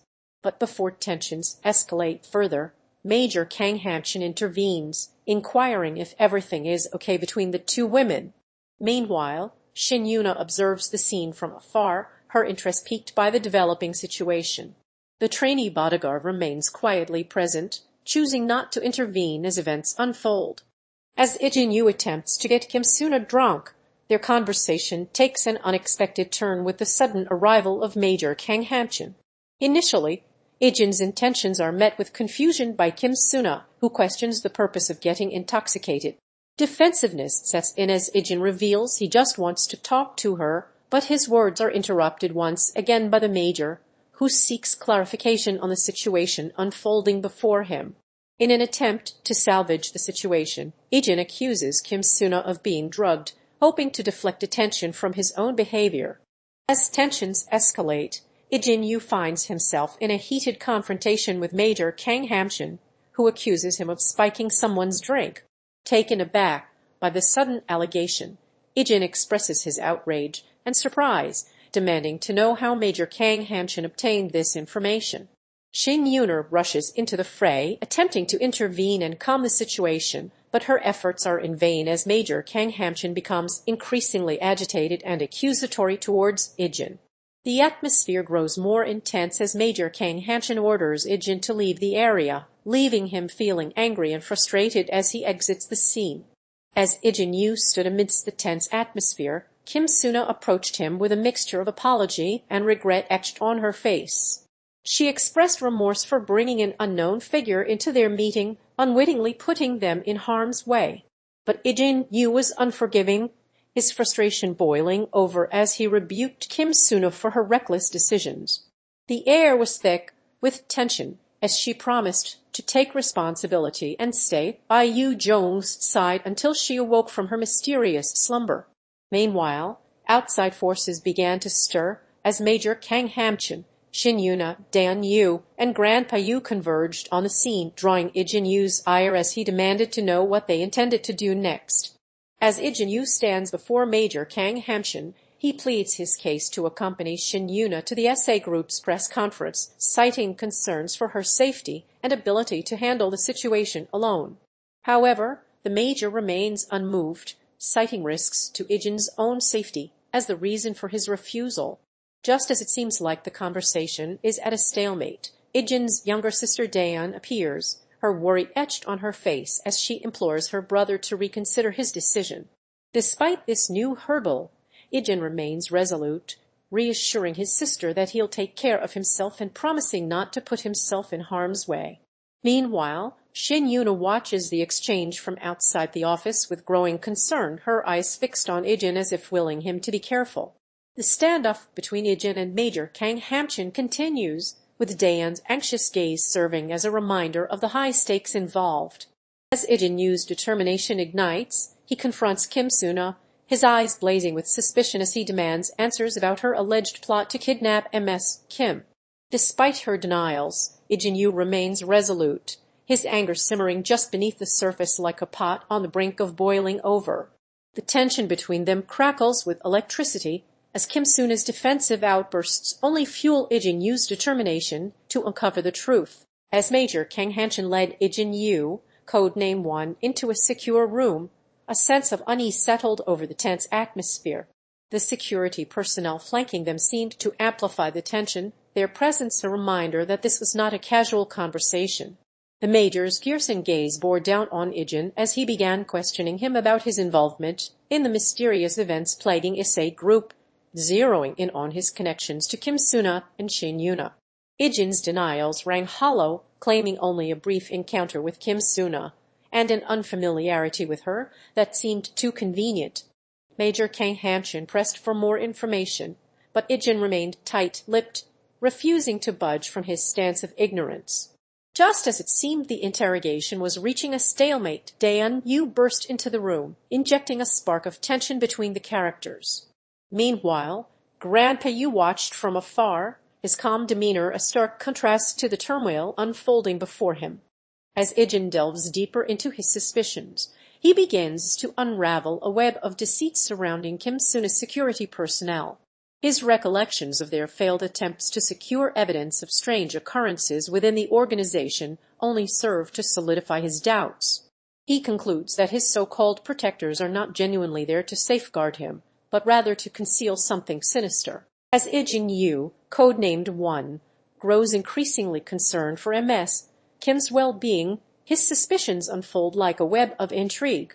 He ponders whether she was right about something, but the truth remains shrouded in mystery. Undeterred, he decides to whisk her away to a safe haven, fearing that the hospital would be a breeding ground for gossip and unwanted attention. His concern extends beyond Ms. Kim's safety. He worries that Yu Jong's reputation is at risk of being irreparably tarnished, potentially leading to a tangled web of complications. As the pieces fall into place, Ijin begins to suspect that even Ms. Kim may be unwittingly entangled in this sinister plot, her security personnel potentially pulling the strings from behind the scenes. The higher echelons of SA Group must be complicit in this conspiracy to ruin Yu Jong's reputation, and Ijin is determined to unravel the truth, no matter the cost. As Ijin Yu navigates through the streets with his sister Dayun, a growing sense of unease settles over him.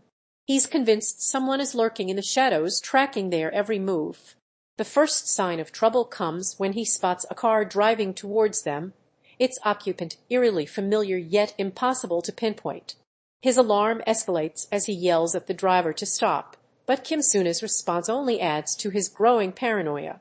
As they evade three suspicious vehicles, Ijin's trust in Kim Suna begins to fray, leading him to question her about the car's ownership and expose his deepest fears. As Ijin Yu, codename 1, examines his car, he uncovers a GPS device attached to the vehicle, leaving him with a sense of unease and vulnerability. His initial hesitation about stealing someone else's car grows as he considers the consequences of being tracked by unknown parties. In the midst of this internal turmoil, Ijin's thoughts are interrupted by the mention of Yu Jong, whose condition is left unclear. He checks on her before deciding to leave her be for now, his attention divided between his own situation and the mysterious woman at his side. Meanwhile, Ijin suspects that those pursuing him are using Yu Jong's alleged kidnapping as a ruse to justify their relentless chase, further complicating his already precarious predicament. As Ijin's words flee echo through the air, Kim Suna responds with a reassuring but, of course, and in that moment, a veil of tension lifts from his heart. He reveals to her that he once felt uneasy when she would utter those exact words, but now, hearing them brings him solace and comfort. The atmosphere between them shifts, and the distance between their emotions narrows, culminating in a tender and intimate exchange that speaks volumes about the depth of their connection.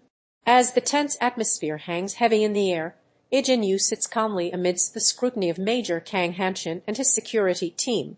The questioning begins with a simple confirmation: are you indeed one member of SW Group? Ijin's response is just as measured, assuring them of his identity without revealing any hidden emotions. But Major Kang Hamchan remains skeptical, suspecting an impostor or spy behind the scenes. Meanwhile, Kim Suna watches with keen interest, her gaze flicking between Ijin and the Major. Just as tensions begin to escalate, Yuna bursts into the room, claiming crucial information about the hack and demanding a private audience with Ijin Yu. The Major refuses to budge, but just then Dayun appears in the doorway, her worried expression a stark contrast to the controlled atmosphere of the interrogation room. As Ijin Yu is led into a room by Major Kang Hamchan, he's met with an air of authority and suspicion. The Major reveals that he needs to ask some questions about the recent incidents at SA Group, prompting Ijin to remain calm and cooperative in his responses. But just as things seem to be settling into a routine, Yuna, the SW Group heir/idol, is introduced as a witness to the events, casting a shadow of doubt over Ijin's innocence. Meanwhile, Dayun, Ijin's younger sister, appears on the scene, attempting to distract him from the interrogation at hand. And lurking in the background is Grandpa Yu, his involvement in the SA Group incidents hinting at a larger web of intrigue. As the stakes grew higher, Major Kang Hamchan's frustration reached a boiling point. His words lash out at an absent individual for failing to deliver on a crucial task, his agitation palpable as he railed against the missed opportunity to capture Yu Jong. If only he had more time, he lamented. Reporters would have been swarming the scene, eager to get the scoop. Instead, he was left with nothing but updates from his team, their efforts to track her down slow and plodding. His query about Yu Jong's current whereabouts yielded little comfort. Her car had been found on the road, and they were hot on her trail. With a sense of urgency, Major Kang Hamchan dispatched additional backup, instructing them to hasten their pursuit and bring Yu Jong in as swiftly as possible. As Kim Suna shares her cunning plan with Ijin Yu, their secret organization's future hangs precariously in the balance. With Yu Jong's kidnapping as a pawn in their game, they seek to create an opportunity that will further their agenda. But Ijin Yu is cautious, voicing concerns about revealing their involvement and risking exposure. Kim Suna proposes a blood test as a pretext to check on Yu Jong's health, while Ijin Yu expresses frustration at not knowing the true motives behind SW's actions.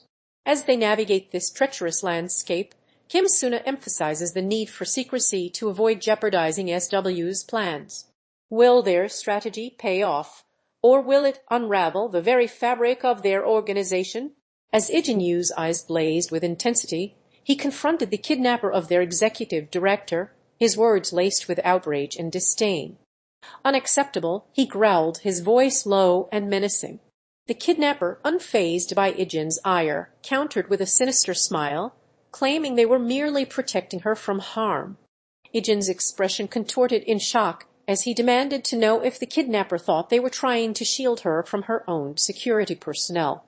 The kidnapper's cryptic response hinted at a deeper connection between them and the executive director, leaving Ijin reeling with unanswered questions and growing unease. As the truth begins to unravel, a sense of urgency sets in as an unknown individual bursts into the scene, addressing Kim Suna with an alarming cry, "Ms. Kim, are you all right?" Confusion and defensiveness grip her as she asks, "And what am I doing here?" Her words hang in the air as she struggles to piece together the fragments of her reality. But the unknown individual's revelation shatters her composure. Someone has kidnapped her. The weight of danger settles upon Kim Suna like a shroud as she demands answers from this mysterious figure. "Why are you saying this?" she implores, her skepticism and uncertainty palpable in the air. And then the unknown individual drops the bombshell. Kim's boyfriend may be behind it all, sparking a maelstrom of emotions within her as she confronts the possibility that her closest ally may have betrayed her trust. As Ijin Yu is confronted with a probing question, her world begins to unravel. Someone close to her reveals that Major Kang Hamchan's actions have been shrouded in deceit, and his seemingly innocent behavior was merely a ruse to further his own interests against hers. The truth hits like a tidal wave as Ijin Yu realizes she has been completely misinformed about the Major's intentions, leaving her stunned and disbelieving. As the truth begins to unravel, Kim Suna's world is turned upside down when she discovers her boyfriend's treachery. Her initial disbelief gives way to a dawning realization he did, in fact, orchestrate her kidnapping to protect her from her own bodyguard. Consumed by anger and betrayal, Kim Suna decides to take matters into her own hands, reaching for her phone to confront the mastermind behind this ordeal. With Major Kang Hamchan hovering nearby, she asks permission to make the call, but he suggests she wait, claiming he'll only be away for a second. Ijin Yu's tense conversation with Major Kang Hamchan sets off a chain of events that reveals the true nature of their priorities.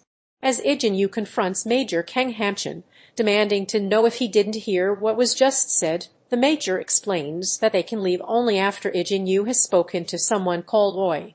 Ijin Yu proposes a quick exit by car and phone call, but Major Kang Hamchan insists on prioritizing his safe escort back home. The reason for this becomes clear when Ijin Yu reveals that his family, including Chairman and others, are worried about him. Despite the urgency, Major Kang Hamchan reassures Ijin Yu that it will only take a moment to leave, hinting at the complexities of their relationship and the true stakes involved. As the situation unfolds, Ijin Yu makes a bold move, whispering to Major Kang Hamchan not to worry about him and suggesting he focus on contacting Ms. Sin. While the Major's attention is diverted, Ijin seizes the opportunity to plead with the others to abandon him, insisting it would be best for everyone if he were left behind. The group is taken aback by his request, with one of them questioning what he means and another urging him not to worry about it. Undeterred, Ijin reiterates his plea, sparking a heated confrontation with Major Kang Hamchan. As tensions escalate, the Major orders Ijin to get rid of the kid in apparent reference to himself and instead focus on escorting Ms. Kim. As Kim Suna slowly regains consciousness, she's greeted by the concerned face of Ijin, who reveals that he's been informed about her rescue by Ijin Yu, whose involvement in the operation has left her surprised and curious. According to Ijin, his participation in her salvation was a deliberate choice, one that has left Kim Suna wondering what drove him to take such risks on her behalf. With Ijin's words echoing in her mind, Kim Suna begins to piece together the truth about her past and the mysterious figure who saved her from the brink of death. As the truth begins to unravel, Ijin Yu's world starts to crumble around him. With a fierce determination, he suddenly appears at a location, his voice ringing out with a single word, Ijin, demanding answers and action. His accusations fly fast and furious, targeting Kim Suna's security personnel as potentially untrustworthy, even suggesting that her own boyfriend could be plotting against her. The tension is palpable as Ijin Yu's mind begins to race with worst-case scenarios, playing out a series of ominous possibilities like a dark movie reel in his head. In the end, it's clear the trust between Ijin Yu and Kim Suna has been irreparably shattered, leaving only suspicion and distrust in its wake. As Ijin Yu attempts to persuade Kim Suna to join him at his office, a sense of unease settles over the surroundings. Despite being flanked by security personnel, Ijin's calm demeanor belies the tension building around them. "Come with me," he urges, his words laced with an air of confidence that only seems to fuel Kim Suna's skepticism. She voices her doubt about their chances of returning to Yu Jive, and Ijin assures her that he has a plan in place, revealing himself as an ace employee at SW. But even as he attempts to alleviate her concerns, the imposing presence of the security personnel remains a constant reminder of the high stakes involved. As the darkness envelops him, Ijin Yu is suddenly thrust back into a world of haunting memories from his troubled past. The lights flicker back to life, and Major Kang Hamchan and Shin Yuna emerge, their determination palpable as they search for answers tied to his true identity. Ijin Yu's defenses rise, but the pair refuses to back down, pressing him with relentless questioning. Shin Yuna then presents a series of images from his past, unleashing a torrent of emotions and memories that threaten to consume him. As the truth begins to unravel, Ijin Yu's expression shifts, his eyes locking onto Major Kang Hamchan with a mix of shock and dawning realization. The revelation hangs in the balance as Ijin Yu struggles to come to terms with this newfound information, his future shrouded in uncertainty. In a stark, empty space, Ijin Yu stands with an air of anxiety, his fidgety movements betraying his nervousness as he holds up a small device, a transmitter or communicator perhaps. With hesitation in his voice, he utters the enigmatic phrase "How open you," an attempt to establish contact with someone or something. The scene cuts to a series of fragmented images, offering glimpses into the receiver's end of the communication, leaving the outcome shrouded in mystery. Throughout this tense exchange, Ijin Yu remains agitated, his uncertainty palpable as he strains to reach out across unknown distances.